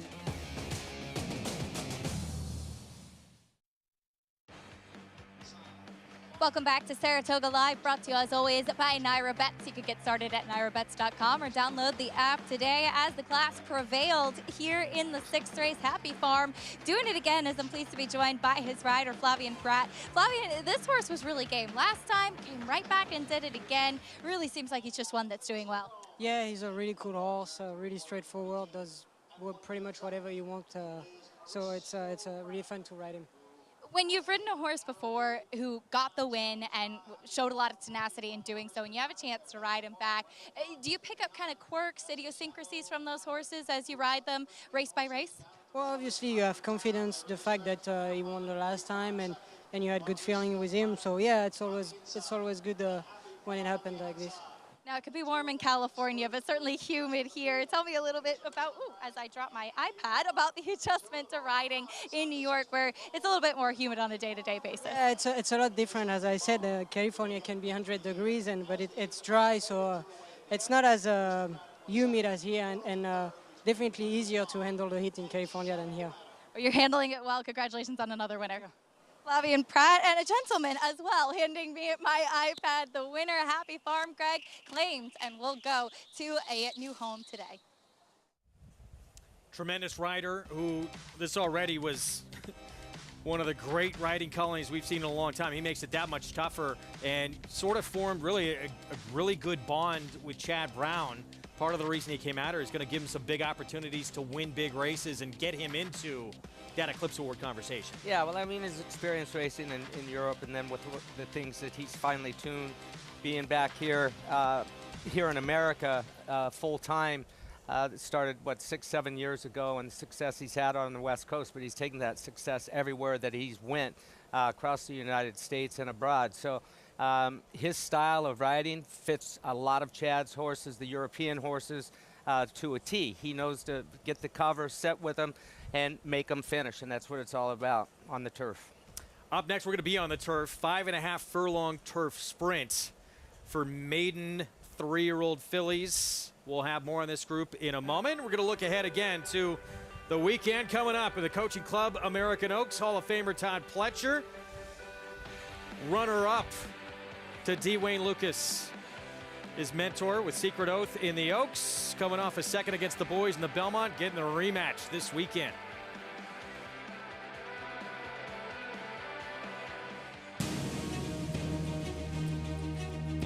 Precocity. Strategic speed. Some speed at 2, but can carry it on through their later careers. Improbable, full of run. Improbable, now a Grade 1 winner. It is a complete runaway, an authoritative run. It's improbable to win the Whitney.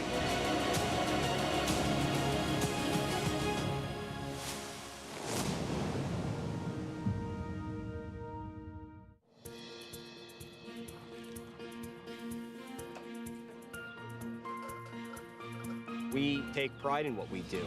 I'm an assistant trainer. Carpenter. I'm a peace officer. I'm a jockey. I'm a gardener. I'm a groom. I love what I do. We are New York Racing. New York Racing helps support my small business. It's extremely important to the New York economy. This is like a big family. We are New York Horse Racing.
We're back on Saratoga Live on FS2, Regional Networks in Southern California. Program brought to you in part by Claiborne Farm.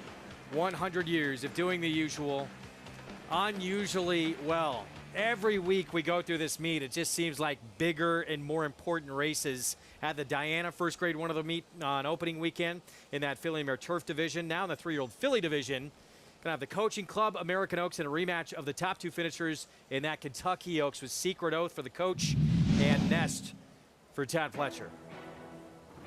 Yeah, and she's just a phenomenal filly. You know, she turned things around. Wayne always believed in her. She had a terrific winner at Oakland Park. Appointed her for the Kentucky Oaks, and she had trained great leading up to it. And she did what Wayne had expected her to do. She's got this big, long, gorgeous stride, and you know, he chose to run her back in the Preakness off of 2 weeks rest, and she didn't embarrass herself at all. She faced some tough new customers that had skipped the Kentucky Derby, and you know, a filly I learned from Winning Colors how much the Kentucky Derby can take out of one. This filly, she's built completely different than Winning Colors was. There's a lot more horse to her size-wise than Winning Colors, but this workout right here, you couldn't ask a horse to go any smoother, not being asked at all, just doing all of this under her own power. So I gave her a top grade for this workout. That was on the Oklahoma training track across the street from Union Avenue from the racetrack. She's going to get her first look at the actual main track when she lines up on Saturday. Here's the coach on her work. I thought it was exceptional for not only the time, but the way she did it, and she seemed well within herself coming home. So all of the trainers always say it's exceptional, but this one probably was. You know, we're working on a surface that she's not used to, and that deep and loose surface here on the Oklahoma track, and compared to the surface at Churchill Downs, which was very much stiff and glib. We got some grazing area, which we don't have too much of at Churchill, and everything we're able to get her out. We got a round pen here we can let her roll in, and we got some things that she likes to do that we can do here that we weren't able to do at Churchill. But we gave her, it was an 8-week break from her race, her previous race, to the one on the 23rd coming up. So this was a refreshing change, good weather. We got out of the heat that was in the Midwest, and everything up here is kind of fallen into place. So great to have Dwayne Lucas back here with a big presence this year, but not just a big presence, some real star power. Yeah, and this filly, one thing I like about her, she's held her weight really well. She hasn't lost weight since the Preakness stake, and being up here, a lot more comfortable. But that heat has joined us out here right now, that Midwest heat. It's come up here, and supposed to be warm through the weekend, but not today. I think is supposed to be the hottest day of the weekend. We got some storms coming in tomorrow, it looks like, and then it's supposed to be nice through the weekend. We look forward to it. Guys, it's a rematch of the top two finishers from that Kentucky Oaks, and we know with Nest, more ground is her friend. Yeah, it really is. You can even see in the Kentucky Oaks, I understand Secret Oats really lapped that field, but you got to give Nest a ton of credit in the Kentucky Oaks that she was able to just battle and keep on pursuing to run second. And then this race after in the Belmont, after she did not get a great beginning, she was courageous, JK. Yeah, and look, she was a little bit more forward in this race, but we kind of all knew that was going to happen because that's what Todd Pletcher does in the Belmont Stakes. He puts his horses a little bit closer than they normally are. I thought she ran extremely well in here, and the way this race is going to kind of unfold, the small field, Nest has an opportunity to get first jump on Secret Oath. Now, I don't know if she's going to be good enough to beat Secret Oath, but she will have an opportunity from a pace standpoint to get a jump on Secret Oath, and we understand how much pace dynamics matter because we saw that last year with Maracuja when she won the Coaching Club American Oaks. Yeah, I mean, you make a really good point there. I mean, you really cannot knock this filly. You can't. I think this is going to be just a tremendous matchup, Gary and Greg, because I'm with JK. I think Ness gets first run, and I think Secret Oath is going to be right on her outside, and I think we're going to have something special down the stretch. It's going to be fun. We hope it's the first of a couple of meetings. You think Nest, and you ultimately, you think more ground, and that's what she showed us in the Belmont, is maybe the Alabama, the race, where she's going to be more effective. Yeah, I think you can make a strong case that she was possibly best in the Belmont Stakes. She got bottled up. She stumbled at the start pretty severely, got right back underneath a rider, and then bottled up coming into the stretch, had to wait for Mo Donegal to clear and then swing to the outside, so lost a lot of momentum at that point. She definitely improved at that distance, and after the Kentucky Oaks, she's a better filly now than she was going into the Kentucky Oaks, obviously. Compact field in this race last year. We're going to revisit that a little bit later on in the show. It was one of the most eventful races we saw the entire meet, and you actually dubbed it the ride of the meet from Ricardo Santana Jr. on Maracuja. Yeah, it was a fun race to ride. He got the jump on everybody, turning into the backside. It was a winning, or taking back. That was the winning move that day with Maracuja. It's going to be cool to see her come back. Coming up, it's the 7th here at Saratoga. This is the start of the Pick 4, 5.5 furlongs, sprinting on the grass. It's a maiden special weight. Fillies and mares 3 and up. Everyone looking for that first win on the resume. 8-5 favoritism right now. Brad Cox, Klein Racing, Flavian Pratt. Cox and Klein Racing, they had the very talented filly spinner break even a couple of years ago. This one coming off a near miss. Tried to take a field gate to wire at Belmont last start, going 7/8. Will cut back in distance today. Let's welcome back to the program, Maggie Wolfendale.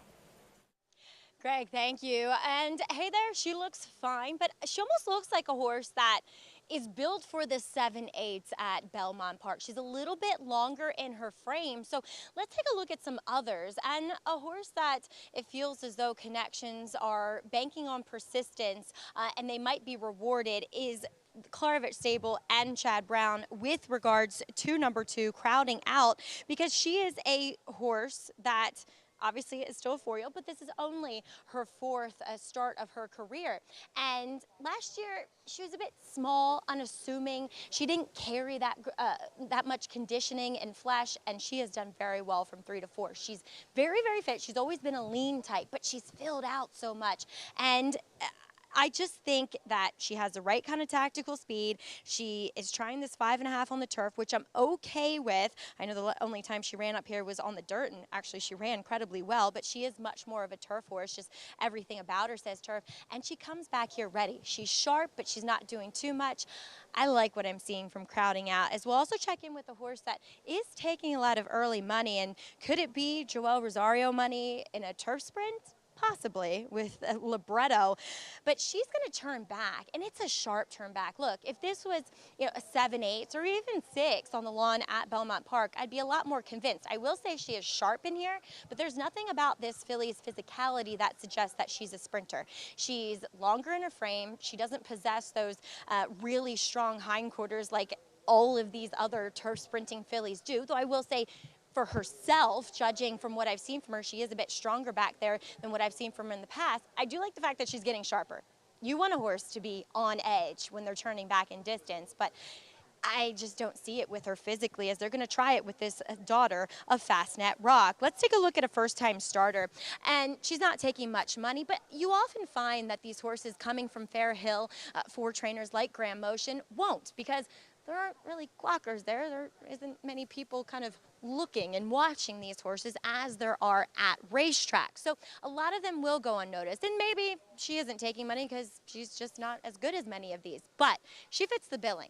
She's built like a turf sprinter, this daughter of Quality Road, who's a very versatile sire.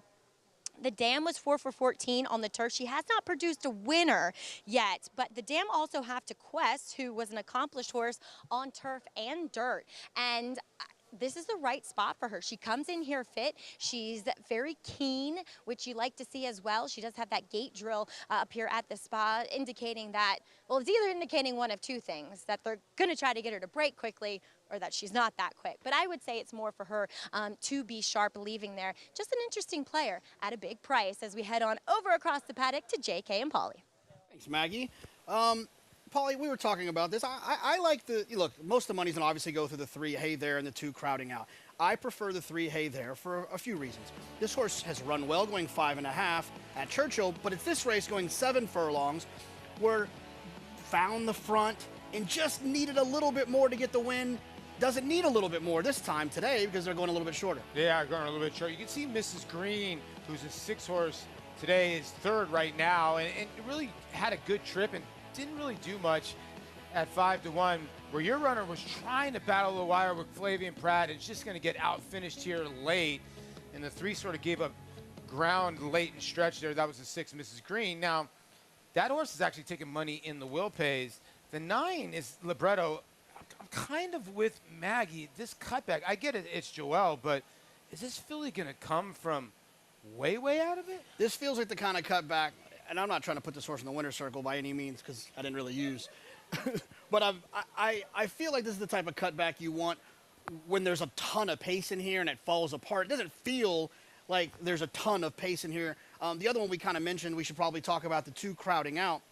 You know, when Chad has horses that he debuts long or he tries them long and then they find themselves in turf sprints, I don't necessarily fall in love because it's not like Chad Brown's operation is built around creating turf sprinters. But I think if he starts them turf sprinting, he keeps them turf sprinting, I think that's where he feels they have the best chance to excel. Yeah, you might be right, because this horse has won really good race. It was an off-the-turf event. It was probably her best effort, but he went right back to the turf. I thought she didn't really like to be inside. Now she draws the inside draw with the 2. I wonder if she pushes from the inside, as we have some patrons here at the racetrack. Really nice crowd here, beautiful out. It's going to be interesting what happens between the 2-3, because we're not really mentioning the 4, Wesley Ward. This horse has been 3-5 and 4-5, lost both starts. Is this horse going to be the speed of the speed? I don't know. We'll see. Look, for me, I feel like the last race was a 2-horse race. This one feels a little 2-horse racy to me, the 2 and the 3. Wolfie, what do you think? Yeah, certainly I thought those were the 2 to beat, but look at this board. The 9 is taking a lot of money right now. It's Libretto, who was 8-1, morning line. And Libretto for Jorge Abreu with Rosario aboard. Co-second choice right now. Yeah, and I talked about it earlier, and this is another one of those races. You can make a strong case for 3 or 4 horses in here, 3 or 4 of these fillies. And it's just going to be Tripp that decides this race, I believe. A big figure for that 3. I thought maybe the 8 even a little sneaky if it's not the favorite in here. Here's Yamaha's first-time starter, Arrogate filly for Jimmy Jerkins. This is a horse that isn't taking much money on the board, but does get the hot riding apprentice. Crowding Out, Brad Cox for Klein Racing, Flavian Pratt. Yeah, you get Erad Ortiz Jr., excuse me, on Crowding Out for Chad Brown. Wesley Ward runner we'll see next door was quick in a race at Monmouth off a long layoff. Yeah, Philly by Churchill here. Johnny V has had some physical issues, but now will run 2 in a row, so maybe we'll have some fitness. Graham Motion with a first-time starter. Well, Meander, Manny Franco rides. Yeah, you get Manny Franco in this situation. I like what Maggie said. You just don't ever know with horses that are shipping in from Fairhill because there's no one there to spread rumors that they can run. 5-1, Mrs. Green, Linda Rice, Jose Lezcano. Yeah, we showed you the replay. I thought had a good trip last time. Didn't take advantage, but you never know at 5-1. They're a potent team. Little sneaky here with this 8. It was on a turf in the debut in a race that had a couple of next out winners. I'm kind of with you. You're right. This horse showed a little bit of lick, and look who ran third in that race, Greg. Lady Poochie came back to run a huge second, like 27-1 opening weekend. And JK, what do you make of all this money on Libretto? Yeah, look, the money is a little bit concerning if you are trying to be against this horse, which I'm attempting to do. But I will say that, you know, Jorge Abreu does a phenomenal job when it comes to turf racing here, and I think he gets sometimes lost in the shuffle with some of the big guns. If he thinks this horse has a chance to excel going this short, who am I to argue with him? Yeah, she's only gone a mile or further in her 3 career starts, so this is going to be the first time sprinting on the lawn for this 3-year-old filly. Rosario rides late, pick 4 when we come back on Saratoga Live.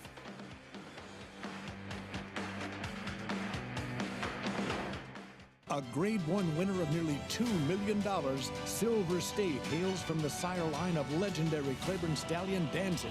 And his second dam is full sister to Kentucky Derby winner Monarchos. After winning the Oaklawn Handicap, Silver State defeated Knicks Go in the Grade 1 Metropolitan Handicap. On the board in 12 of 14 starts from ages 2 to 4, his career included a 6-race winning streak. Grade 1 winner Silver State, standing at Claiborne Farm. Who you betting on? How about an app created specifically for horse racing? Naira Bets. We specialize in thundering hooves, fist pumping, and boosting your bankroll with robust weekly promotions. And offer betting tips from actual horse racing experts. Bet all day and night, nationwide. Get the action and thrill of horse racing with Naira Bets.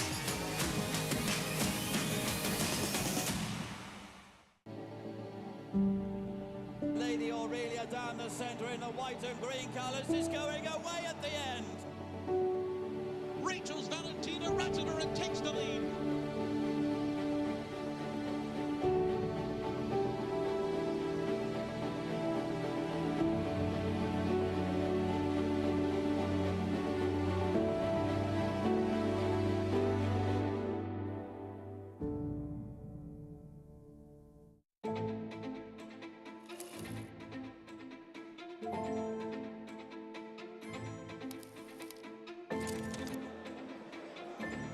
Good morning, ladies and gentlemen, and welcome to the Keeneland September yearling sale. A terrific maternal pedigree, Grade 1 winners and champions across the field. Echo Zillow Cornish. Life is good. Next go, superstar. Go to the back. Good luck.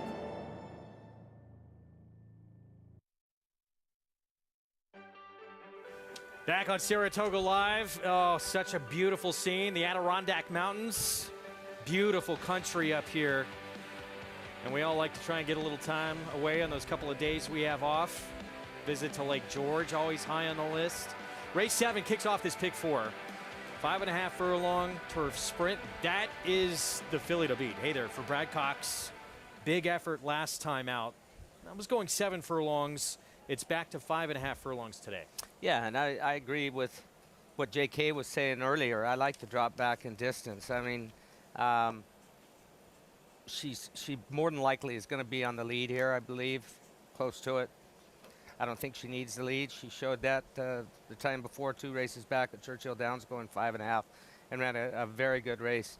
I guess crowding out, she's the most likely speed here, according to the Time Form US. She should be on the lead, but I'm not worried about that. Hey there, I think will sit just off the pace and get first jump on everybody. Filly, who's been favored odds on in each of her first 2 starts. She's disappointed at short prices, but Wesley Ward, he's always dangerous in 2-year-old races. Let's go to Maggie for more.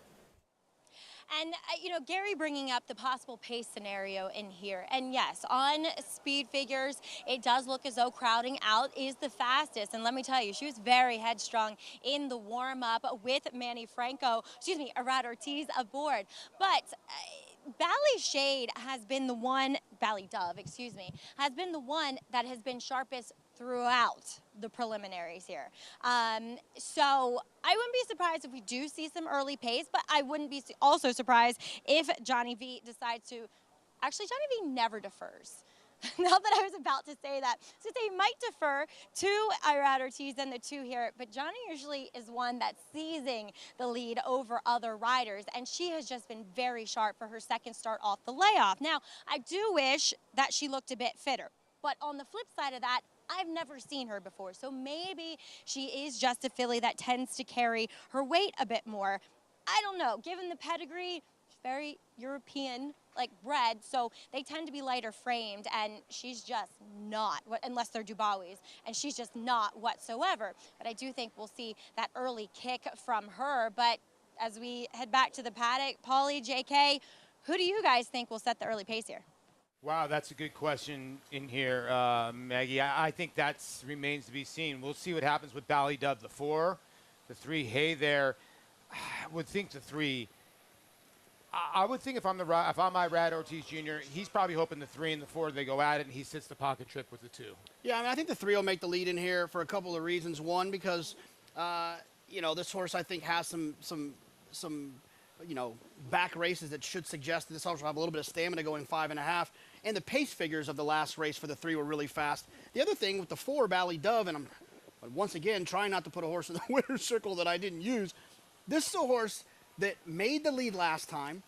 Most pace figures say that lead was easy to get and still didn't win. So, and if Maggie questions the fitness, I know she said she wasn't sure, she hasn't seen the horse all the time, I have big question marks about the 4. And look, beat it odds on the first couple of starts. This is a filly who's been heavily backed. Wesley Ward in these kinds of races is usually heavily backed. The board's telling you a little bit here. Stay away. Now down to 7-1 on the 4. Bally Dove favored at 6-5. Hey there for Brad Cox. Flavien Prat looking to go back-to-back. As we get set for the pick 4 on our Wednesday card, let's go upstairs. John Imbrial, the call.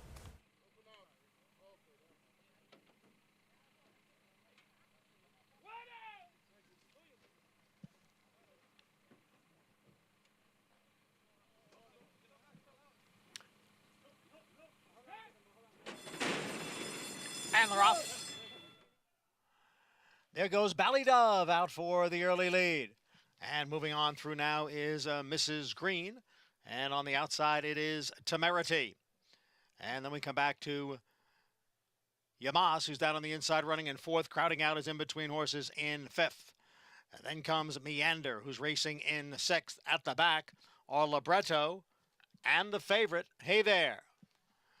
The quarter went in 21 and 4/5 seconds. And it is Bally Dove by a half length. Mrs. Green's In Between Horses. Temerity on the outside. Libretto is now making a wide move into contention. In Between Horses is crowding out. Yamas down at the rail. And then it is Hey There, who is widest of all and gaining ground on the extreme outside. The half went in 44 and 3/5 seconds. Mrs. Green has come away with the lead. Crowding out has moved into 2nd. Hey There is now in 3rd. Now 3 of them across as they come for the finish. Mrs. Green crowding out. Hey There. They come for the wire, and it is a photo between crowding out and Mrs. Green. Hey There was 3rd. The time 1 minute 1 and 3/5 seconds.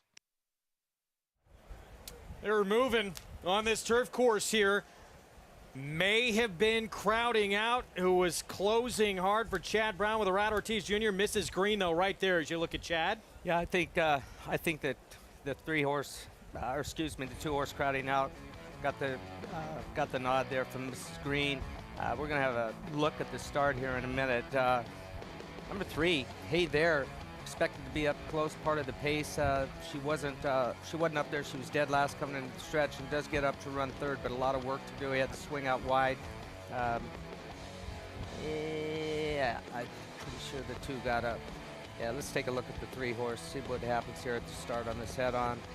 A little bump, tightened up just a tad, but Flavien Nothing too elected severe? No, not at all. He just elected to get out of there because it got tight, even tighter after he got out of there. Chad Brown had a 4-win day on Saturday. Came into this afternoon leading trainer at the meet, and now collects number 5 here. It is crowding out indeed for the 4-time winner of this meet. Won 4 of the last 6 meetings here in upstate New York. 7-2 on crowding out for Klarovich Stables. Yeah, and another win for Irad Ortiz. Put him evened up 7 wins. Tied with Joel. So crowding out, maiden breaker, guys, career start number 4.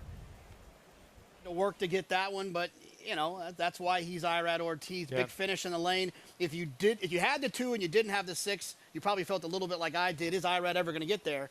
And he eventually did. Well, I think the replay just showed you. I mean, Mrs. Green, I thought it was a tremendous ride by Jose Lescano, because when the 2 and the 3 sort of got pinched back, he took the initiative and said, "Hey, let's get to the front end. I'm the kind of horse that, you know, last time I sort of faded out of it. Let's get to the front end and keep on going." And at one time, it looked like he gave him the slip, but when Irad got the 2 out, crowded out, he really came home. The 3 hay there was probably a little unlucky, but a tough beat for Mrs. Green. But Irad Ortiz Jr., he almost reminds me sometimes of those guys in the sulky, in the harness world. They just like know where the wire is. He doesn't even panic. And Wolfie, I'll say this about the 3 hay there. I hope that the public starts treating this horse like he doesn't want to win, because ran huge in this race despite the start. Showed some versatility coming from off the pace, circling horses. I'm hoping that Hay there shows up later in this meet. He's the type of horse I could single. I believe in this horse. He ran well. Yeah, she wound up 3rd, so one to certainly keep your eyes on going forward with that little bit of trouble coming out of the gate, sandwiched a little bit, is the 6-5 favorite. But crowding out, Chad Brown, Klarovich Stables, going to be saying those names a lot during this meeting, along with this pilot, Irad Ortiz Jr., with a couple of wins already today and the victory. When we come back, we're going to look back on, we talked about it earlier, certainly a cherished win for Rob Atras with Maracuja in the coaching club, American Oaks, a win that changed that barn's career going forward.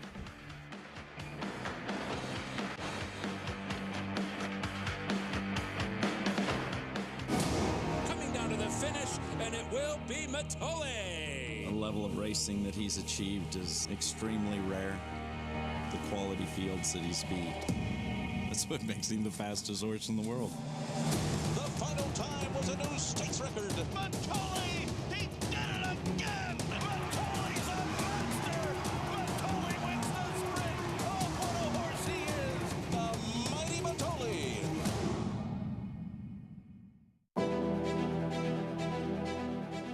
You don't have to be a multi-millionaire to get into this game. You can have a few $1,000s and have fun with it. But with the bonds, you're actually going to win. I've had the opportunity to win multiple races. In fact, this year I won 2 times in one day, which is almost unheard of to be able to do. This is going to happen with them. You will get into the winner's circle in Saratoga. You will walk that horse in, and you will stand there, look at the crowd, and the bonds will take you there and get you into that winner's circle. And it won't cost you a lot of money.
You're watching Saratoga Live on Fox Sports Regional Networks out in Southern California. Good to have you with us.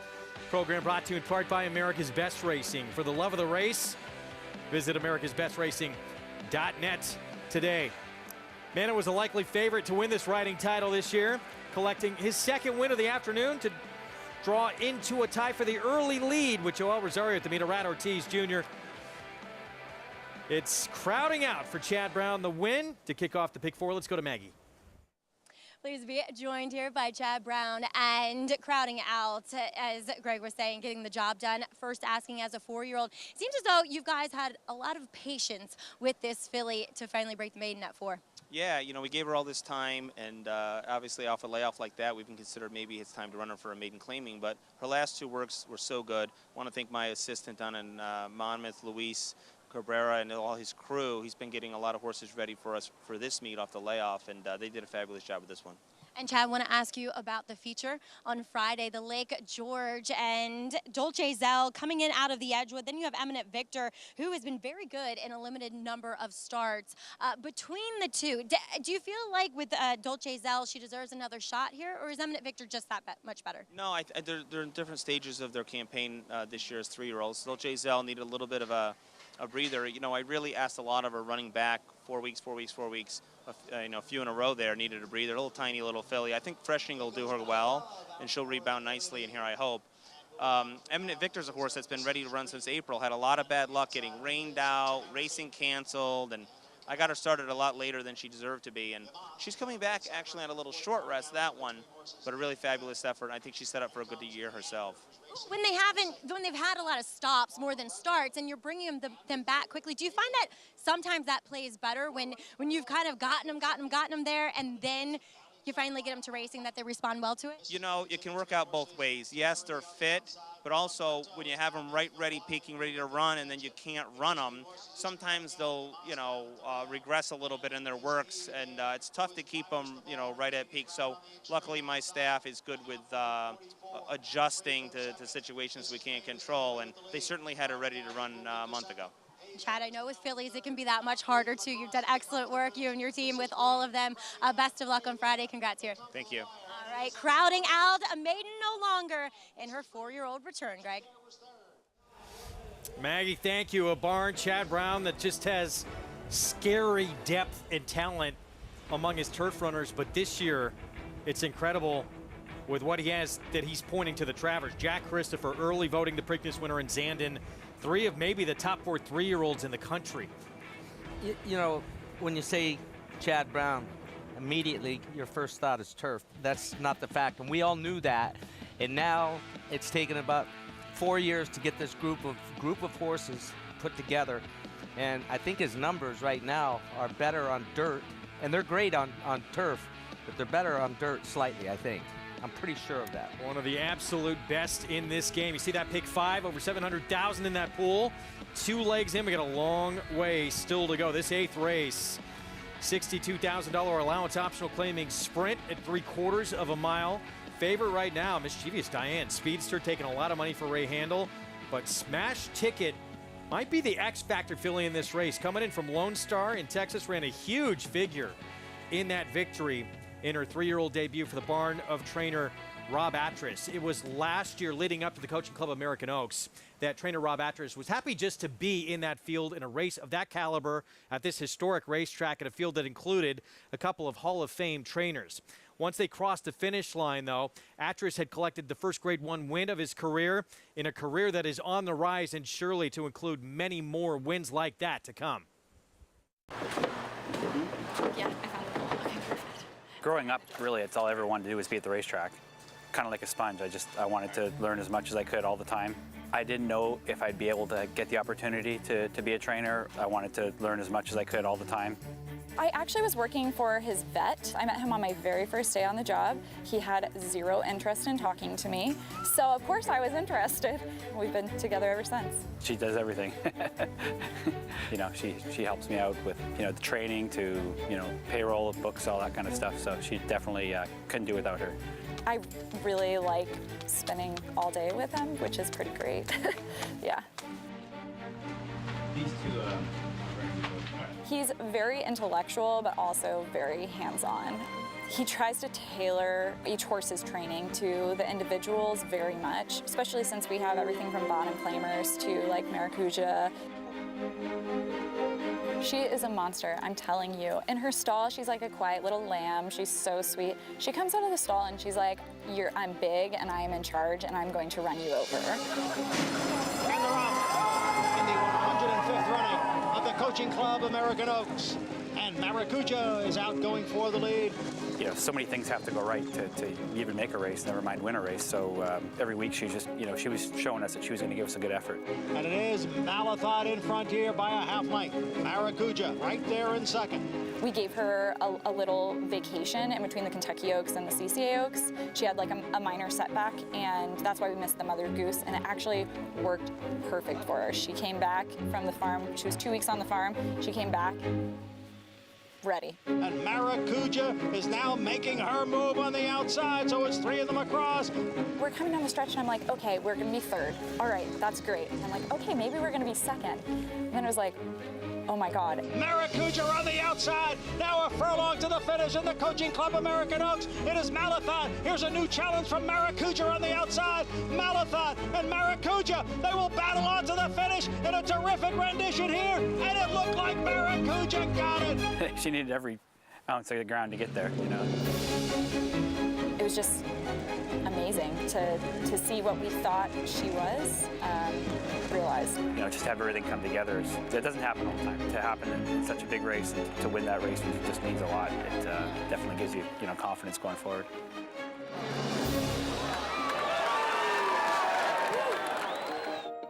I would love to have some more nice young horses. When we first started, we had 7 horses. All of them are claiming horses.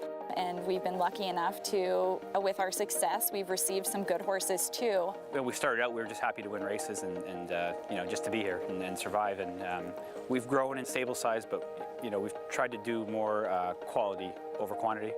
Try to lead over a contender every time is basically our goal.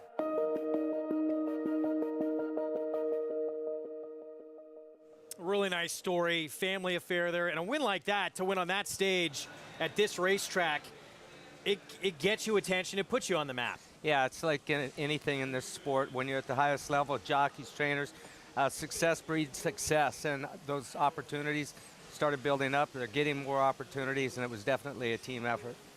Well, again, Rob Atras going to be taking over the training duties of the 2 smash ticket in this race. She's coming off a huge effort. It was at Lone Star. We'll find out if that form from Texas can translate here to New York. Yeah, this is another one of those races that you can make a case for 3 or 4 different fillies in here, but smash ticket, she's at, what do we got? 9-2. 9-2 right now. Good price. A lot of money on this speedster to the outside for Ray Handel. That's Mischievous Diane, and we'll talk more about it in a moment. There's the Rob Atras filly. She's going to break from the rail. She does have some quickness. Started out at Lone Star and went to Del Mar. Her 3-year-old comeback was sensational. Can she back it up? We'll find out.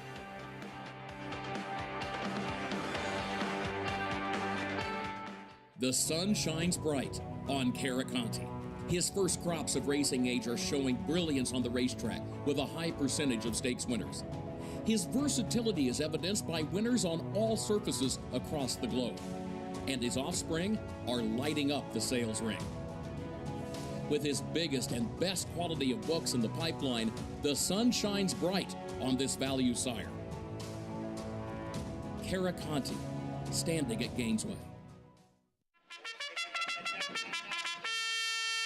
The Jersey Shore's biggest race is the TVG.com Haskell Stakes, Saturday, July 23rd. Join us at Monmouth Park or watch and wager nationwide as the country's top 3-year-olds battle it out in the race where champions prove their greatness. Play our $400,000 guaranteed pick 4, $200,000 guaranteed pick 5.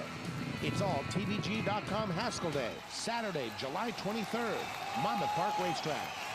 Irish Hill and Duchess View Stallions, proudly standing the ultra-fast, multiple stakes-winning son of Uncle Mo, King for a Day, the only horse to defeat 2019 three-year-old champion Maximum Security. Well, King for a Day was basically a clone of Uncle Mo. I mean, good speed, the ability to carry it over distance of ground, real professional horse and a really cool horse to train. Sire maker extraordinaire Uncle Mo, represented in New York by King for a Day. Visit IHDVStallions.com to book your mare today. Racetrack Television Network brings you every race, from every track, on every screen, every day. With monthly packages starting as low as $5, RTN gives you great value and access to more live HD streaming and race replays than anyone. Visit RTN.tv today to sign up and watch on almost any device, including Roku and Amazon Fire. RTN has packages that start at $5 per month.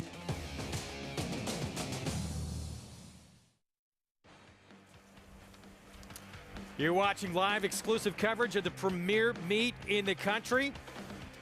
And the best still yet to come in this relatively early going on in the meet. We're going to have the Jim Dandy traditional prep for the Travers on Fox. Saturday, July 30th, 4:30 Eastern start time. You do not want to miss it. Tremendous group of three-year-olds lining up in the Jim Dandy, including Epicenter for Steve Asmussen. Yeah, rough trip in the Preakness Stakes. Steve Asmussen was not happy. He thought that he would be up towards the front and got shuffled back. Still ran a good race in here. I'm looking forward, really looking forward to seeing him come back. He's a special kind of horse. And going forward, you got to think, because we saw what happened after the race. You said he wasn't happy. It was pretty clear. Steve Asmussen was not. We're never going to see him that far back again, are we? No, I wouldn't think so. And I know that there were probably talks about that. And you know, look, it happens. Things happen. You think you're going to be in a certain place, and the horse didn't. And Joel, he was not aggressive early on with the horse to get that position. Then you get shuffled back, and you find yourself back a lot further than you think you're going to be. And once you're there, you know, the bait has been set, and you've got to just take it as it is. And he still ran a gallant race to finish the way he did. Up next, this 8th race, this allowance optional claiming field, 6 furlong sprint. We told you about Rob Atras and what a terrific summer he had last year. Again, he's going to have smash ticket from the rail here as we go to Maggie. And that's who we'll look at here, Greg. And don't forget, she was entered towards the end of the Belmont meet in the Grade 3 victory ride. There was a clerical error that day, nothing to do with the horse herself, which led to her being a late scratch. And since then, she has been in the barn of Rob's, and she has that one start back as a 3-year-old, which was very impressive against inferior competition. But I like the fact that Rob says, you know what, let's not jump into the deep end of the pool. Let's get this A other than out of the way, and facing older company, or second level A other than I should say, and facing older company once again. I'm impressed with what I see from this filly. She stacks up well against many older rivals in here. She's big, solid, and boy, does she have an engine on her. And she's very classy acting. She's spent most of her life, you know, in Texas. She did run at Del Mar twice last year as a 2-year-old, but she looks like an out-and-out sprinter. And like what I'm seeing from her, she makes her first start for the Atras barn. And then you have a wild card to her outside in number 3, Far Away Love. You don't often see horses turning back from 1.25 miles to 6 furlongs, but that's what Far Away Love will do in her North American debut for Bill Mott. And Bill Mott is a guy who is, I feel like he's always the trainer that has the, not European, the South American horses oftentimes coming here. And physically looking at her, I like the fact that he turns her back, and kind of watching that last race, which was a Group 1 in her native Argentina. She did come up short that day, to say the least, and was fairly headstrong. So it makes sense for her to cut back a bit in distance. Maybe, you know, a 1-turn mile is going to be what is ideal for her, but this is the right spot to start with her. She's fit. I like the gate work to back, in which she did work with, albeit a New York bred, to her outside, but was going much better than her. Great coat to her. One that I can't say is necessarily going to beat this field here, but one I'm definitely going to watch with interest that maybe should be used underneath. But guys, any over across the paddock, any crazy ideas here? You know, I don't have a crazy idea. I mean, I love the 2 in here, Smash Ticket. I was interested in the 2 Smash Ticket when Smash Ticket was entered in the Victory Ride. Now, Lone Star Park is the first racetrack I ever went to, so that has nothing to do with this, but I just wanted to point that out. Smash Ticket ran extremely well here and got a fast speed figure. Now, a lot of times at some of these smaller racetracks or more obscure racetracks, not the Saratogas and the Belmonts of the world, you start to kind of question a speed figure and who is this horse beating, so on and so forth. This horse stopped the clock fast, and horses behind Smash Ticket have come back and either improved their speed figure or matched their speed figure, which makes me feel that that is a real number. Yeah, it comes from the Todd Fincher barn. A lot of people don't know Todd Fincher. He's a very good trainer, trains up in New Mexico. Sometimes he'll bring horses down to Lone Star, and if he has a really good one, this one showed up at Del Mar and broke his maiden or her maiden at Del Mar. Then they ran her in the Sorrento. She did not get, completely destroyed as a 2-year-old. She ran a nice little third after getting left in the gate, and then her 3-year-old debut was just absolutely smashing, and it was fast clocking too, JK. Yeah, I mean, and that's the thing you have to understand is when these horses run at other tracks, there is times there'll be false figures. There'll be a figure that that you can't trust. I just felt like this one was one that you could. Paulie, I know you were a little bit interested in the 1A Piece of My Heart for Danny Gargan and Flying Peace Stable. Yeah, she's a little shy of the camera, let's be honest. She's 0 for 10 the last couple of years, but her figures fit in here. She draws the complete outside being the 1A. Tyler Gaffalione will get in the irons. I think she can sit a nice little trip, but like I said, she likes to check in second and third, but I do think the other one, the part of the entry, Short Summer Dress, coming from Churchill, claimed 2 starts back, the daughter of Munnings. I thought this entry was formidable that you could use both of them. Again, the 1A, not a win type, but I think should be right there at the wire. We probably should talk a little bit about the favorite at the moment, the 9, Mischievous Diane. If you look at the exacta doubles, the 2 is paying, the Will pays for the double.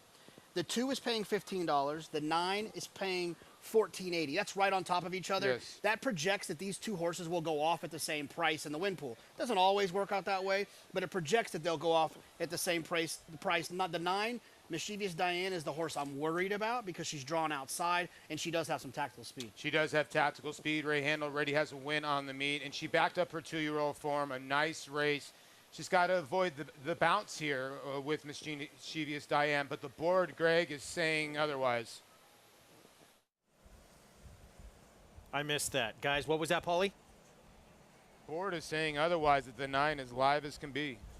Yeah, this horse apparently a big work as well leading into this. I like that comeback, too, as a 3-year-old to really be dominant, post the biggest figure she ever has. But it looks like, she's one off the pace, but it looks like she wants to be forward. Yeah, she'll be forward, especially from that post position. But if Dylan decides that he wants to sit, let somebody else do some dirty work early on, she's not going to be far away. But I love that, what she did going from 2-year-old season. She was fast as a 2-year-old. Her last race at Aqueduct was a fast race, but she stepped it up a whole new notch in her first race of this year back at Belmont. Ricardo Santana Jr. is on Short Summer Dress for Robertino Diodoro, second off the claim, and took a productive 3-hour trip out of town to Finger Lakes in the New York Derby to ride Barise for trainer Mike Maker. 4-length win back in against New York breds. This horse has been dominant. Yeah, he has. And look, well worth his while to drive that 3 hours up to Finger Lakes. And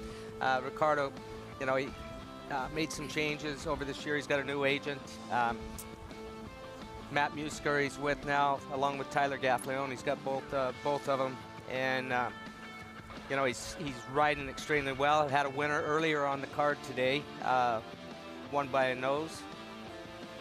Well, this was his summer last year, and if there's a common theme, the well-known story of Ricardo Santana Jr. splitting up with the barn of Steve Asmussen. All those Grade 1 wins came for the Asmussen barn. He used to be the exclusive rider here for Asmussen, and things have changed since then. Yeah, but he's continued to do well, still winning races. He still had a very good Churchill Downs meet. When you lose a barn like that, it's going to affect you. I mean, business-wise. But he's got plenty of other people that want to ride him. What it did is opened up other opportunities for him for other trainers. Yeah, long term, it might be a good thing for Ricardo. Here is Short Summer Dress, and there he is on part of the entry. Breaks from post 3. Yeah, it didn't break particularly well last time, but the race 2 back can be competitive with this group.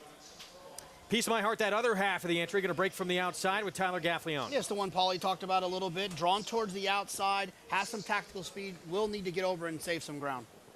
Big 3-year-old debut for Smash Ticket. Yeah, Kendrick Carmouche, I would think on the send from the rail. Hopefully this filly can break well. Far Away Love is never raced in the States. No, gets Lasix for the first time, gets Joel Rosario. I would want a little bit more money to be bet on this horse to win. Secret Love coming out of a couple of New York bred stakes races. She's got some good races on the form. I just think she's better when it's a little wet out than it's dry. Honey Money, double-digit odds with Irad Ortiz Jr. I think it's odd that this horse is 10-1. This horse could be 30-1, and I don't think many people would blink. Betsy Blue, she is consistent. 6 wins, 6 seconds in 14 starts. Yeah, I agree with you completely. I know this horse doesn't really love to close the deal, but 4 starts here at Saratoga, 3 seconds and a third. She's a major player. Flavia Pratt on Eloquent Speaker, the 7 who went by.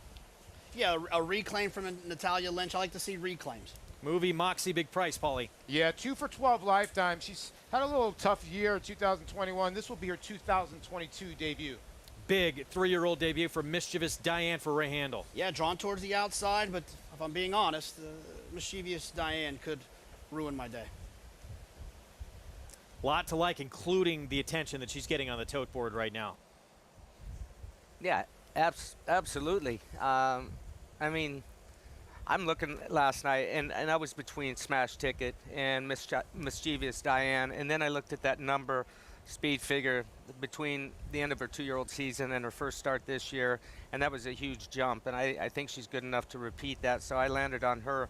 But I have total respect for Smash Ticket, and it for sure wouldn't be, she's a favorite right now at 2-1, so a lot of people seeing the same things. I think that, you know, the question here is I'm interested to see how far away Love, the Argentine filly, runs for Billy Mott, who's having a good meet. He's only started 7 horses, but everything has been right there. He's got 1 win, and young horses are running good. Horses off the layoff always run well for Billy, and they also normally improve when they come to him. And look, this filly, she broke her maiden in a graded race, and you don't know what she was facing, but I'm interested in seeing how she performs. So can she bring that form from Texas here to New York? And obviously was thought highly of off a maiden win. Prior connections put her into a grade 2 at Del Mar. Yeah, and look, she had a nightmare trip in the Sorrento there, and it got wiped out at the start, and they had the steady, and you know, she was third, beaten 13 lengths. The winner ran off and hid that day, but they put her away. She came back at Lone Star, and it was a huge effort. Meanwhile, there is Mischievous Diane. Dylan Davis will ride. He was aboard for that comeback win in her 3-year-old debut. And we talk about it a lot when we're on this program, speed, being drawn outside. Why is that such a big advantage? Well, anytime you've got speed on the outside where there's 1 or 2 other speed horses in the race, and you look at the 2, she's got speed drawn down in the 1 post position because of the entry. You can always choose to lay off. It's tough to lay off of a horse when you're down on the inside. They've got a huge advantage. The outside horse does if they make it tight on you or whatever, but it's not hard to get a horse to relax and sit off if you are on the outside of whoever you choose to be your target, or Huckleberry, I like to call them. I love that. 2 minutes away from the 8th. Let's go back to Maggie. Let's check in with a huge overlay at the moment, and that is number 8, Movie Moxie. As you know, maybe she's a big price right now, as I'm experiencing the nice fan here, much needed. But maybe she's a big price because of her last race. Now, she was getting out on the turn. Yeah, it's my air conditioning unit. She was getting out in the turn in that Keeneland race, and maybe she needs a little bit further than this. But at, what is she, 22-1? There's horses that look worse off than her at shorter prices. Not that any of them look poorly, but I'm just saying she makes a favorable impression. Big, good-looking filly. She's probably 90% there.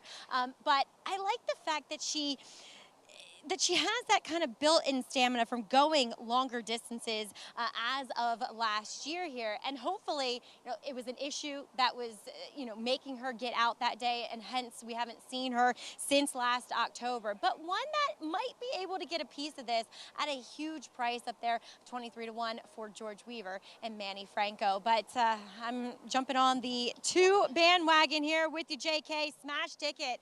I like what I see from her, and she is sharp. There's a lot of things in this world I enjoy. Long walks on the beach. Let me ask you a quick question.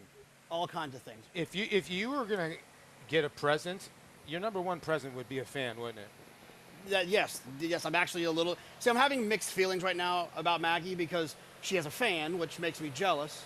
But like I was saying, there's things I enjoy, which are long walks on the beach. But my second favorite thing is when Maggie likes a horse that I singled. It makes me feel very, very comfortable and calm. Long walks on the beach, and then Maggie likes her single. Yeah. That seems pretty simple, Greg. By the way, I have to say, our great PA Luca, who's unbelievable, was sitting in the background just enjoying that fan. How does he get to enjoy that fan?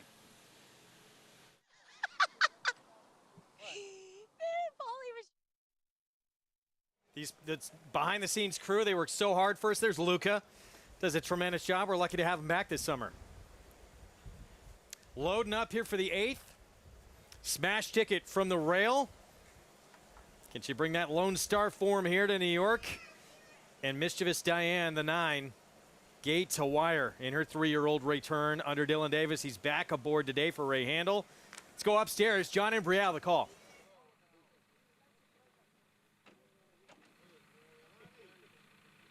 Waiting for Honey Money and Piece of My Heart.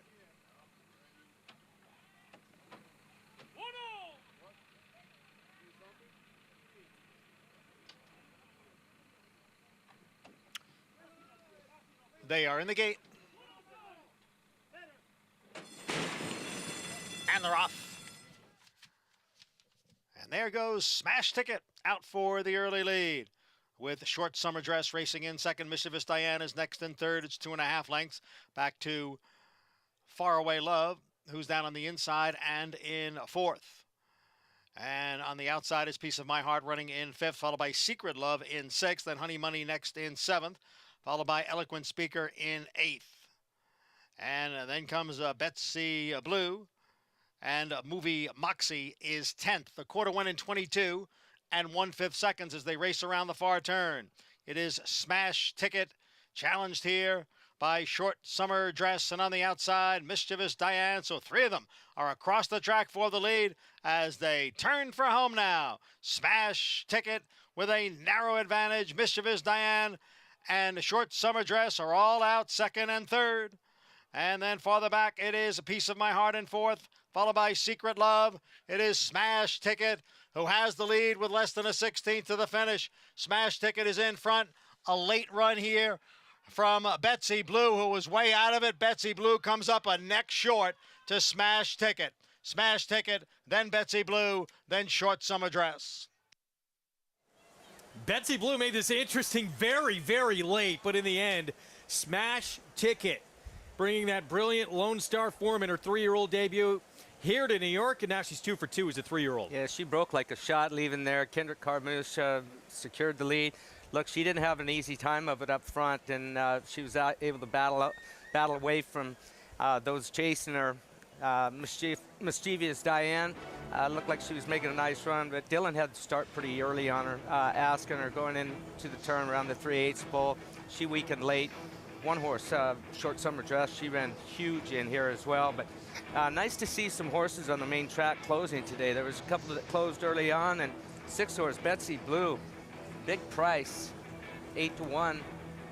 She ran a great second here. Yeah, we talked about her earlier, guys. Betsy Blue, about how consistent she is. Winds up with a 7th second of her career in 15 starts. But no doubt about this filly right here, Smash Ticket. She is talented. Yeah, great call by you, JK. And I tell you what, Jose Lezcano's about, what, a neck and a nose from having the last 2 races. But you can't take anything away from Smash Ticket. She put away everybody. She looked like she was in deep trouble. Short Summer Dress was not giving in. Mischievous Diane was not at all. She finally put those away, and the only one that was coming was Betsy Blue. And look, and here's the thing about Smash Ticket, and Gary, I'd love to hear you comment on this. At about the half-mile pole, which is right when they're going into the turn, Kendrick opened up with this horse, and a lot of times I see riders who are scared to make that move because if it goes wrong, everyone blames Kendrick. But to me, that was the move that made him win this race. It wasn't what happened late, because he almost got in trouble late, right? Betsy Blue was coming, but Kendrick opened up a little bit right at the half-mile pole and rode this filly like she was the best filly in the race, and he was rewarded for that. JK is a smart move. She broke so fast, she immediately had a length on those horses, and she threw her ears up, pricking her ears back and forth. And Kendrick, he wasn't asking her hard down the backside at all. She just took him to the lead with her natural quickness. So she wasn't using a lot of energy when she hit that half-mile pole just before going into the turn. So when they linger up on him, they had been working hard to stay with her, and he had the ability to open up a lead there and then gave her a little bit of a breather coming into the stretch from the 5/16 pole until they straightened out, and that's what got him home. Smash Ticket, back-to-back wins from Lone Star here to Saratoga. She's now 3 for 5 in her career. Goes off at 2-1, 2-6, 1-1A in the 8th. We're going to take a timeout. When we return, a trainer who had an incredible impact in this sport, not just as a trainer, but even more so behind the scenes. We'll have the story of Rick Violet when we come back.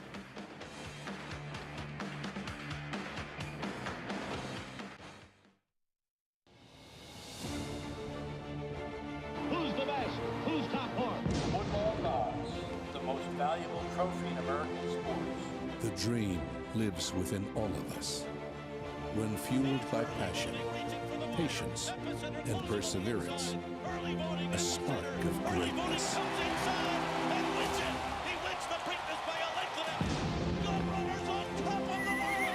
Come, dream with us at Three Chimneys. Who you betting on? How about an app created specifically for horse racing? Naira Bets. We specialize in thundering hooves, fist pumping, and boosting your bankroll with robust weekly promotions.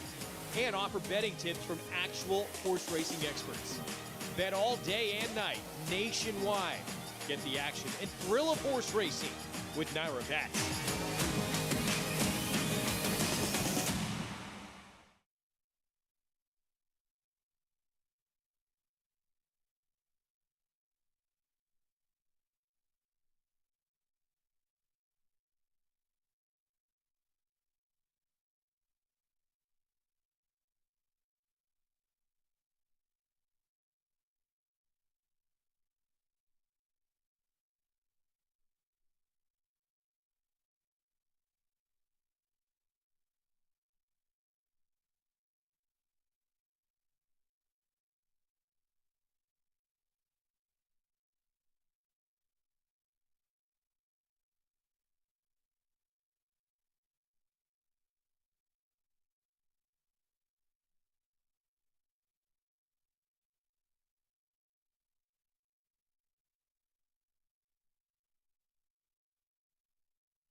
Thanks for joining us here on Saratoga Live on a wonderful Wednesday afternoon, and we are always proudly brought to you by Naira Bets.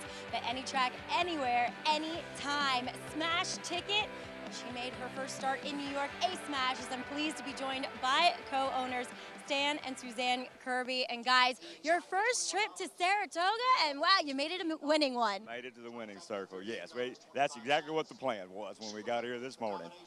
And two, Suzanne, it's not an easy trip. Are you in Texas or New Mexico? And what do you think of the spa?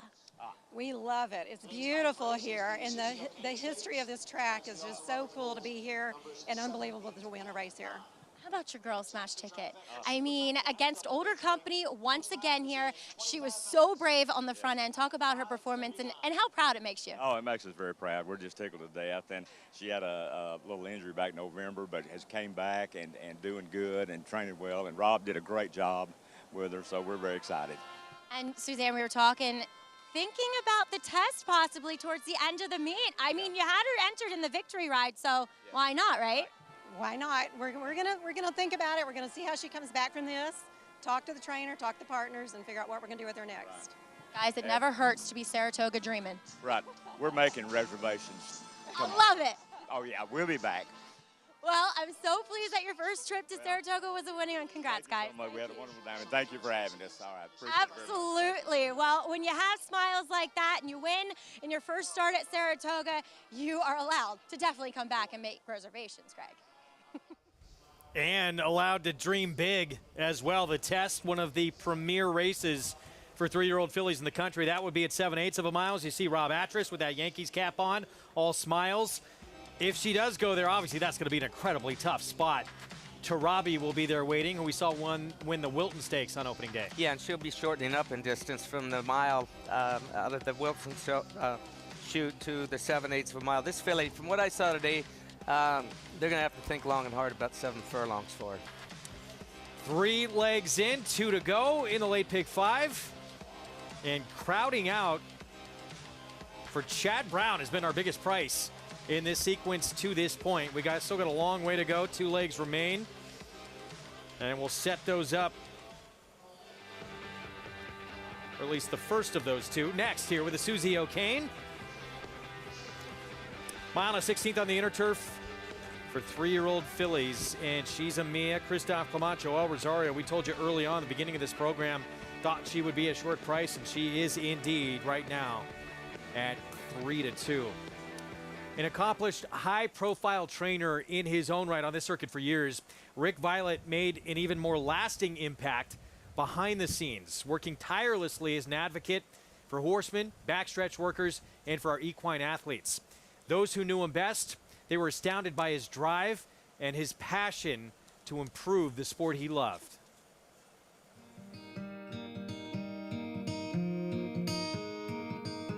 I started with him in Saratoga, 2003. I was just a working employee and just did the best I could, and I appreciated how much knowledge he had and how much I had to learn every single day. It was wonderful. I spent 6 years on the 9th aboard with him, and so we talked about a lot of issues all the time. And he was married to our industry. It was just amazing the amount of hours. I didn't know how he did both, train horses and to run NYTHA, but he was great at both. When I first came on the board in 2011, I really got to see the true Rick Violet at his best, which was fighting for the rights and advocating for not only the horsemen, the trainers, the owners, but the horses and the backstretch workers. He knew what they were all going through because he'd been through it all. He was a rider, he was a trainer, he was a groom, he was the head of a huge organization. He was going to make it happen, and you were either going to get on board or get out of the way. He just was very, very passionate about our sport and medications. We talked a lot about the rules and regulations, and I would think that will stay with me forever. The stopping clenbuterol and different types of medicines, and really has brought the game to the forefront on a lot of issues. I mean, it was always on his mind, always. He'd go to bed thinking about it, he'd wake up thinking about it. It was all the problems as far as Lasix and workman's comp and just anything. I mean, it was always racking his brain, trying to fix it. He was so smart, he had so much foresight to see what was going to happen 10 or 20 years down the road. With aftercare, you see these horses here, their racing careers maybe 3-4 years. They lived at 20. So we got most of their life is going to be aftercare or a second career. So to have the foresight of that magnitude, I was just in awe because I don't have it. And I maybe have it now because I learned through him. in this Wet Whitney, it is Diversify. Diversify has won the Whitney in style. Winning the Whitney is one of the most amazing moments, not just for Rick. I mean, Rick was, he was thrilled, over the moon to win a race like that. But to win the Whitney for Mr. Evans, for Mr. Evans' daughter, with, his team of Melissa and Fausto and everybody that worked, that was what was really special to him. I mean, you couldn't have drawn up Whitney Day any more perfectly. It was magic. It couldn't have been any better. I mean, it was like a fairy tale to be with the rainbow and everything, and it was all that hard work and dedication, and it finally paid off. And all the hardship that he went through with his health and everything, but he was never felt sorry for himself or never wanted anybody to feel sorry for himself, and it just showed that he still had it in him. I mean, from to the very end. I mean, he still was able to get horses to the top level and get the job done. It was amazing.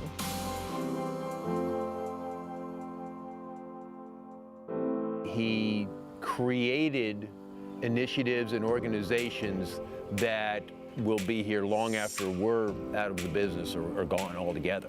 We miss him so much because of everything that he did, and so many people don't know what he was doing all the time, working day and night for everybody, but he always was working. Will never be forgotten. I mean, you say, there's plenty of people out there that will say that he saved racing in New York and all of racing, period. There was nobody else like him.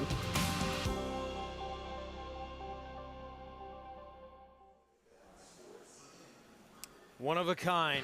Rick Violet, who passed away in October of 2018 way too soon, took out his training license back in 1977, and as Saratoga has a way of making happen, just a fairy tale performance when his Diversify won that Whitney, and we saw that rainbow afterwards. Just incredible what he was able to accomplish, even more so behind the scenes. Yeah, listen, I never got to know him personally as everyone that was talking there did. I wish I would have. Based on the West Coast for most of my career, never was fortunate enough to ride a horse for him. He was always friendly with me, polite, but I didn't know him like these guys. Listening to Karen McLaughlin talk about him, special man that I wish I would have got to know. We're going to have a race named in his honor run here tomorrow on the card at Saratoga. Mile and a 16th on the turf for New York-bred 3-year-olds, gentlemen, as we take a look at the field that's going to line up, and obviously Dakota Gold for Danny Gargan is going to take a ton of attention. Credit. I got to give credit to Andy Serling, because he said this to me the other day. So, if you want to ask someone a quiz question at a bar, ask them who was the favorite for the Breeders' Cup Juvenile Turf, and you'll probably win every single time, because it wasn't Modern Games, it was Dakota Gold. It's pretty crazy, right? A New York bred was your favorite in the Breeders' Cup Juvenile Filly Turf, and you know what? Didn't disgrace himself at all. He's behind Modern Games and Tis the Bomb. This was his last race in the New York Stallions, $150,000 race. He was 55 cents on the dollar. Workmanlike effort. Probably a lot. I don't know. It was more like a measured 3-corner. It had to battle a little bit, but you could see Irad just flag it a little bit. And the horse on the inside, surprise boss, gave him all he could handle. And look, I mean, some people will say that, this short of a price, it's not exactly what you want to see. You want him to win by more. But you got to ask yourself, what do Reeves Thoroughbreds and Danny Gargan want to do? They want to win a race in Saratoga. Yeah. This horse comes in off a long layoff after being the favorite in the Breeders' Cup Juvenile Turf. Let's give him a race to kind of get his feet back underneath him.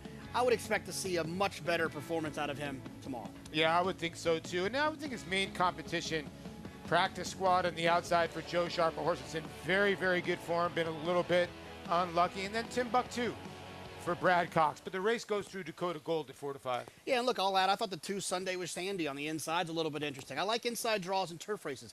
Sometimes a horse that might look to just kind of be ordinary in a race, if they can work out a good trip, they can get that win. Yeah, and the other thing is, are we overlooking Coinage? I know Coinage has run the most in the race, faced a lot of these other horses, but when you look down at Coinage's record, Dakota Gold has gotten the best of Coinage. He's more lightly raced, 4 starts with 3 wins, where Coinage is 11 starts with 3 wins. And right now at 5-2 in your morning line, I have a feeling that Coinage might come up.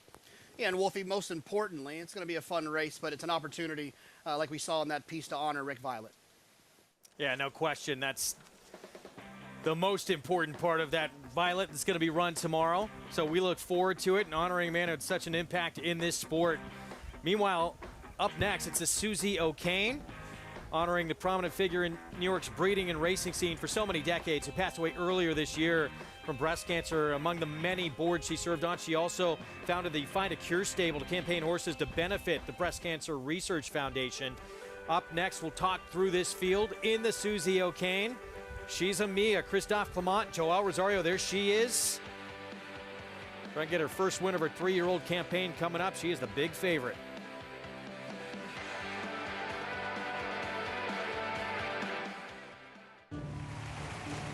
Reach the starting gate. It's post time.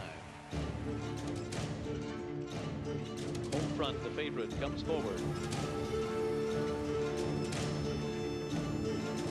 And they're into the stretch. Cold Front put to the test. Old Cash on the outside trying to go with him, but Cold Front kicks away. Cold Front 2.5. Cold Front does it again, wiring the field in the Amsterdam. Launch your thoroughbred ownership experience with Flying Partners Racing, a New York and Florida-based racing partnership with winning percentages over 20% at Belmont, Lone Rock to win, and 25% at Saratoga in 2021. Ice Princess. Limited opportunities available now, with yearling partnerships coming this fall. It is Tell Your Daddy. Meet the Flying Partners team at our open house. Visit flyingpartnersracing.com to learn more. Need help in finalizing your picks for the next race? Check out the Track Master selections provided by Equibase on every U.S. thoroughbred and harness track on Naira Bets. Use these selections to get quick expert advice for professionals in the business. Check out the thumbs up graphic next to the pick and the wager pad and scroll down for more details on the horse. Track Master selections available on Naira Bets and the Naira Bets app.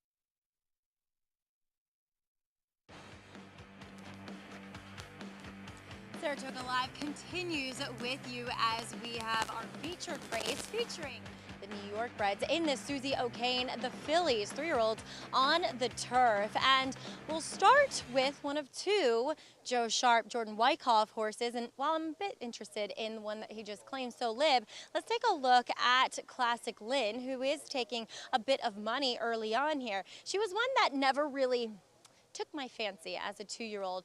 She just wasn't that athletic looking, and two, furthermore, watching her train and watching her workout, she always looked as though she was more suited to the dirt. I was completely wrong.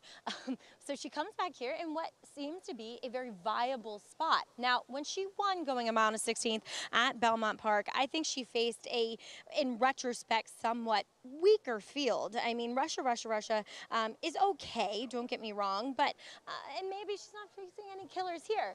But I do like her a bit more coming back as a 3-year-old. She's a lot more athletic. She just is a bit more streamlined, it's indicative of a horse that suits these conditions better, going long here on the turf. And she looks 90% fit. I'm not, convinced that she's 100% fit coming back off the layoff and facing a field of horses that have more recency than her, but still one that should be considered. Now, to her inside is number 3, Lisa's Vision, a recent maiden breaking winner for Jorge Abreu. Now, she'll stretch out, and I really like it for this daughter of Laoban. She's tall, she's rangy. This is the first time I'm laying eyes on her, despite running at Belmont twice before and Aqueduct. But I like what I'm seeing from her for these conditions. She's well composed here. She has that nice tactical speed that she will obviously utilize beneath Jose Ortiz. She makes an excellent impression on me. But two guys that make great impressions on me all the time are Polly and JK. Thank you, Maggie. At least it was overtime. You could tell that she was referring to you, that she didn't have a great first impression of you. But she's a Mia 6-5 here right now, and yeah, I mean, I get it. I get it. There looks like there's some speed in here. There looks like she's going to be in a good spot. But have we seen this movie 3 times in a row. Are we going to see it for the 4th time running second? We'll see. I like we talked about earlier, I'm very interested in the 4 Classic Lynn from a standpoint of, look, from a speed figure standpoint, if you glance through these past performances, you're going to be underwhelmed by her speed figure compared to the others. But what's important to keep in mind, the race we're watching was from October, and she was a 2-year-old. 2-year-old figures are always going to be, if you're looking at the Beyer speed figure, about 10 points slower than what horses a mature 3-year-old will run. She is now a mature 3-year-old. I expect her, if you look at her Beyer speed figure, go ahead and add 10 points to that, and then tell me how you feel about her fitting in this race. I actually couldn't agree with you even more because, when I was up there at Churchill Downs doing the coverage there, whenever Joe Sharp's horses got bet, they ran. And now he gets Tyler Gaffleone in the irons. The blinkers go on. The blinkers went on 2 starts about go, and that was part of that winning effort. So I understand where you're going. I think the 4 has got a big shot. What do we do with the 3 in here? Lisa's Vision. Is this a filly that obviously needs to improve, but does she have that in her going around 2 turns? Look, like we talked about earlier, I think Jorge Abreu does a phenomenal job on the turf. So I always kind of give his horses a second look, a second opportunity, the benefit of a doubt. But I feel like this horse was involved in a pace last time that wasn't very fast. This horse was close to that pace. And although they won, I feel like the performance might not be as good as it looks. If you win by 3 lengths on the turf, it's pretty impressive. I just don't think it's as good as it looks on paper. And now I know you're interested in Dufresne a tiny bit, the 2.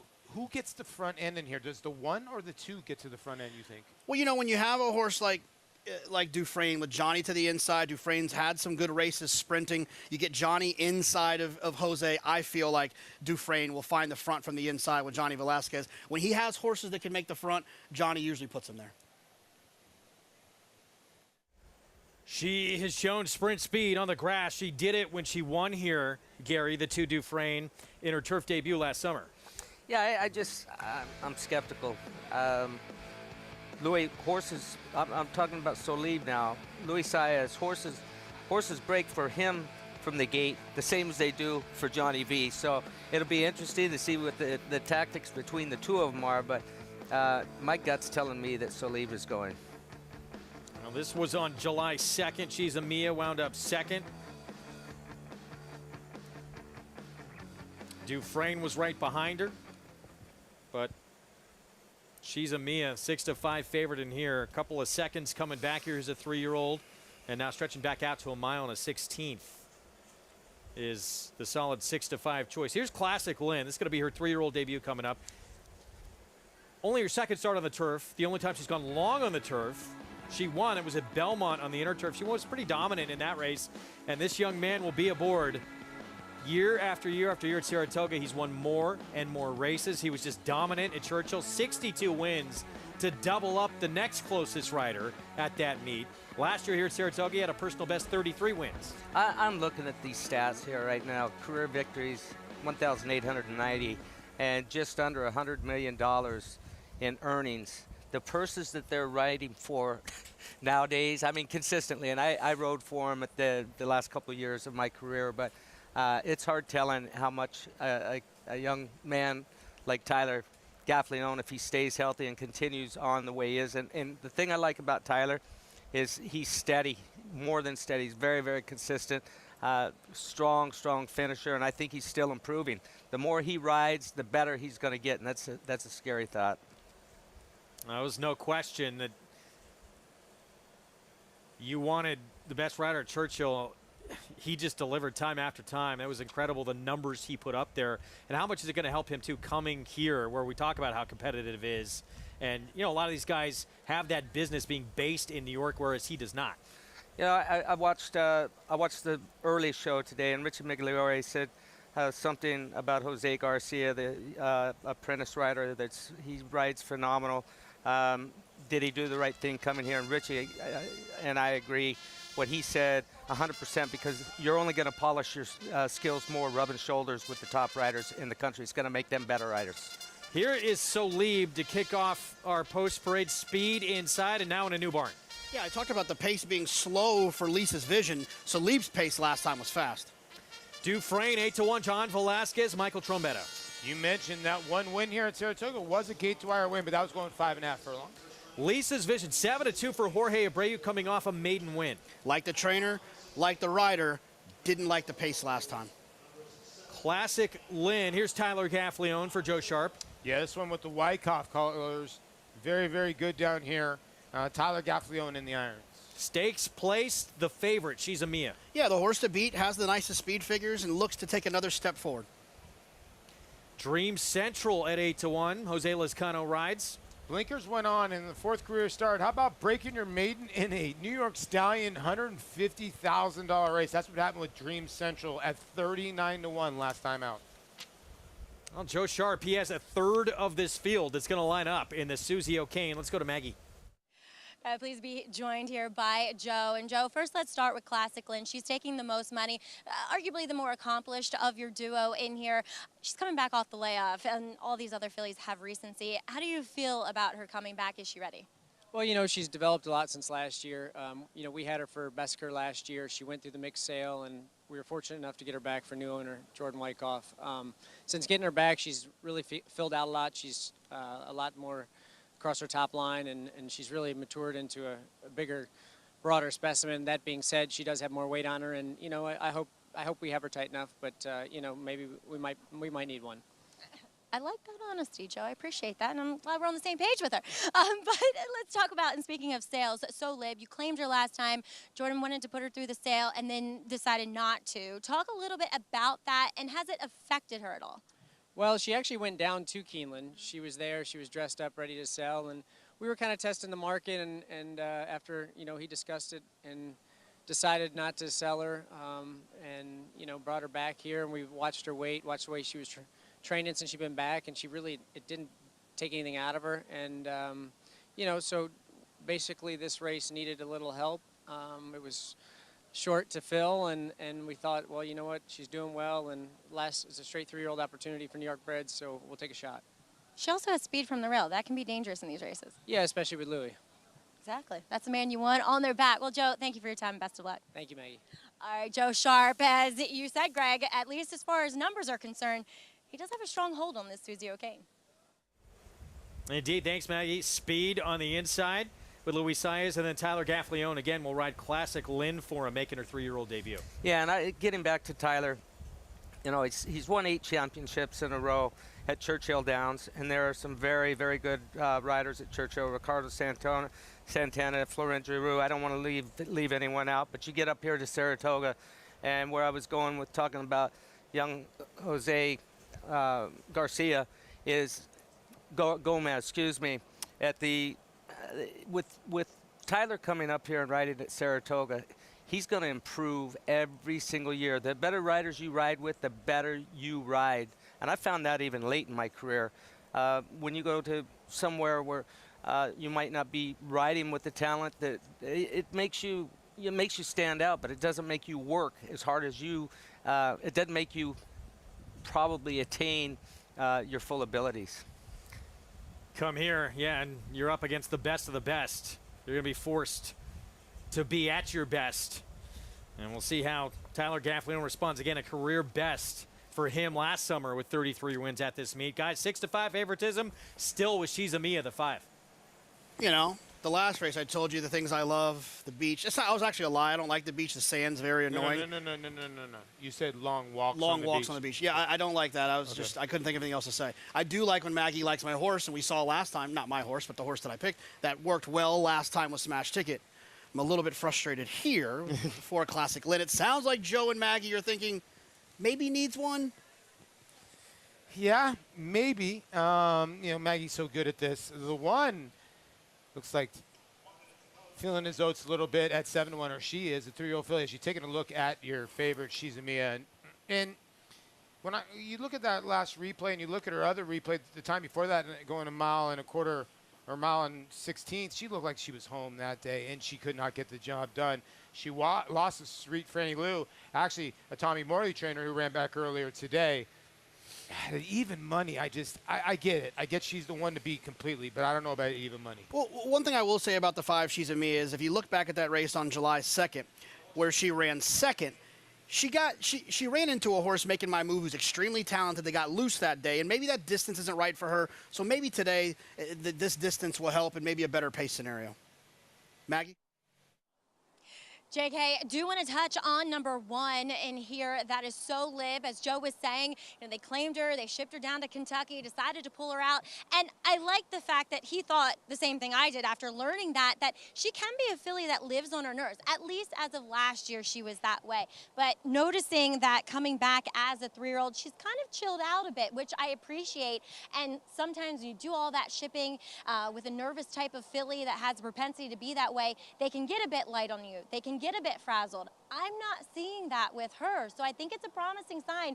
She's a decent price at 7-1. I do wish, not that she didn't run she ran poorly last time. I thought she'd get the job done that day, and she was run down late. But we often see early speed on this inner turf course can be dangerous, Greg. Indeed. Even money, though, right now. She's Amia, third start of her 3-year-old campaign. That's the 5 with Joel Rosario. It's the Susie O'Kane, our Wednesday feature here from Saratoga as the favorite steps in. Let's go upstairs to John Imbrial for the call.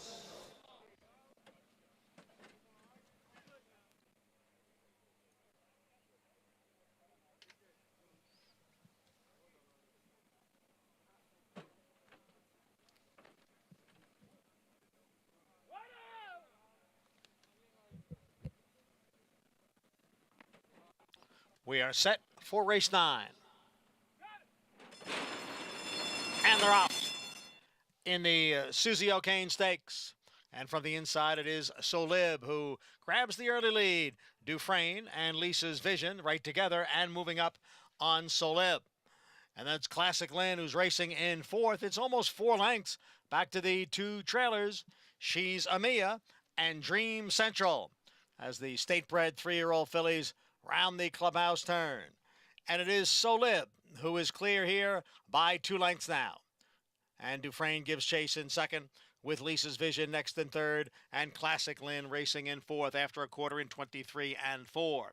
Dream Central is in 5th, and the favorite, She's Amia, is 6th and last, about 8 lengths from the front. And the front runner is So Lib, who steps away now to lead by 3 lengths. So Lib is in front, the half in 48-1. Dufresne runs in 2nd. Lisa's Vision is next in 3rd, followed by Classic Lynn. Farther back, Dream Central, and She's Amia. So positions are unchanged heading into the far turn. So Lib is the one to catch, leads by 2.5 lengths. Dufresne is 2nd by a half length. Lisa's Vision is on the outside in 3rd and moving up now. Then Classic Lynn in 4th, followed by Dream Central and She's Amia, who's down towards the inside.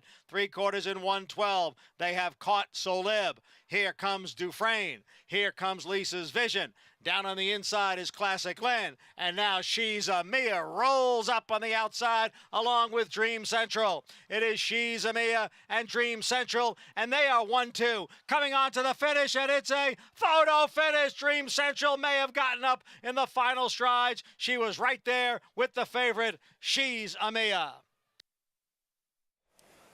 I tend to agree with John Imbrial. I think Dream Central may have got there if she did and catch the favorite here. She goes off at 9-1. Yeah, I think she did get her. I have no doubt that she got her. Listen, going into the first turn, She's Amia. She really had to hit the brakes. Joel was up on heels, down on the inside, buried, and was about ready to clip heels, and just, I mean, had to anchor her back. So it left her a lot to do, and she made that big wide sweeping move. And from there on, I mean, no excuse. This filly ran hard. Dream Central. Favorite there, still in front. Then that 9-1 shot pokes in front. It's back and forth to the wire. Just watching. I don't even know if it was back and forth. That's not even close. Second biggest price on the board. Dream Central was coming in off a stakes win. That's how she actually broke her maiden. Let's go back to the start in that trouble in the 5, Joel Rosario. Yeah, she gets away a little bit cockeyed there, and Joel wants to get over and save some ground. She's not pulling hard at this point in time, but when he dives down to the fence, she starts pulling a little bit. The guys up in front, they'd slowed the pace down, and just keep watching as they enter the turn. It happens about, I don't know, 50, 80 yards into the turn. She runs up on heels, right there. She's getting out a little bit. He really has to stop her. 4-horse dropped down in front of him, and he's in a bad spot right now. I know he doesn't want to be taking that much hold of her early on, and lost a lot of valuable links right there. Considering that early on in the race, how much work she had to do. Pretty big performance. Yeah, big performance, but all hats off to the winner. She was a long ways back, and she's actually, her finish, she just kicked harder than she's a Mia. And it wasn't a lucky hit, Bob. She earned it. She did indeed. Broke her maiden in a stakes race for New York Breds last time out in the 7th start of her career. So she already had been and won against winners, and now she does it again. For Eddie F's Racing, Gary Siaka and Jose Lezcano, who's so good on the grass, does it again here, getting by an even money favorite in the feature, the Susie O'Kane, 6'5", 2'4", a surprise in the Wednesday feature. We'll have the prices, have more on this feature when we come back from a short timeout. When we return, the MIG sits down with this young man. Started from the bottom, now he's here. He won this meet last year. Luis Saez. A lot to smile about for that young man, including an incredible summer and some of the big wins here at Saratoga last summer. Catholic Boy, one of only 3 American 3-year-old colts in history to win Grade 1s on both dirt and turf, including the immortal Secretariat.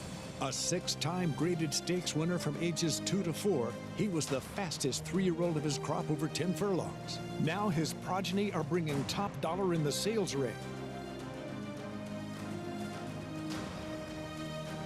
Dual surface Grade 1 winner Catholic Boy, standing at Claiborne Farm. For over a century, success starts at Saratoga. As America's #1 ranked yearling sale by percentage of Grade 1 and graded stakes winners, Saratoga is the can't-miss event of the summer. One catalog of selected yearlings offered over 2 electrifying evenings. Recent Grade 1 winners include the brilliant Flightline, Bleecker Street, Maracuja, and Queen Goddess, plus new Hall of Fame inductee Tepin. The Fasig-Tipton Saratoga sale, August 8th and 9th in Saratoga Springs, New York. Where will you be?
We're back on Saratoga Live on this fantastic Wednesday afternoon with the sun shining.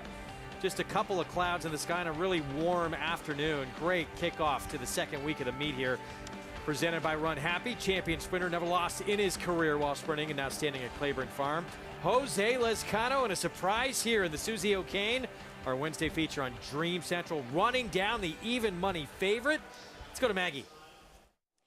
And just over a month ago, guys, you still had a maiden, and now she's a dual stakes winner. Please be joined by Gary Siaka, trainer, and Eddie Fazone of Eddie F's Racing. Guys, wow, has she come to hand? She really, really did. I mean, it wasn't a fluke last time.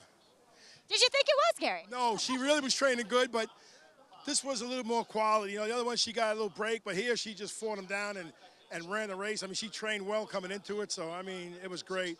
I got to thank Eddie here. He's the best.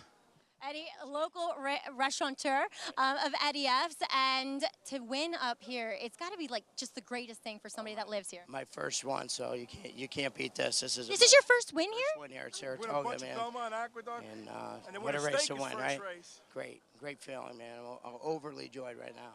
And for the late great Susie O'Kane, that's got to be extra special. Come to the restaurant to eat all the Friend of time. mine.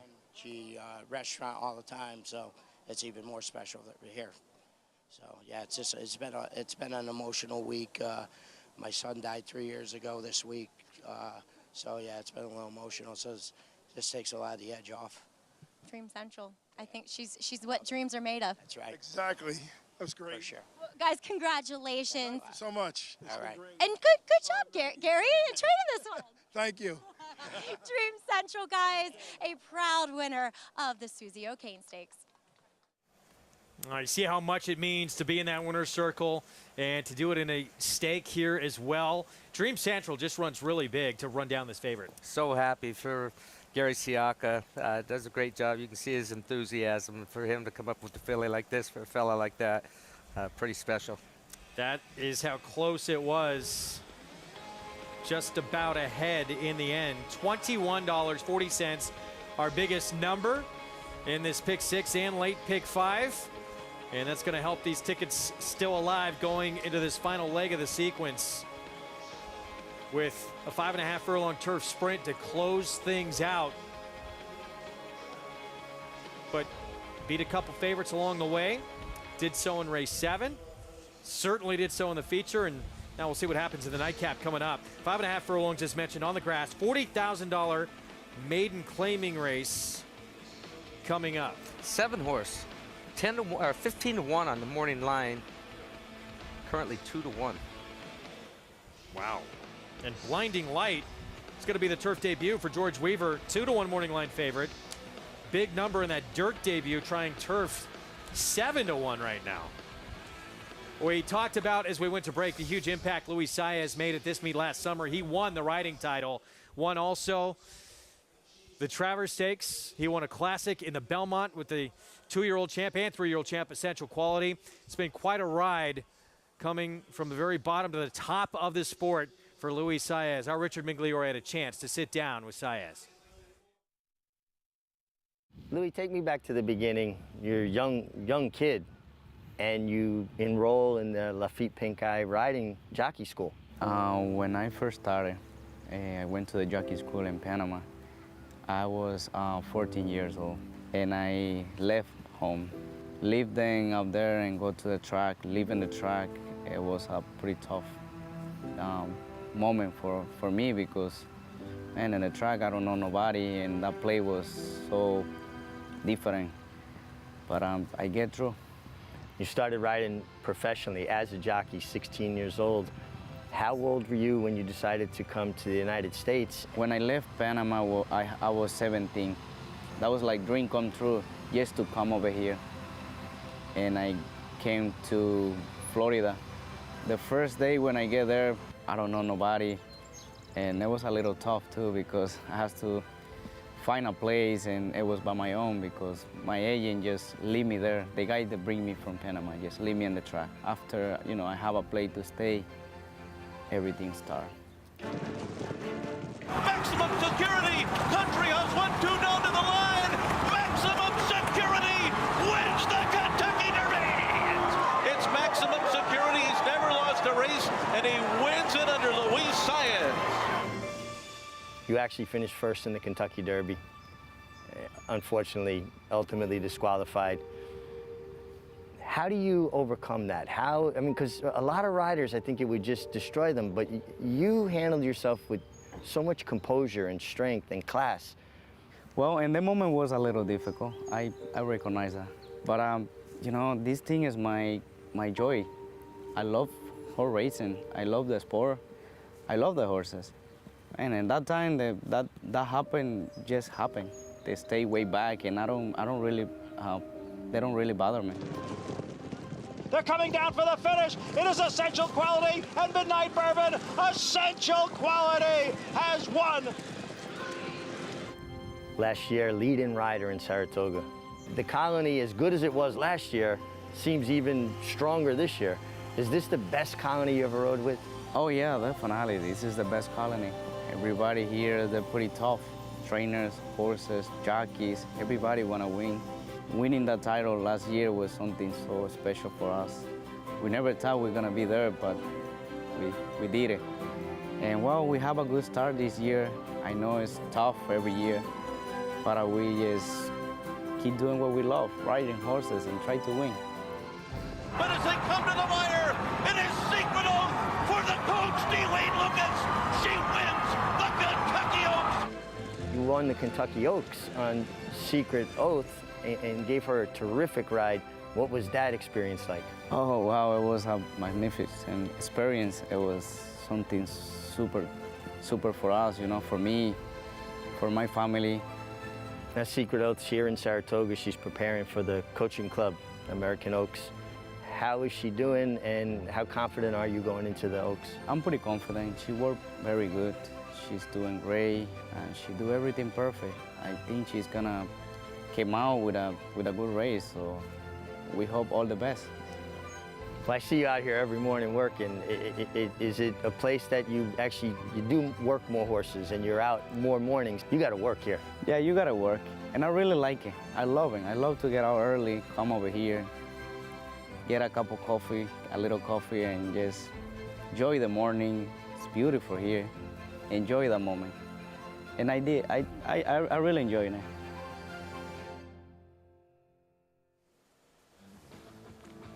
Loves what he's doing, and he is having tremendous success at the top of his game right now. Luis Saez, the defending leading rider here at Saratoga. That was a great interview. Richie, if you're watching, super job. He went to Lafitte Pincay riding school in Panama. He reminds me of Lafitte Pincay. So quiet, humble, and just he's a special young man. 64 wins here last year. He gave the record here at Chase for quite a time. That was the fourth most wins in the history of this racetrack that he accumulated here last summer. And this is a look back to earlier in the card, race number 2. Saez aboard Mariah's Fortune for Brad Coxon a win. Listen, it's my forecast right now that there will be no record broke this year with the depth of this riding colony, and we're seeing it spread out right now. 4 of them right there in the heat. There's going to be some other guys get hot at different times, and it's going to be fun to watch. But I say no records this year. It's going to be a trainer's dream to show up and have this many options. Listen, if you get in trouble in a race, you can go about 15 deep here, and it's not really going to matter. If you've got the best horses, 15 capable guys that can get the job done. We're going to take a timeout. We have the nightcap still to come. 5.5 furlong turf sprint to close out our finale here on this Wednesday card. Super quality. Saez will ride this one here for George Weaver, who just missed at this level last time out. Every breeder hopes to leave a lasting genetic legacy. It's one of the few true paths to immortality. The importance, permanence, and legacy of Alapa is best understood by the influence of Prince Palatine. To put Prince Palatine's significance and that of the farm into a proper perspective, every stallion at Alapa traces their parentage back to Prince Palatine. Hill and Dale at Alapa, where the obscure becomes obvious.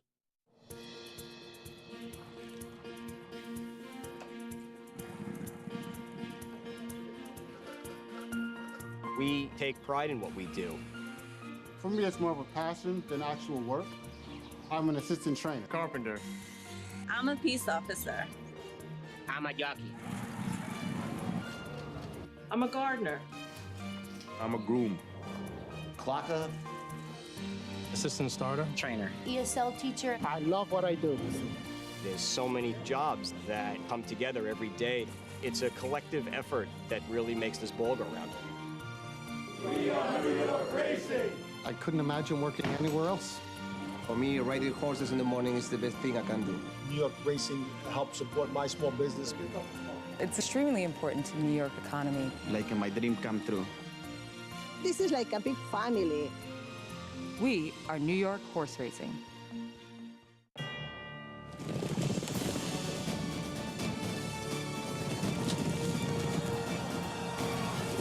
They come together from every corner of the globe in pursuit of the one reward that sets the special few apart. The title of World Champion. Don't miss racing's ultimate coronation. The Breeders' Cup World Championships at Keeneland. Tickets on sale now.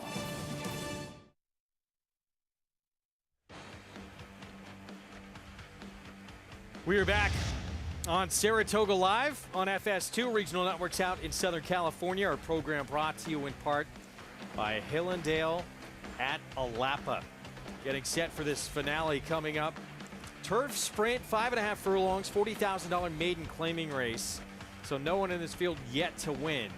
And the favorite still, a horse that was 15-1 on the morning line, moving to a new barn on Wayne Catalano. They tried to get this horse on the turf first time out. Different connections. Did not work out. It was washed off. Now we'll get on the turf, but cutting back in distance sprinting. Yeah, well, there's a lot of things now that I'm looking deeper in here to maybe like. This horse, he broke horrible. Says slow start on the trouble line, eased and walked off. So obviously not injured or anything. Tyler Gaffleone was on that day. Getting Jose Ortiz today. He's been gelded. He's getting Lasix today for the first time. Goes to Catalano. Catalano is known for having speed-type horses, sprinters. Had the champion sprinter last year. So I'm just looking at this. But one thing that I'm worried about, it shows one work on the turf at Churchill Downs. He worked 46-4 on that turf course. Now, we had some issues with the turf course there at Churchill Downs. They eventually wound up not racing on the turf the latter part of the meet. So you got to question what that work was actually like for him, because that was a lightning fast work that day, but a small sample. There was only 3 other horses that worked that day. Well, there he is. Let's get more from Maggie Wolfendale.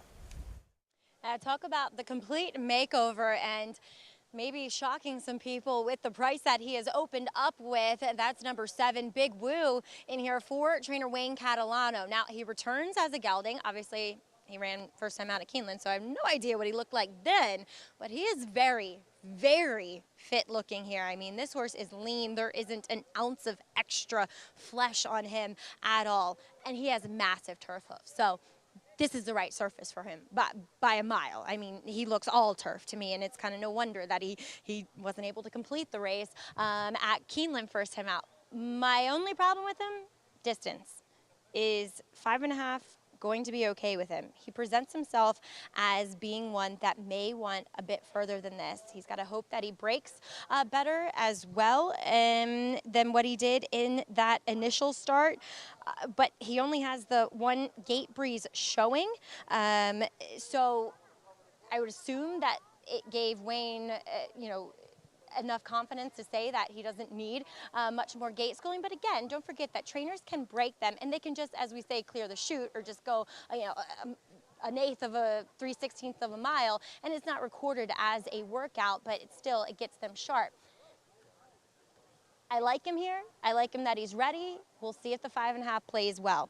Number 6, Blinding Light. He definitely wants the 5.5. He's about as short and compact and quarter horse looking than you could ask a thoroughbred to be. I'm not sold on the turf.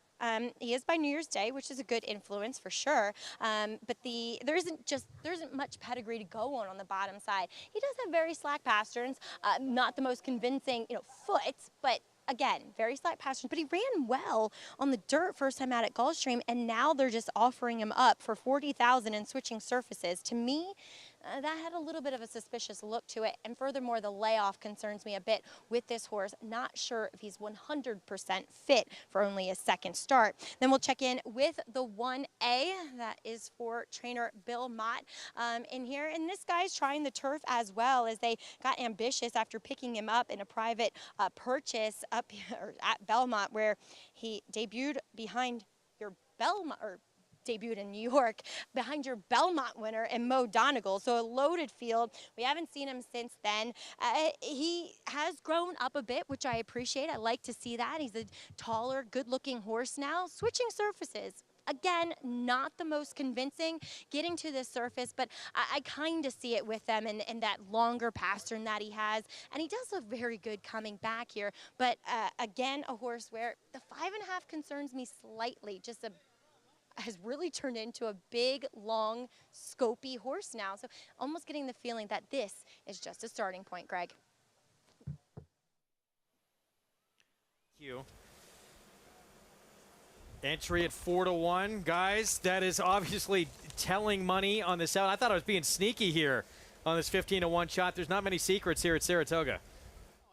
And here's the thing to keep in mind, right? This horse was 15-1 on the morning line. The horse was 5-1 on debut. And there's $126,000 in the win pool, and this horse opens up at 5-2. Like, that's not an accident, right? That's not like a Wednesday at Aqueduct where someone just made one big wager. There has to be an absolute story on this 7 horse in this race. Yeah, if you look at the will plays, and if you look at the will plays in the pick 5, he is, let's see what he's at. Well, the will plays in the pick 4, he's third choice. So the money is actually kind of real money at 15-1 because he's third choice considering he's 15-1. And there you see the will pays. He's 3,300, so he's actually 5th choice if you look at the 1 and the 4. But the 3 and the 6 right now, they're both the George Weaver runners. I'm in agreement a tiny bit with Maggie because when you look at the 6 Blinding Light, this horse ran a dynamite race first time out. Now they drop in for 40, go on the grass. If this horse runs that same race, he's going to be tough to beat. Yeah, with the 6 dropping like this and being that price, I would say it's a little bit of a concern. This feels kind of like a get Randy Hill shirt in the winner's circle type of drop, but they're not betting this horse like that's the case. So I would be a little bit cautious with the 6. That horse is, if the horse is supposed to run well in here, this horse is supposed to be 5-2 like the 7. So I think that's a little bit of a concern. And then the other George Weaver runner, the horse that was actually running for 40 last time, the 3 Super Quality was the one that I actually preferred. I think the cutback helps this horse. He was involved in a fast pace last time. And so, that's the type of horse I would like going 5.5 here today. Yeah, I would think the 3 and the 4 Rugged Union are the horses that are going to blast out. I kind of like the 9 here at 17-1, getting on the turf for the first time, Greg. Just a long shot to maybe get out if you're looking to make something special happen in the last. All right, guys, we'll get to this post parade coming up here in a moment.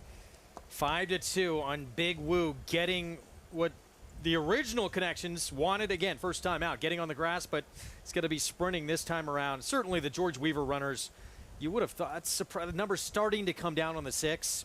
It was the morning line favorite, Blinding Light, getting on turf for the first time, but down to 5-1. The other Weaver horse, who J.K. talked about, was just at this level.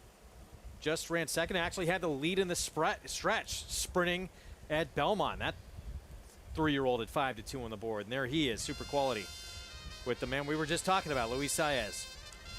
So few ways to go in this nightcap, and as a result of Dream Central and that big upset, beating She's Mia, who got all the way bet down to even money in that feature. These pick 5s are going to be very nice.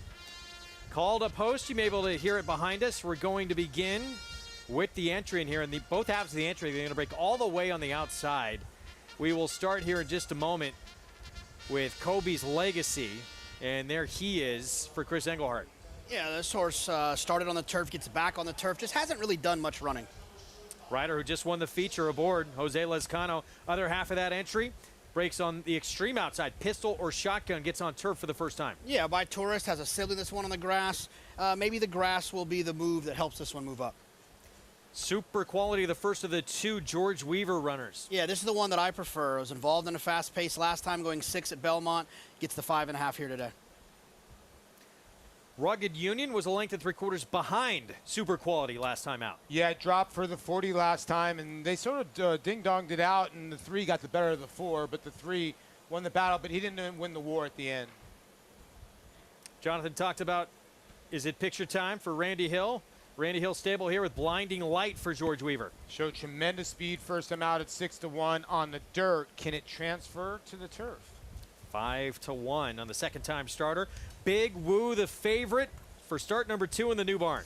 Yeah, look, this doesn't feel like one of those kind of silly bet favorites. It feels like they're trying to tell us something. Are you going to listen? Naked and Famous next door turf debut and start number 2 for this one. Blinkers go on, Naked and Famous. Jose Gomez. Greg, there's 3 horses that are carrying over the pick 6. This is one of them. Actually 4. The 1, the entry, the 8, and this runner, the 9. And Jerkovic, 3-year-old son of violence, who will get on turf for the first time at start number 3. Yeah, Paulie had a better vibe for this one than I did. I just got to see something typically. My mind's not that creative. I felt like this horse didn't run particularly well at 2, and then they're just kind of giving up, showing up here for a tag at 3. Well, pace-wise in this race, we know Blinding Light, the 6, was quick on dirt. That doesn't always translate to turf, but we know Rugged Union has already shown turf speed, and Dylan Davis will ride. There he is on the 4. And look at Dylan's progression the last 10 months since he went out with injury and came back. He has been a different rider. Yeah, he's got the confidence thing going for him, and he's talked about that during his time off. I know that he gets a lot of help from the side, not only from his agent, but his agent's brother, Richard Migliore. I know he's a big fan and has been a big help as well, but he's got his confidence, and he knows now deep down inside that he fits with these riders. He fits in this colony, and he showed that at Belmont. He got his first riding title at Aqueduct. And then comes back and had the type of meet he did at Belmont Park. That's pretty special. First Group 1 win of his career. That was with Christophe Clement north of the border. As you mentioned, the first riding title of his career. Just missed his second riding title, even though I know he had a lot more mounts than Arad Ortiz Jr. did. Still, with the rest of that bunch, he was right behind Arad and had a tremendous Belmont meet. So he is riding with a ton of confidence right now. 7-1. On his mount here, Rugged Union, the 4. Yeah, and he's going to be forwardly placed. I think he'll probably be on the lead unless Blinding Light, which is who I like in this race for George Weaver. I like that first race. And like, coming back to 5.5 furlongs off a layoff since March. Is he ready? We'll see. But listen, the 7 horse, Big Woo, I just put 2 and 2 together. JK, do you know Jerry Caroon, the owner of this horse? He likes to bet. He's got a lot of friends, and I'm just saying. He does win. He does win, but not always. Jerry, good luck if you're listening. Great guy. Loves this game, but he's not afraid to fire on one.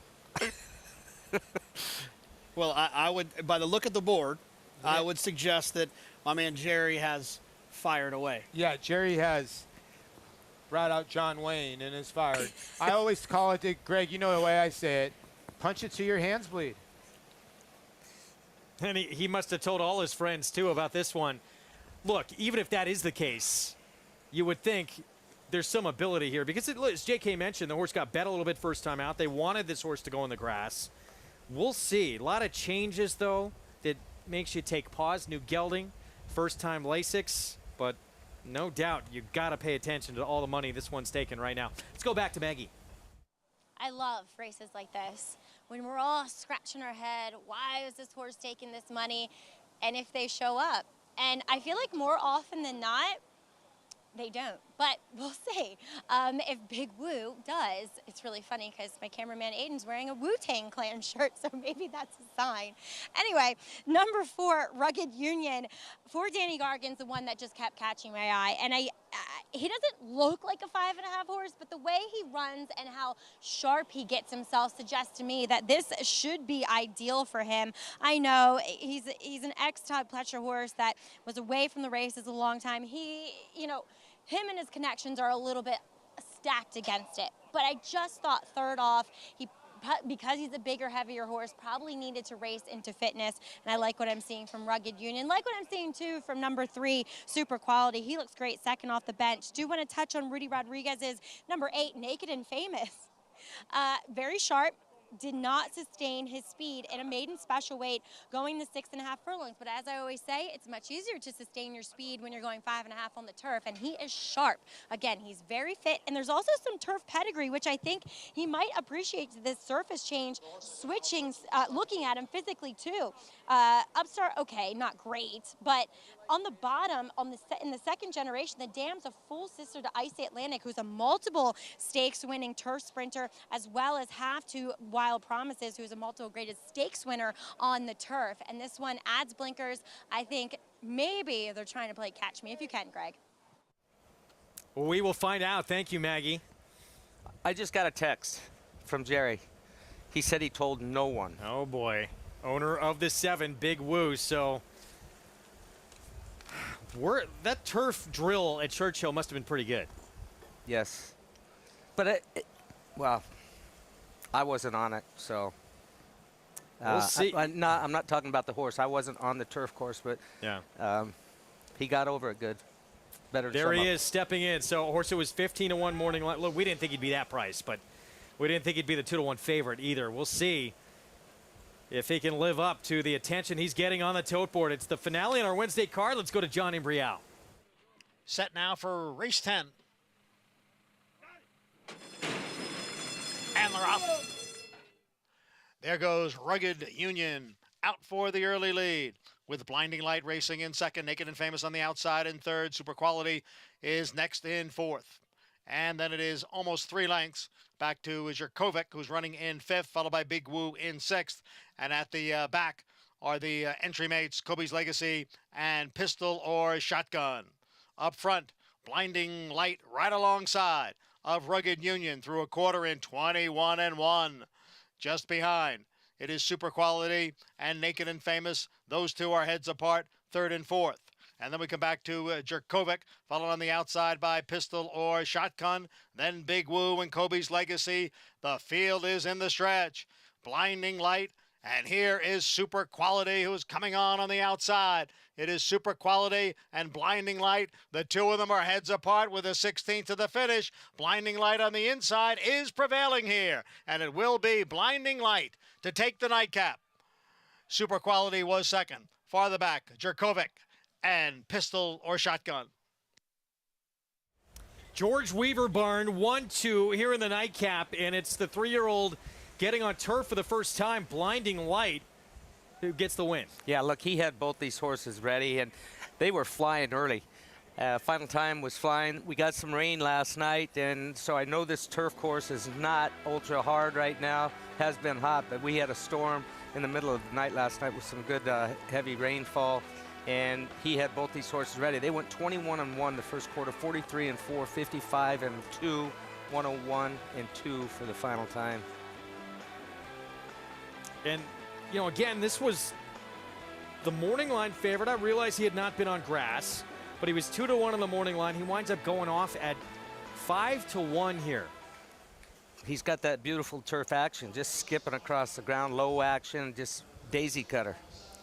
Well, JK, Paulie, I know George Weaver's going to like this result in the last. George Weaver's going to like this result in the last. I don't know if JK's going to be buying Gary Siaka dinner soon, but Blinding Light gets the job done. And you know what? Super Quality last time looked home and hosed. He looked home and hosed again here. And Blinding Light, who gave it up last time, was resilient on turf. You could see, look at his eye. He is looking at the 3. He saw him, and he kicked it into another gear. Yeah, you know, look, you mentioned it, Paulie. I missed the last leg in the pick 6, but seeing George Weaver win this exact, that kind of makes it all better 100%. for me. George and his family, Ben, Cindy, our thoughts are with you, and we're very, very happy to see this Wednesday card end with the George Weaver exacta. Exactly. Our prayers go out to the whole family. And again, 1-2, Jerkovic will spice up to try, but this is a nice little pick 6, Gregor. This is one of the ones that was paying out. We'll have those results coming up in just a little bit. Pick 5 to this horse was slight favorite in the pick 5. Pick 6 is going to be real nice, though. 6, 3, 9, 23-1 shot underneath to help a pretty healthy trifecta. 5-1 on the first timer on the grass. And Manny Franco on Blinding Light, the victory for the George Weaver Barn. Again, Weaver 1-2 here in this finale. 6-3-9 finish. We'll be back with prices and preview some weekend action right after this. The Factor, a top 10 General Active sire in 2020.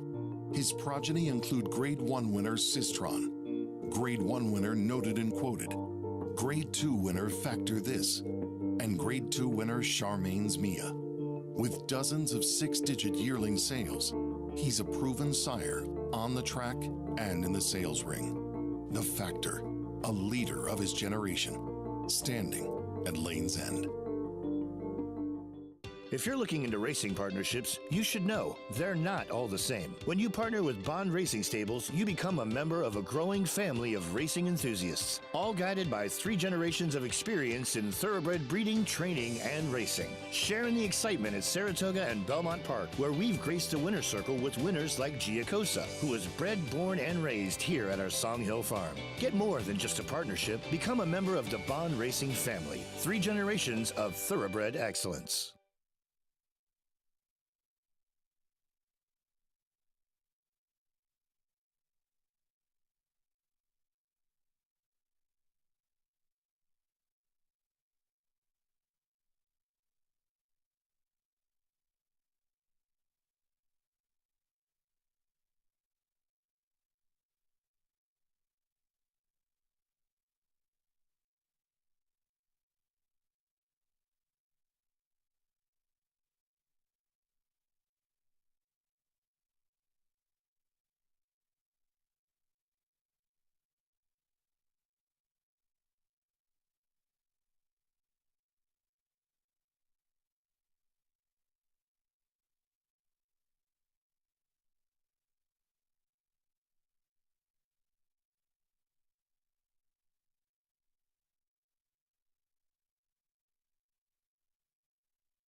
We're back on Saratoga Live. Thanks for being with us. Program brought to you in part by Naira Bets, where you can play it all. Bet any track, anywhere, anytime. Go to nairabets.com or download the app. Blinding Light, Manny Franco aboard for the win as George Weaver runs 1-2 in this Wednesday finale. Let's go to Maggie. It was a nice outcome for trainer George Weaver, but even better for owner Randy Hill. As Randy, this guy, was this I think Jonathan described it as a Randy Hill getting the winner's circle win, a drop at Saratoga. Well, I don't know if it was a drop.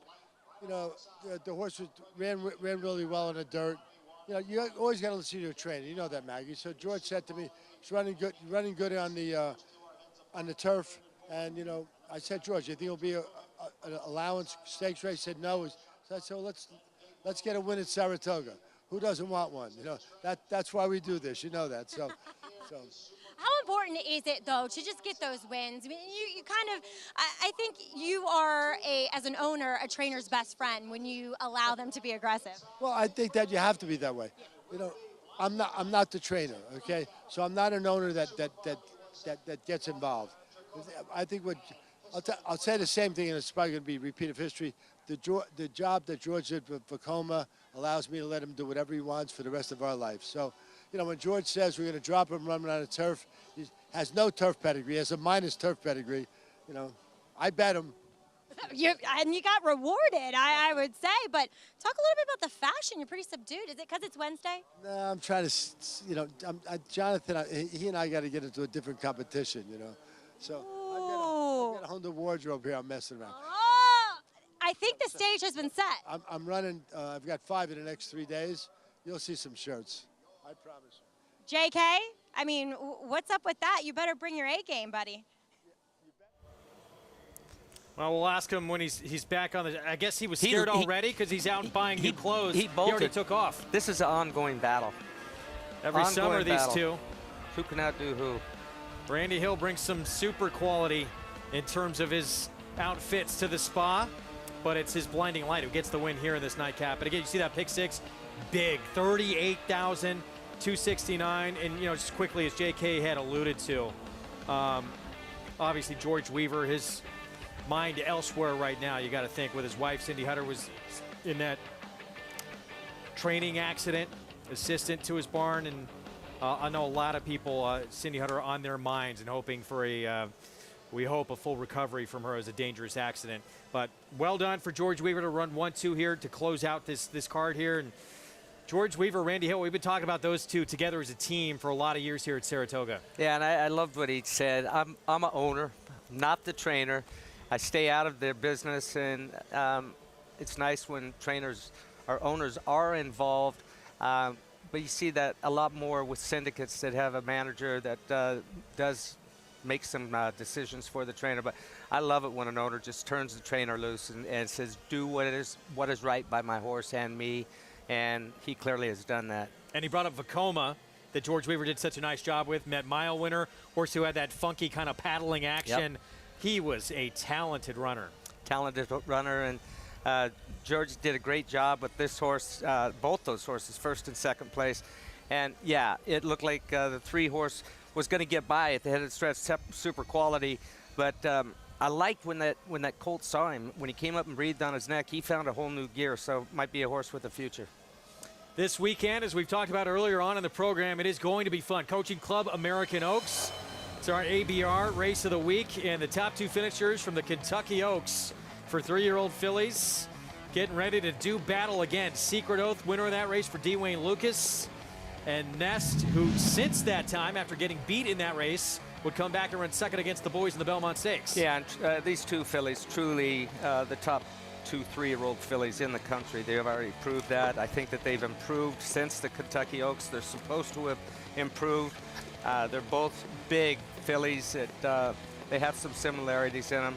But here you see her in the Kentucky Oaks, just striding away from the field under Louis Saez, and just put on a beautiful effort. It was probably quite a moment for her trainer, D. Wayne Lucas, I'm sure, watching her come through the stretch in front. And she was home. You could tell she was going to win from the head of the stretch. She's not stopping at all, and just a beautiful run. And we're going to get a look at it. This is her work over the Oklahoma training track. I mean, D. Wayne Lucas, you were at that Oklahoma. I mean, he was so high on her that, you know, early on was thinking about giving her a test against the boys on the road to the Kentucky Derby. Yes, he was, and he ran her in the Arkansas Derby, and you know, it was $1 million versus the $600,000 of the fairgrounds, or excuse me, the Phillies race at Oakland Park. Anyway, this was a great workout here. Just doing it all on her own, fastest work of the morning there. I don't think they were necessarily looking to have the fastest work that morning, but that's how it happened. Well, she looked sensational in this workout. As for Nest, who was the runner-up to Secret Oath in the Kentucky Oaks, she came back, tackled the boys in the 3rd and final leg of the Triple Crown, and we've heard time and time again from her connections, the more ground for her, the better. She ran very good against the boys, runner-up. Yeah, and you see her down there on the inside right there, bottled up and nowhere to go, really. I would have liked to have seen if she could have gotten through at the head of the lane, because she sort of had to wind up. Mo Donegal, he got the jump on her. She stumbled leaving the starting gate. She had a lot of excuses, but she got a great trip once she collected herself after the stumble at the starting gate.